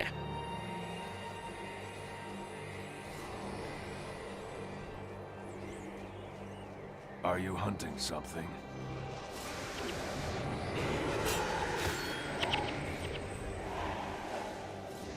Do daggers have an inscription? Zealous daggers of fortitude? Yeah, they have no inscription. Are you hunting something? What should I have for an inscription?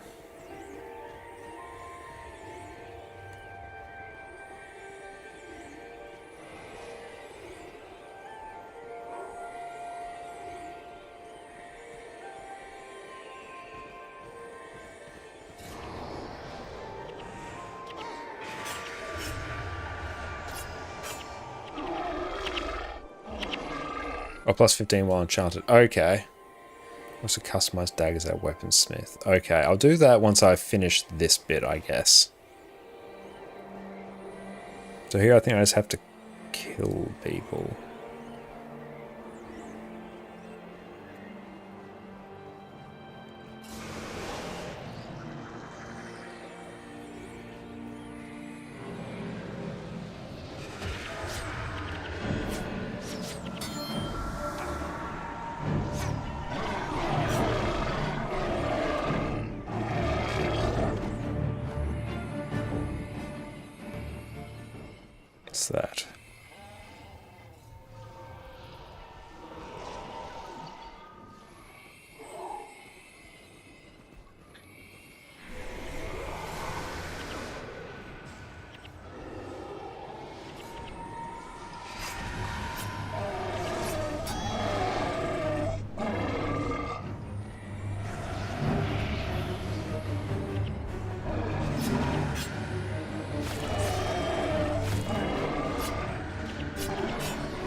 This is quite fun.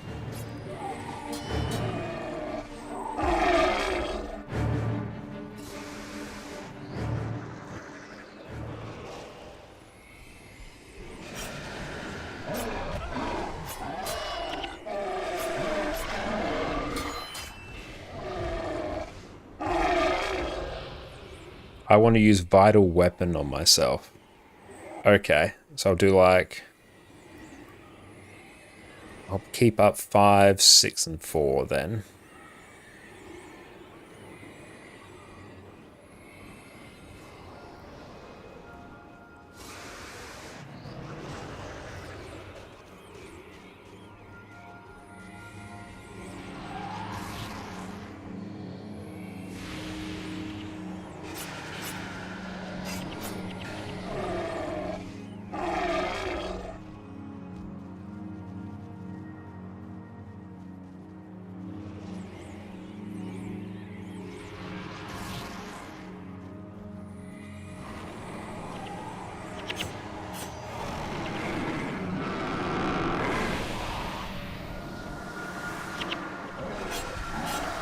The damage feels good.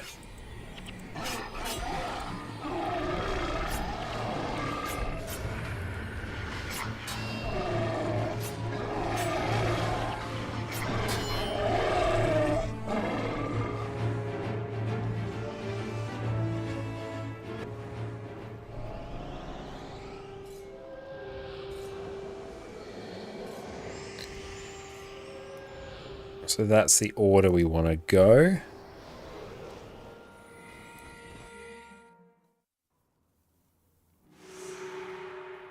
Yeah, the damage feels good while Vital Weapon is not wild. True, I imagine it's going to be a very significant increase.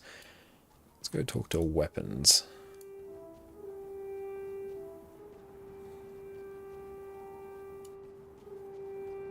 Are you hunting something?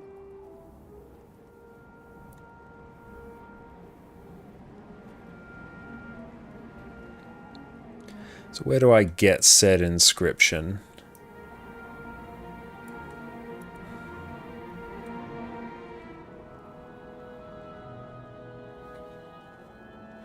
I was wanting Strength of Honor as well. Did I not do that?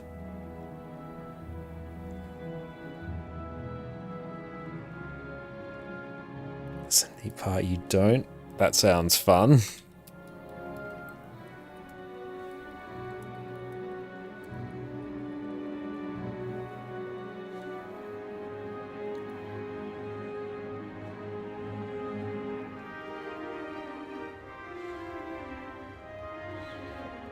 So how would I get this as an inscription?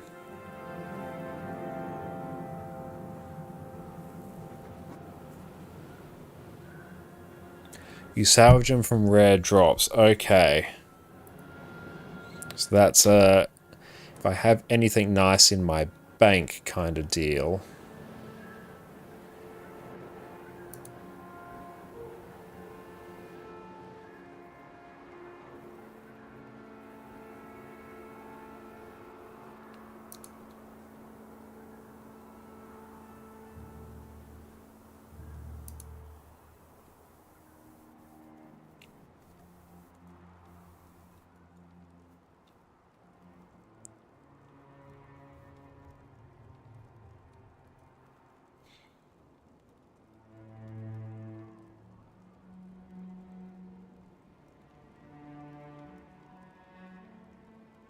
Okay, the upgrades come from mob drops.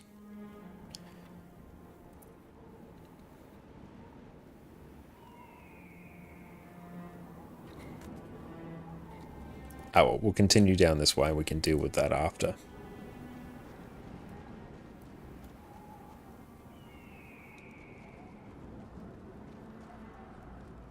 Okay, so the PVX wiki is wrong. That's unfortunate.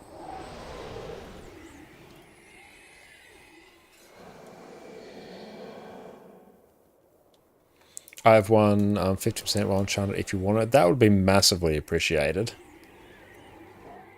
I'm in Sifhala. Okay.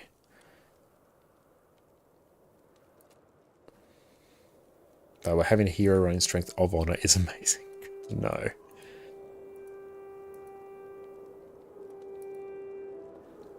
And we head south. And there. And there, I guess.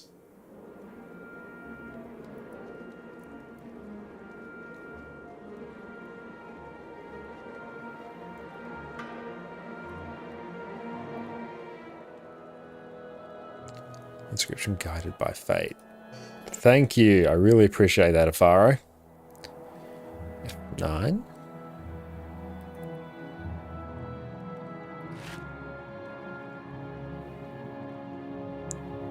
Damage while enchanted.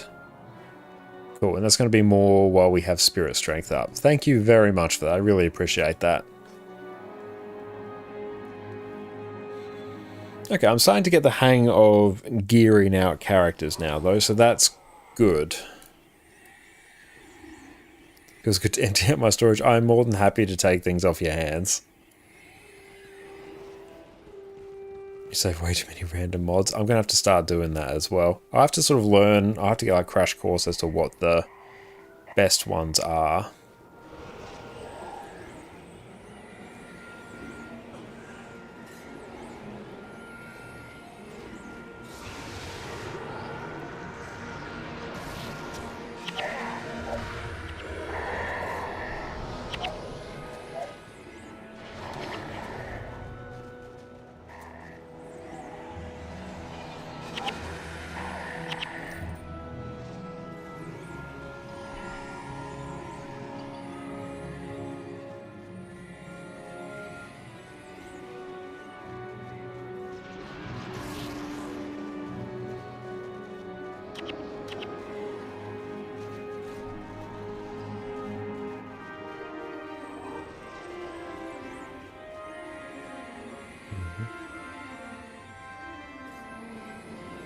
Okay, so we're looking for... Oh, this gives a ton of experience here. We also get you move like a dwarf.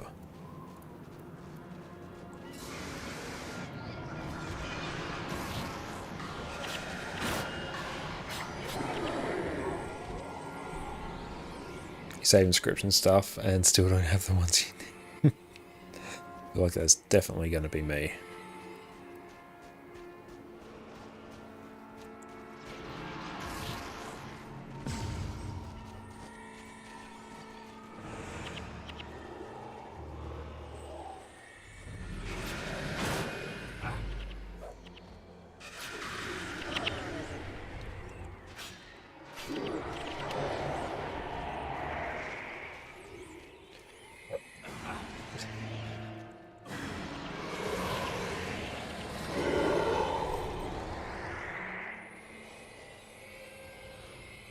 I presume we just want... just keep going until we find the mobs we need, and they should, I guess, somewhat be centered around this area.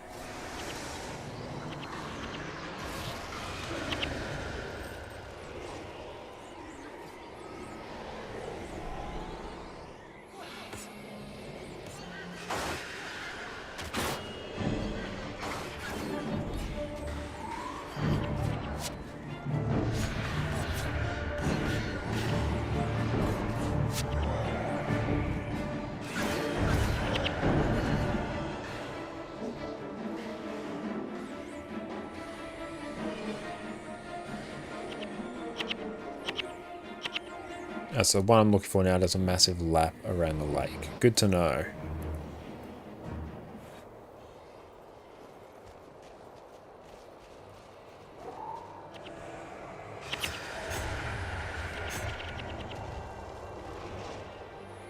That chill is rough.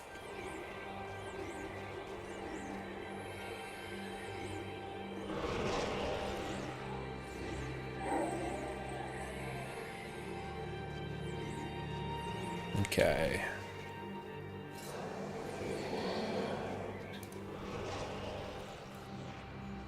Really D's done dirt cheap.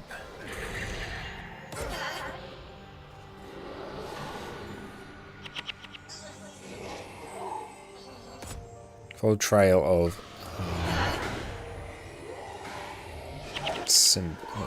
spirits. So I think one is apparently in the center of the lake. Northern Green Star.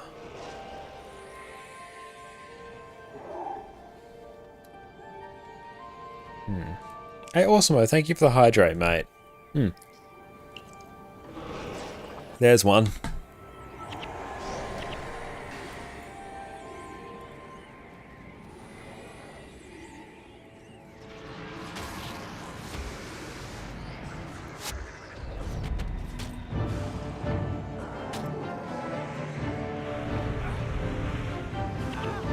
That's right, you got this, team.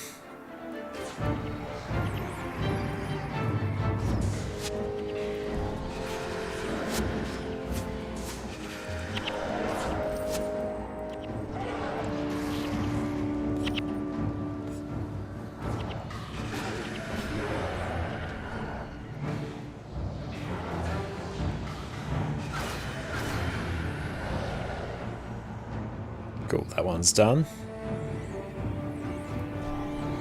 Another one's meant to be up here.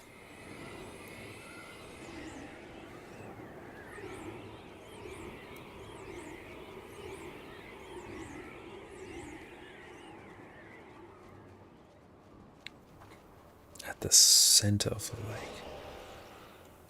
Okay, no, she's in the middle. Southwest corner of the map. Okay, no, we're good. Cool, so we've done, I guess, the hard one. What's that?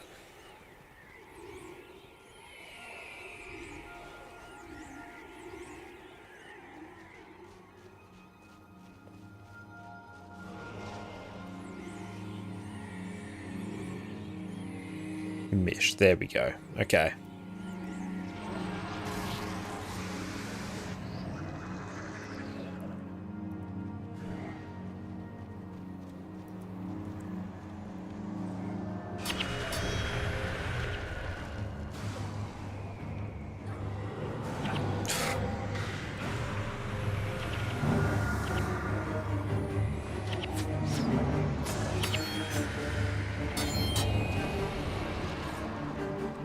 Chill is really annoying.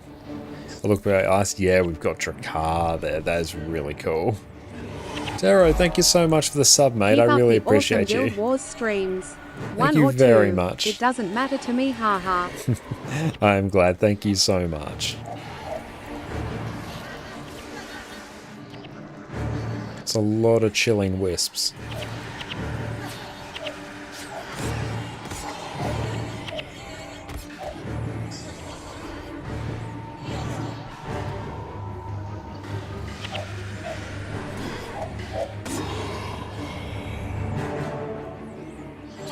There was Baby went Hummer and got some nice rides as well. Okay.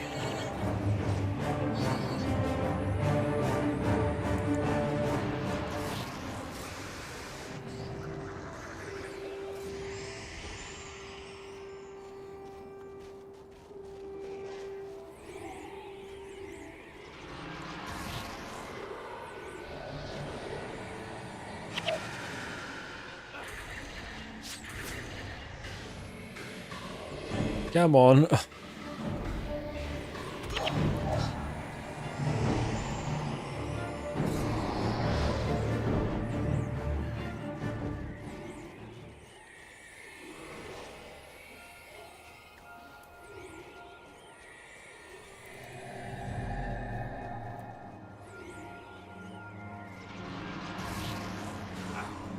Knocked down.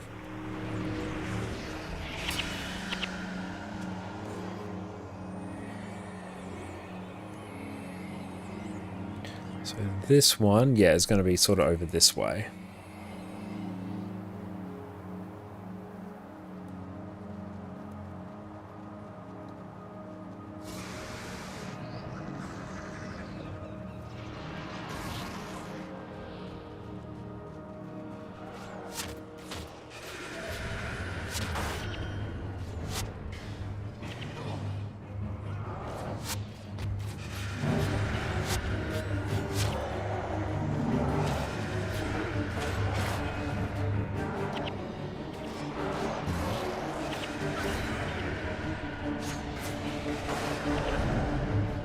It's not doing anywhere near as much damage as our Spirit Spam build, but we can focus down targets, which is nice.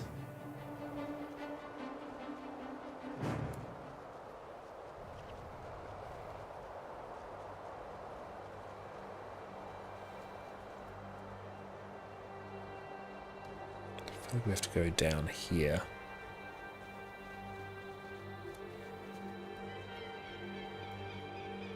Like, I feel it's doing definitely more burst damage. That I can feel.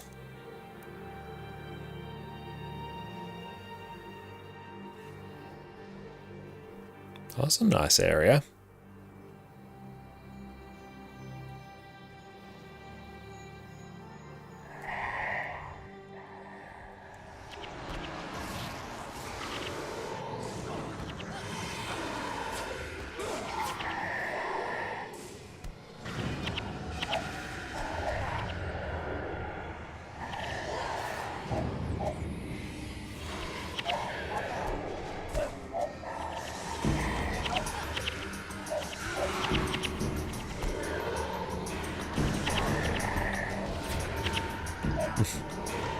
We somehow managed to survive that.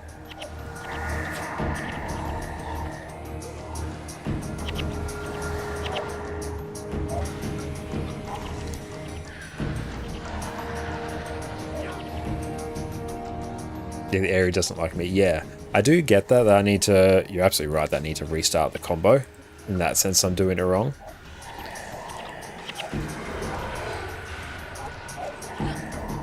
It's one thing I understand, but I just need to get it into the muscle memory.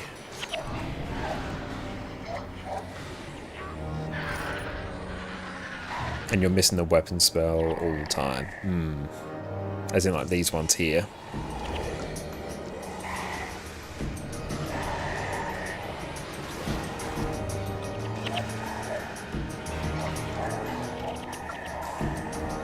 Oh, vital weapon, yeah. Where is it sitting?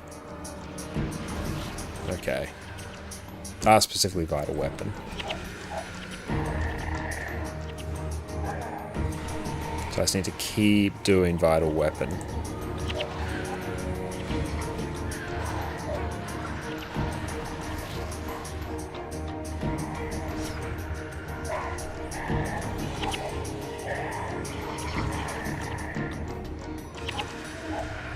So vital weapon is now down. Okay, so I need to keep that up more.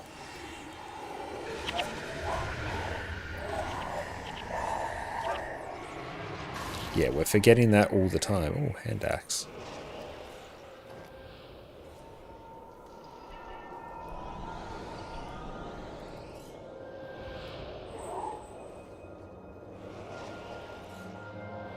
Will they always cast it on us? I mean, that would be nice. Are you hunting something? Oh, let's leave. That's a lot of experience.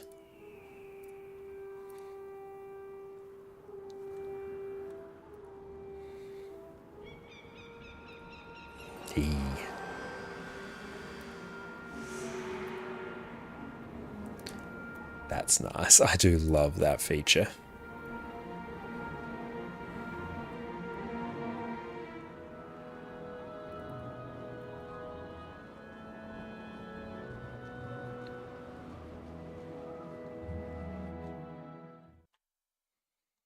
So I need to remember to keep up my vital weapon.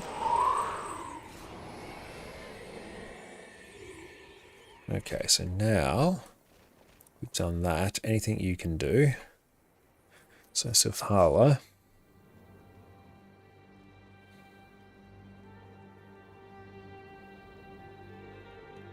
Avar the Fallen. Whiteout. So basically just head up north.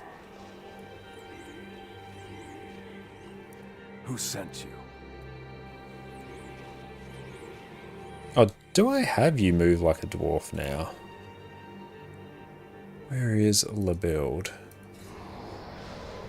Well, that's just gone off somewhere. No, it's I'm Unstoppable that I want. I mean, I'll take that.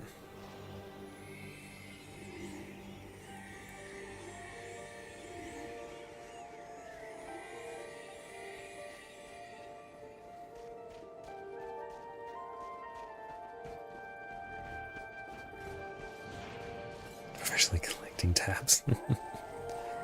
So we're getting a lot of things unlocked though, which is nice.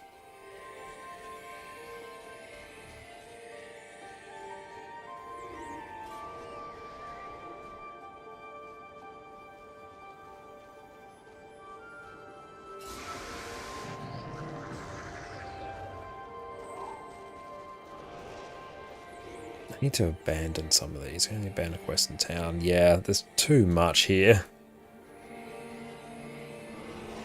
What's the go in terms of abandoning quests? Because this is feeling like too much and I don't like it.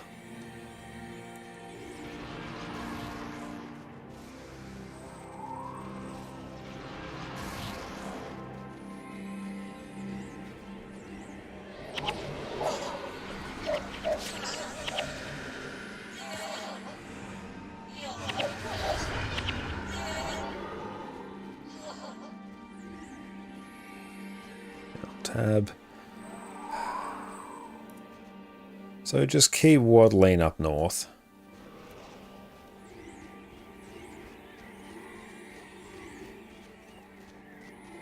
Avalanche warning, we'll keep that in mind.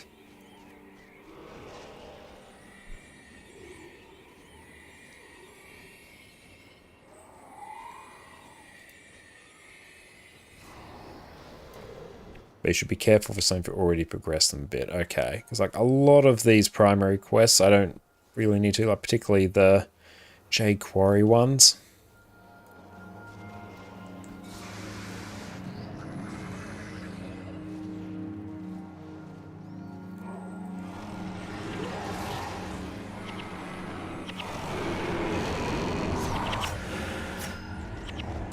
Cool, they're just gone.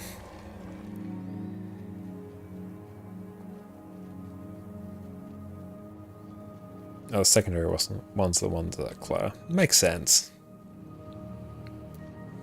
Yeah, you keep primary. Good to know.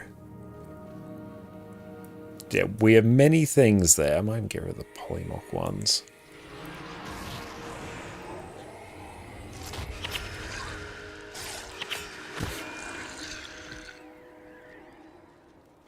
Have other fallen. Perfect.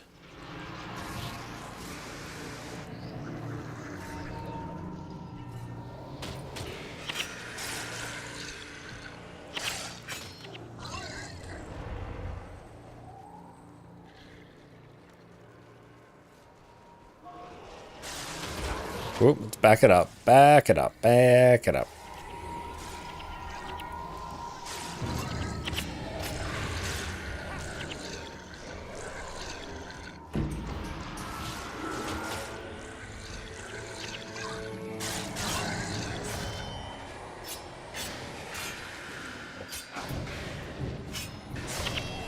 Nice. Everything dies so fast you don't get to enjoy it. I can see that being a problem.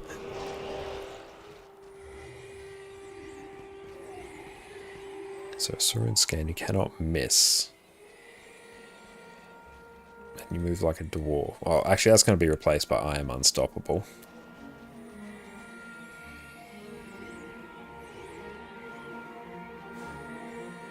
And then we go around here and circle back up and that should take care of that. Oh, did I select the wrong quest? Oh no. Yes.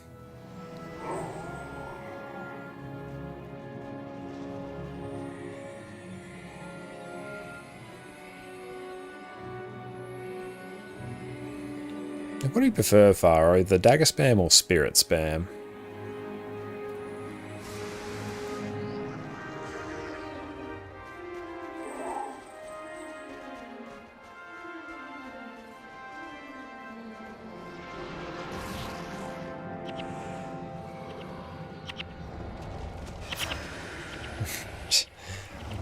And it also doesn't help that our mercenary comp is just completely melting everything. Depends on you. Fair enough. Most times Signet Spirits, yeah, I can relate to that.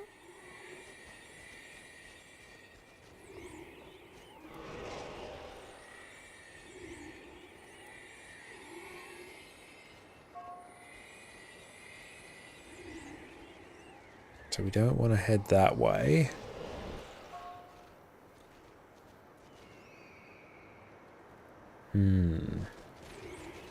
Yeah, we want to go up into here.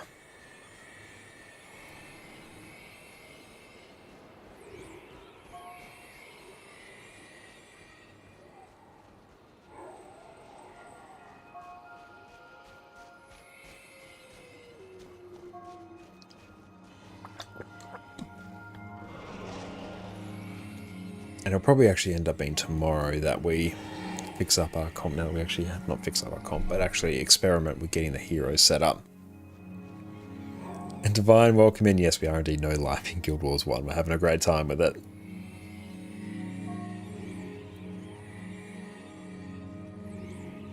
Must be looking for a bone.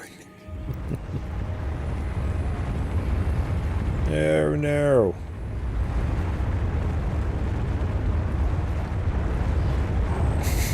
Sorry, accident.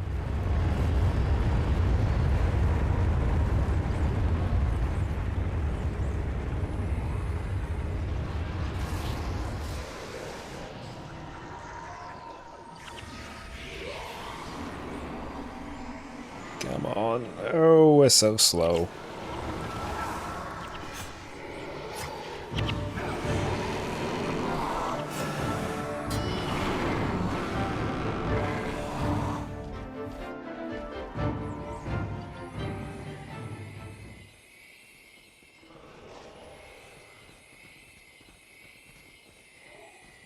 Loving the quest trail. It's very, very nice. That's good. It doesn't look like there's been any major issues with the stream today, which is very nice.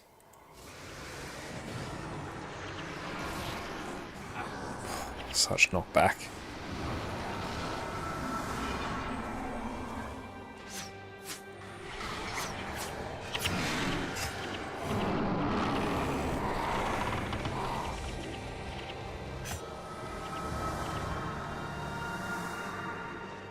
So it seemed to be, it was either our settings were tuned too high for the amount of streams that we have going, or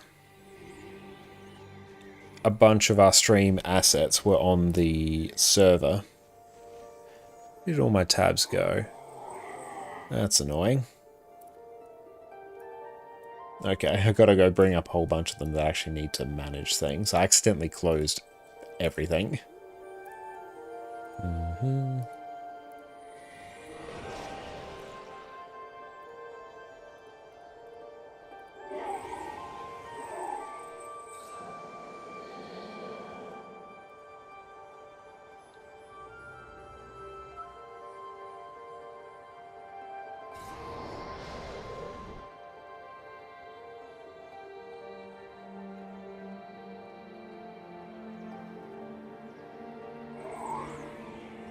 Okay. There we go. Back in business. Everything is back up where it should be. 15k XP and a platinum. Nice.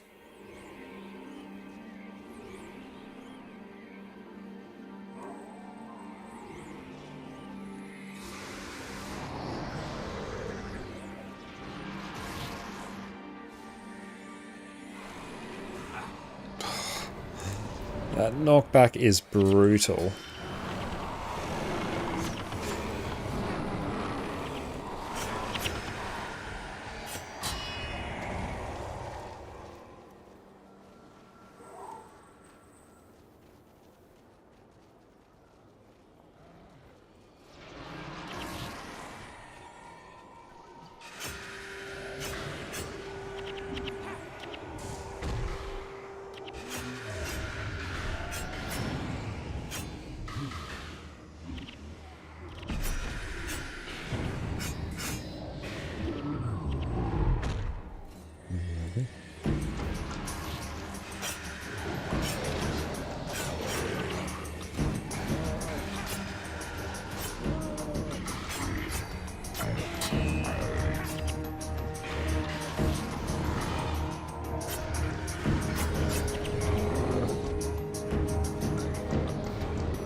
This build is very fun. It does feel much more engaging to play.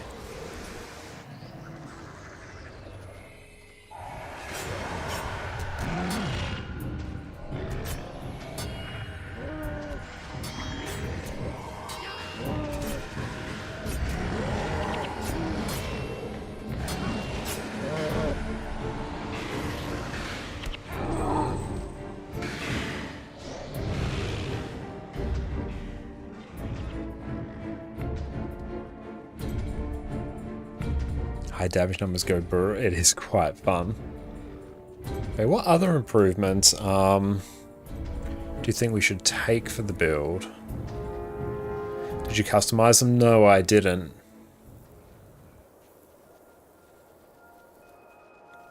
So what's the benefit of me customizing them?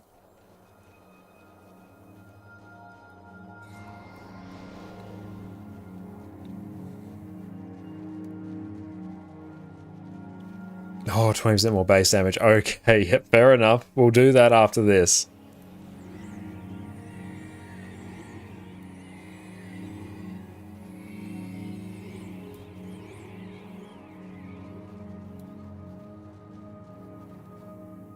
Oh, I could have just run back to Sifhala.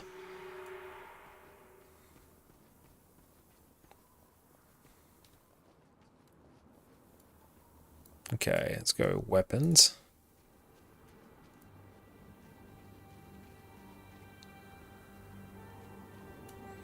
An Angry Phil, welcome in. It'll take you 55 weeks to get all the skirmish tickets for World vs. World armor.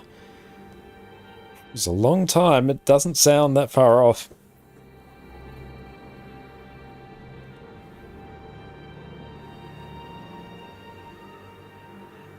You make sure you never want to sell that weapon. Yeah.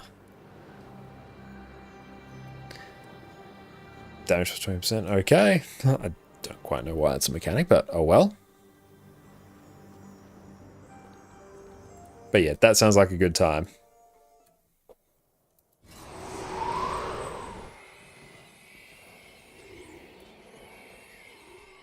Oh, so you're basically soul buying.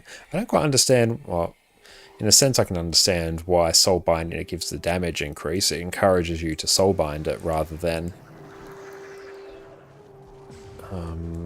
just holding things for ages and then selling them once you're done with them. So I can sort of see why, but I don't know, just coming from Guild Wars 2, it seems odd. But like basically, whenever you equip anything in Guild Wars 2, it becomes soul bound anyway.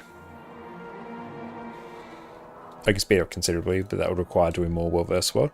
Like, as long as it's the amount of World vs. World that you enjoy, then that's totally fine.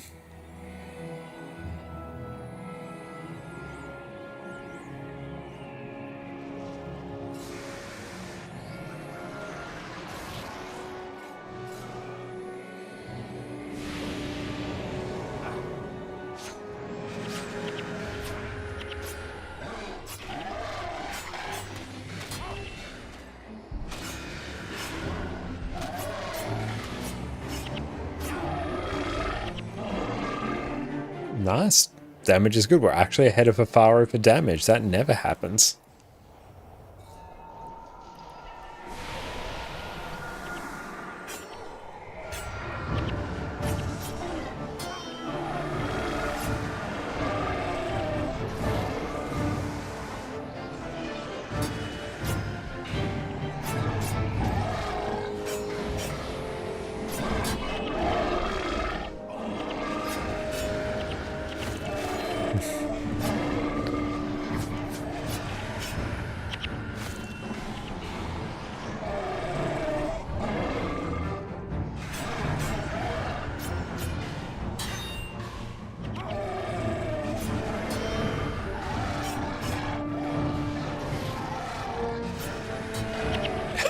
Well, we're actually quite a bit ahead of Afaro.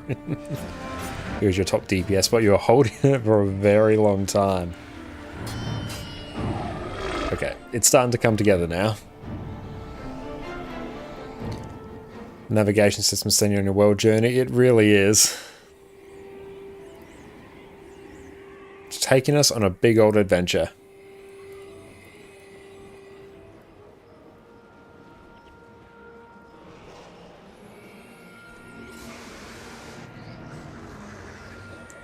Feels nice when they stay alive for a bit longer. It really does.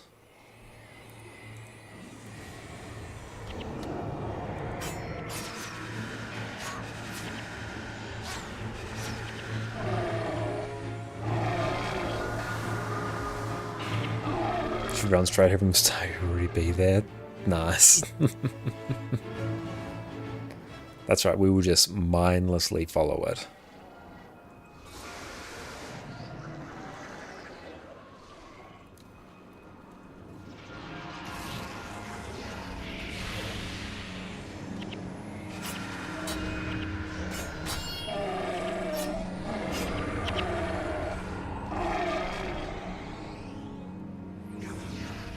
So scan an enemy not attacking so you can hit through blinds and blocks. Like as in, can I be attacking this one, then target another one? And when I'm attacking the original one, will I then just not be blinded? Your attacks cannot miss a target foe. Killing a foe removes the penalty. Okay. Means you have to recast the scan. I gotcha.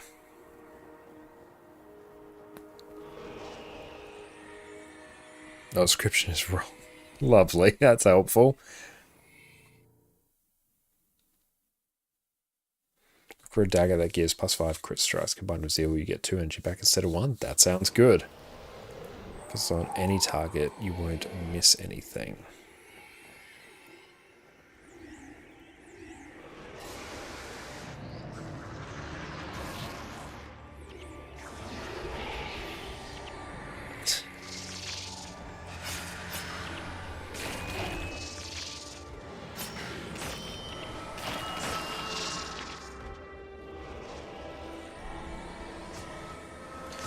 I have to take the quest from the dwarf outside.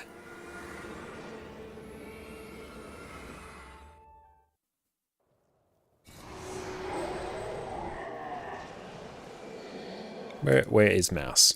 Are you hunting something?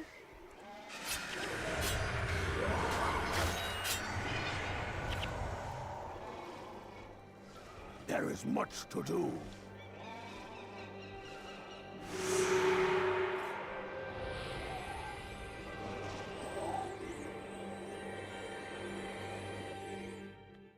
Sepulchre of Dragma. Proof of strength.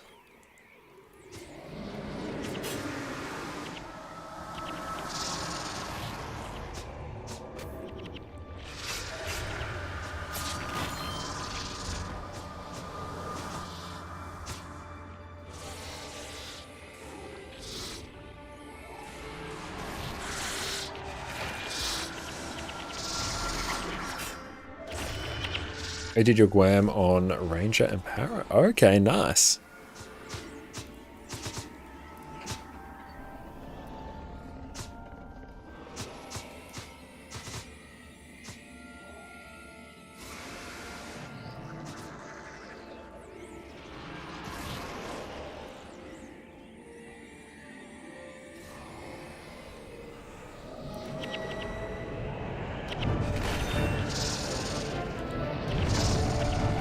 Big knockdown. Oh.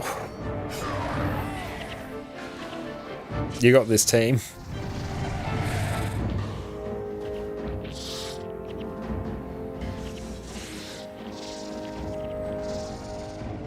And in a few quests was on Ranger, Derv, Para, Monk, and Mesmer. Damn, nice.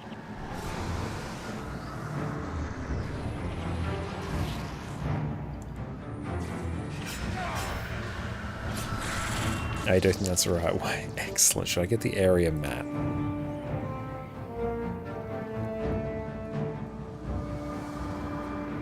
Don't know why, but Warrior and Sin just felt so fun. Cool, that's good to know.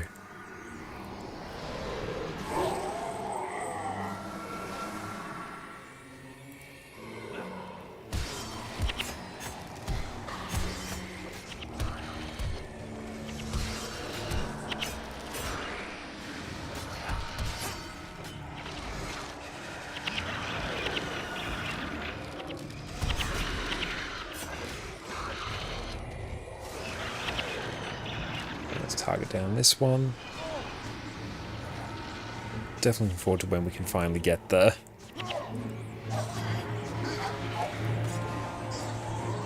Yes, the fragment of antiquities. Okay, where is that? Looking forward to when we can get our stability skill.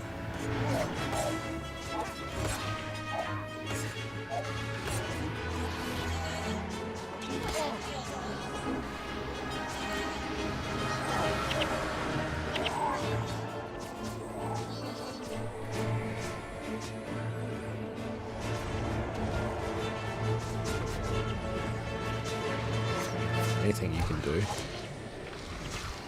can't, like,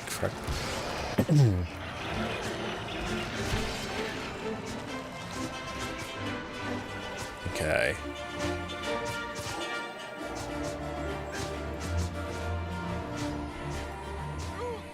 So it's basically go up and straight-ish for the most part.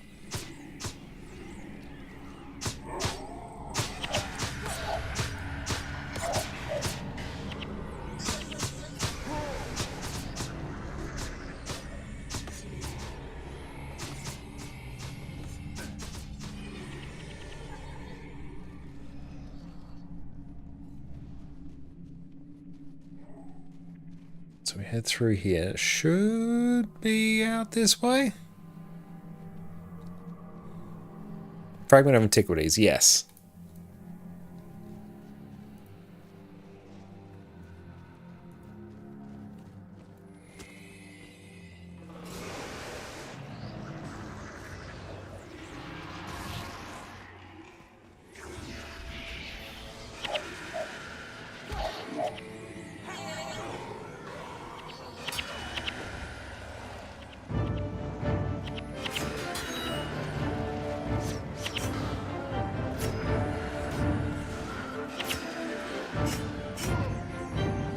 I want to target the fragment. Let me target the fragment.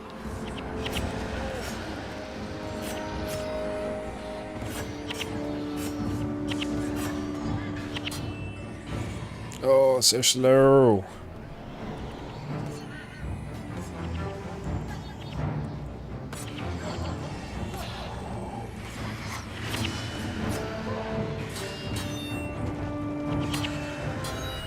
Okay, so now we can go back to Sif.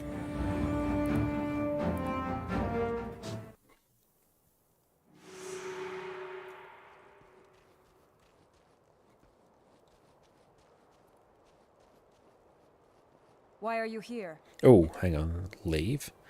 Add them all in.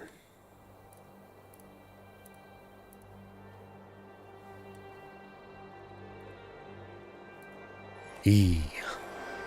I am unstoppable. Okay. So now... Nope. Okay, I will just bring back the... Spirit Spammer.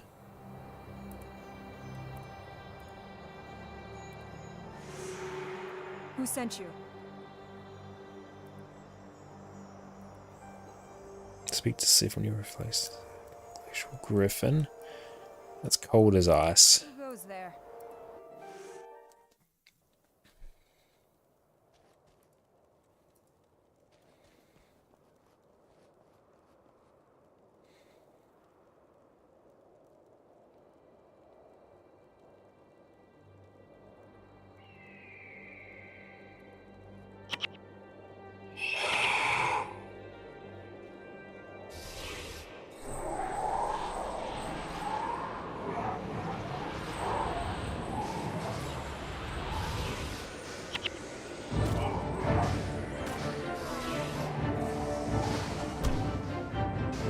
Ah.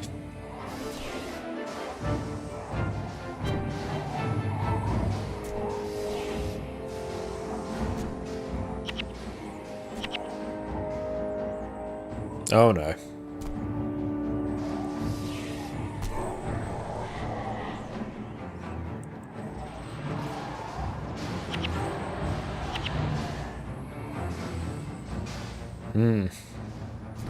Shadow Song helps here. Yep, I can definitely see that.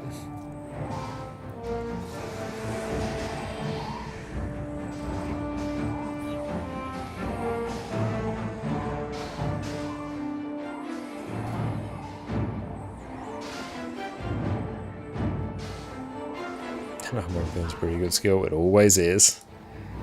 Hang on, let's actually fix this.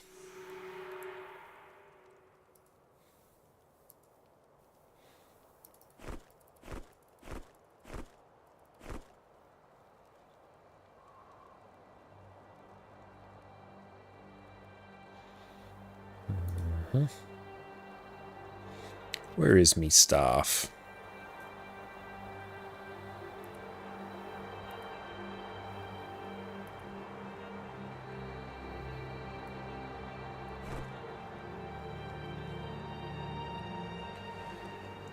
Okay. Sort by profession. Let's go add in armor of unfeeling. Do you have time to capture the elite here? After killing the griffin.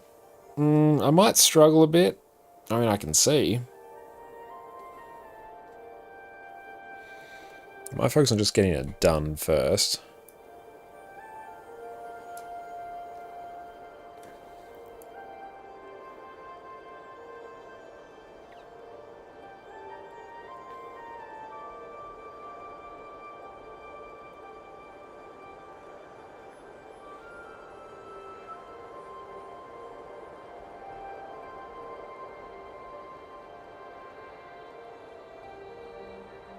We try to capture it? Okay.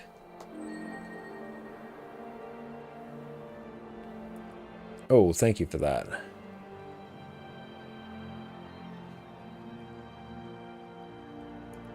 Excellent, thank you. Okay. I can always come back and capture it later. Sickness, spirits, summon spirits. Creation. If it'll work, but once the quest is done, the quest is done. Alright. You know what? Let's try.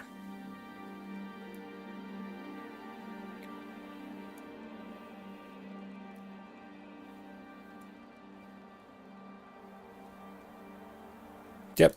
Let's try it.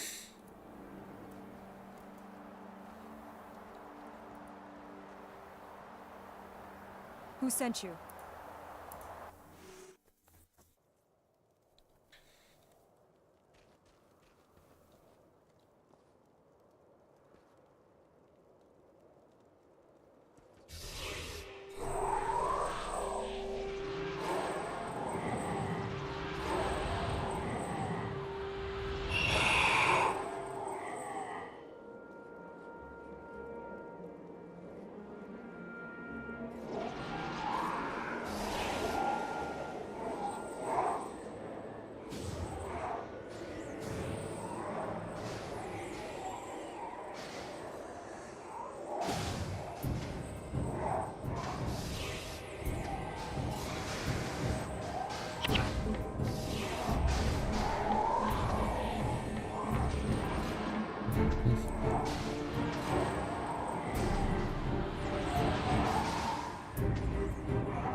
How much does that take? 15.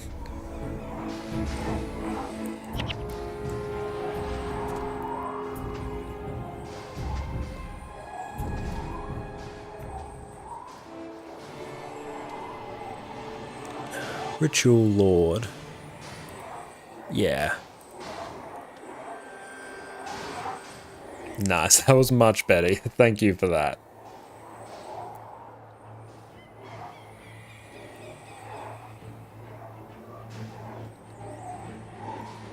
The Pathfinder of the AI was something else there. Glorious AI. Okay, I think we can actually count that build as active now.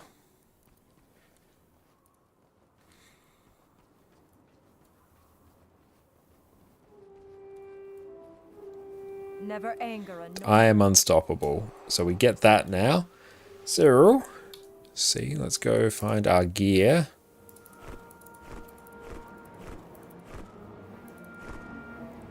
That's all back.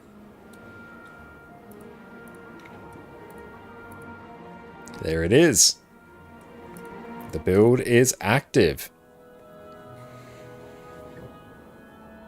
For 18 seconds, you can't be knocked down or crippled. Yes. Oh, it's so good. Build is actually done.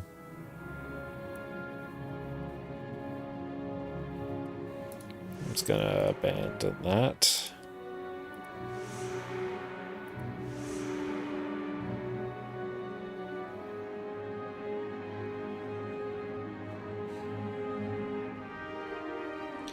Next goal would be to increase your titles to make the PvE skills stronger. Okay, as in like...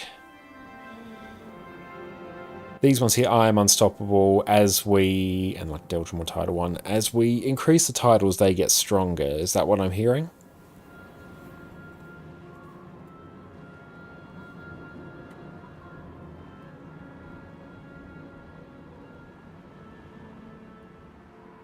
Okay. I need to get your titles to rank 5, which is pretty fast. Okay, we might sort of focus on that. Depths of Tyria. Northern Allies.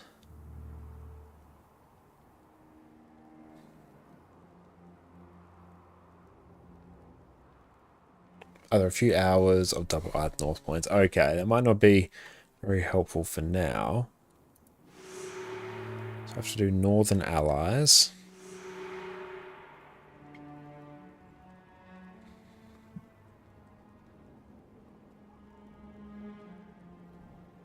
In Jaga Moraine, help to regain her honor. Fast will be vanquished, but for that you need to finish the story first. Okay. And am I correct in saying basically the Eye of the North story is really the Against the Destroyers quest, and then everything under that is like a sub-quest that is contributing towards that?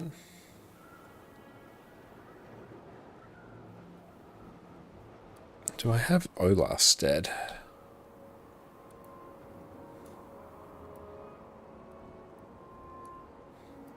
Okay.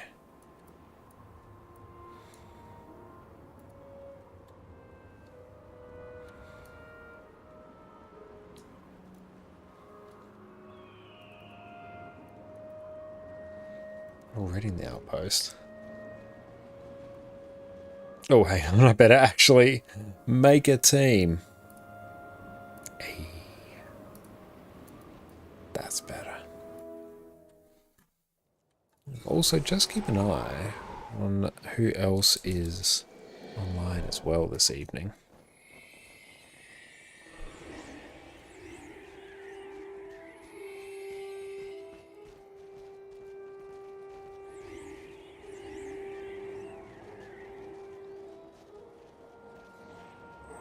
And Norna is so easy to max out during the bonus week.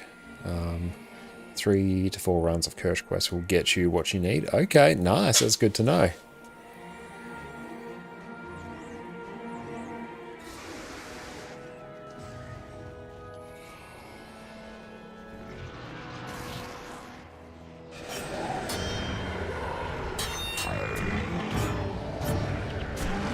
Yep, it's really nice having I Am Unstoppable here.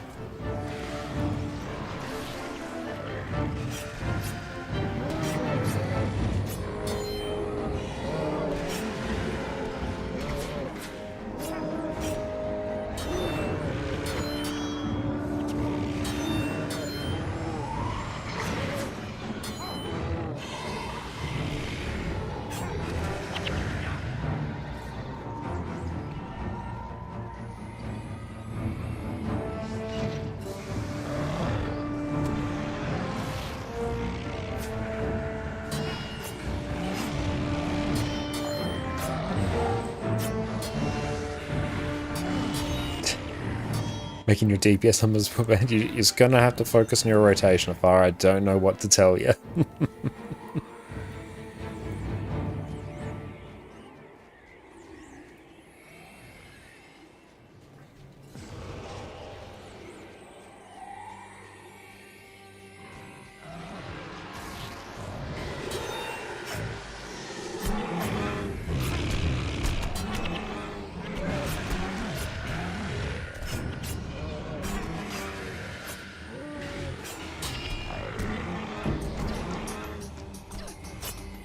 I should set my toolbox to drink alcohol. That seems like a good idea.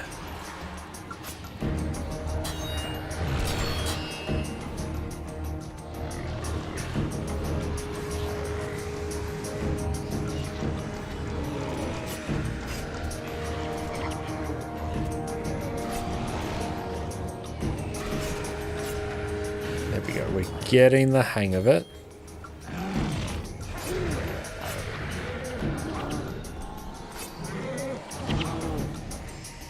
Nice, not too bad. How much it costs to buy alcohol? I don't know. I've never actually, thought about doing that. Obviously, it makes sense. Oh, it costs like nothing? Okay. Look at all the buffs we just activated.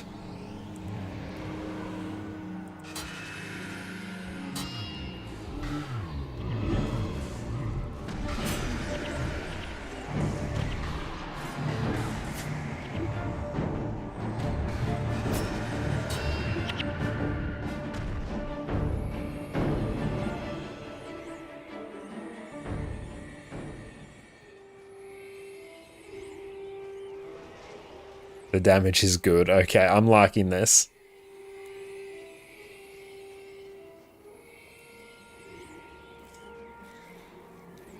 Signet of Spirits is definitely safer.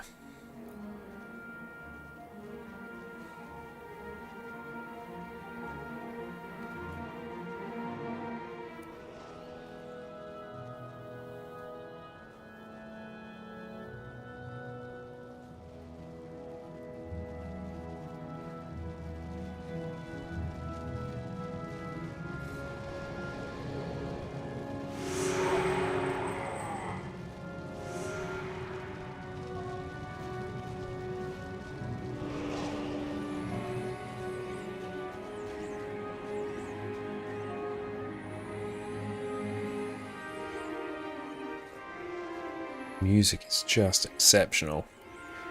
Far must we waddle?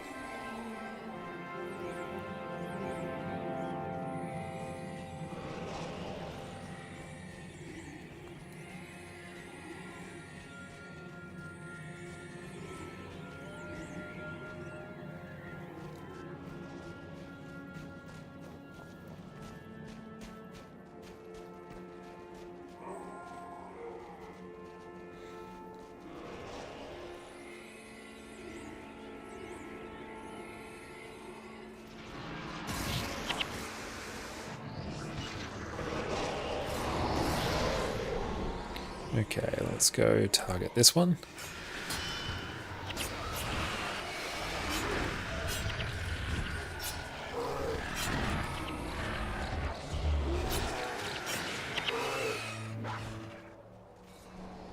Okay, so let's read this.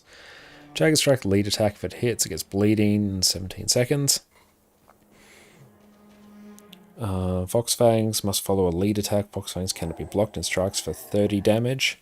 Dual attack, Death Blossom must follow an offhand attack, which is Fox Fangs.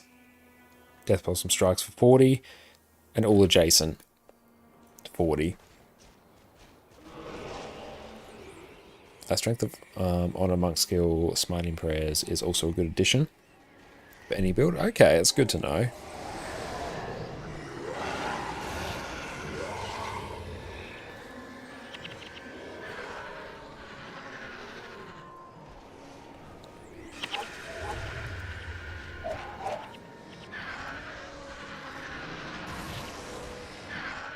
Everything's just dying.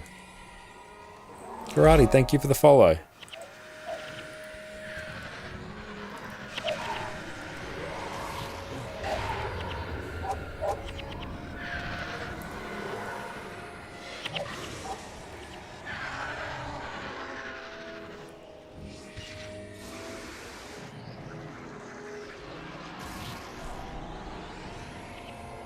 By the time I run over to it, it's died.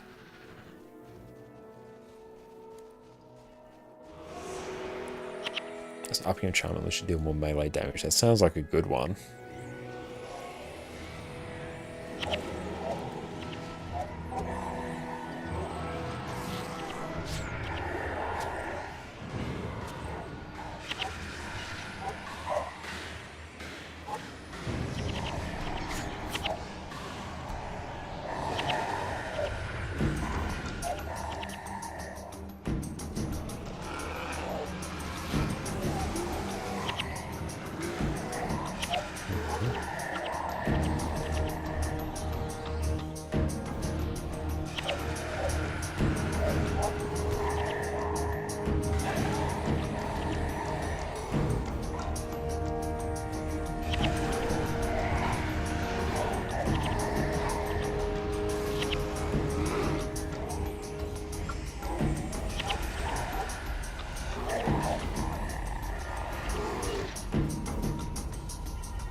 The damage is very good.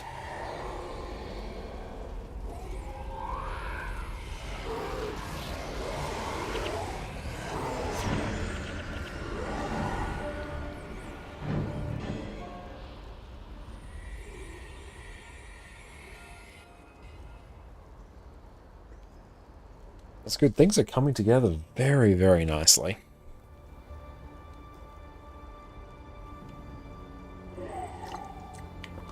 I call upon Bear for her blessing. I call upon Bear for her power. I call upon Bear for her strength.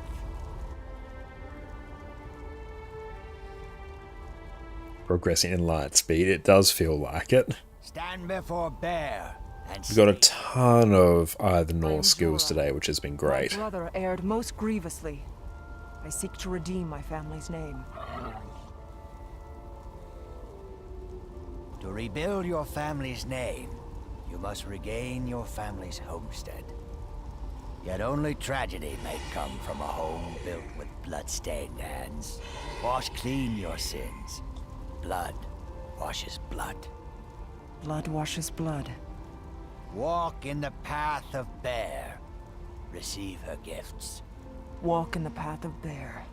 You know what must be done. Go with the I best. think overall, I understand. I feel like I've enjoyed Eye the North, I think, You more understand. than Factions. Could you bring the rest of us up to speed? Blood washes blood. To restore my family's name, we must retake my family's lands. These lands lie... I like the wide variety of environments, the skills are cool, characters are cool. Killing Char. Count us in. I thought as much. Gwen. We must follow the bear Yeah, really spirit like to her Eye the North. shrine. It's really nice and it approaches more Guild Wars 2 vibes, I think, which I'm more used to and very partial to. But I like the variety of different environments, quests, skills, and the rewards feel good.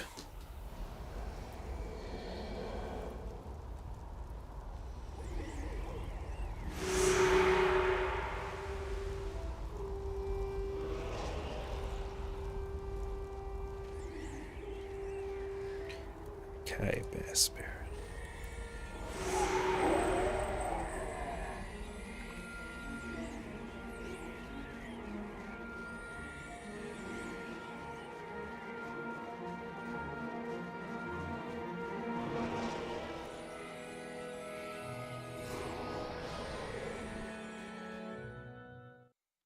That's good. Like, the stream's mostly been stable today, which has been nice.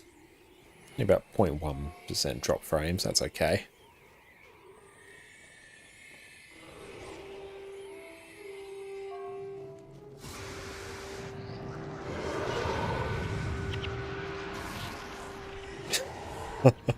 By the time I pre-buffed myself, my team just wiped everything.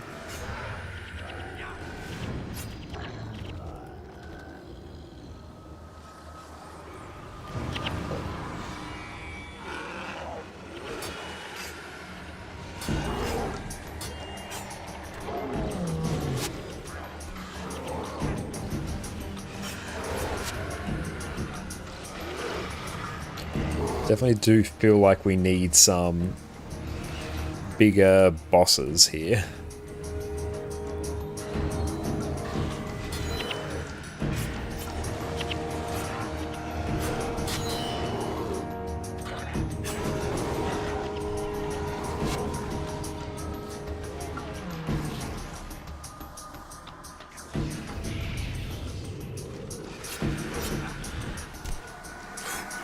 Okay, we're actually going to maybe die here. Almost.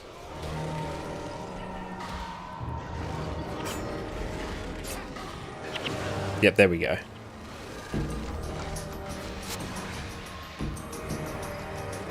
Back up.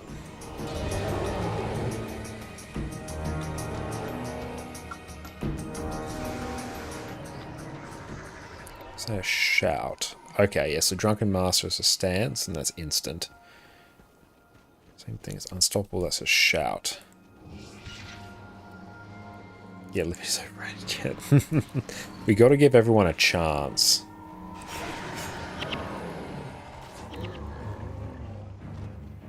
or else it's just not fair.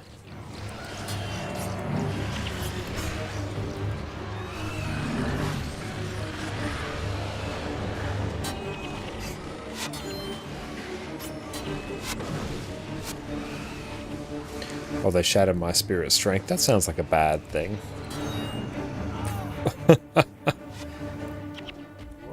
I might even have to remove some of that death penalty.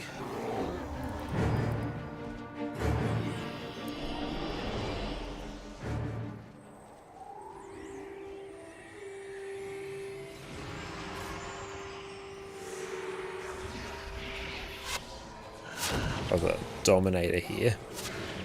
I think I did it again.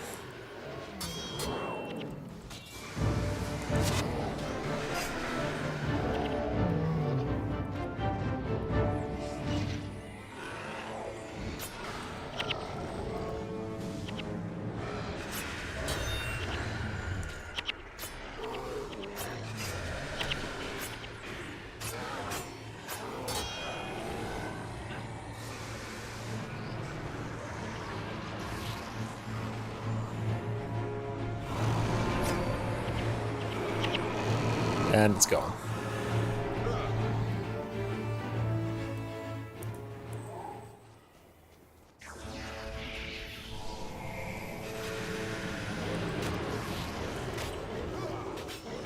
Good damage.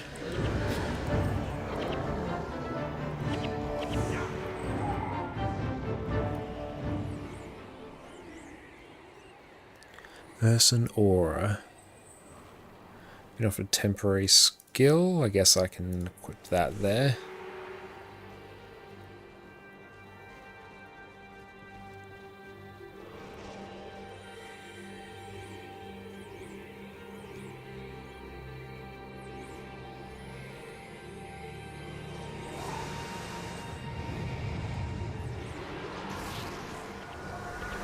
That requires reading. We may even have to pick that one up a different day, just based on the time today and how early I need to be up tomorrow.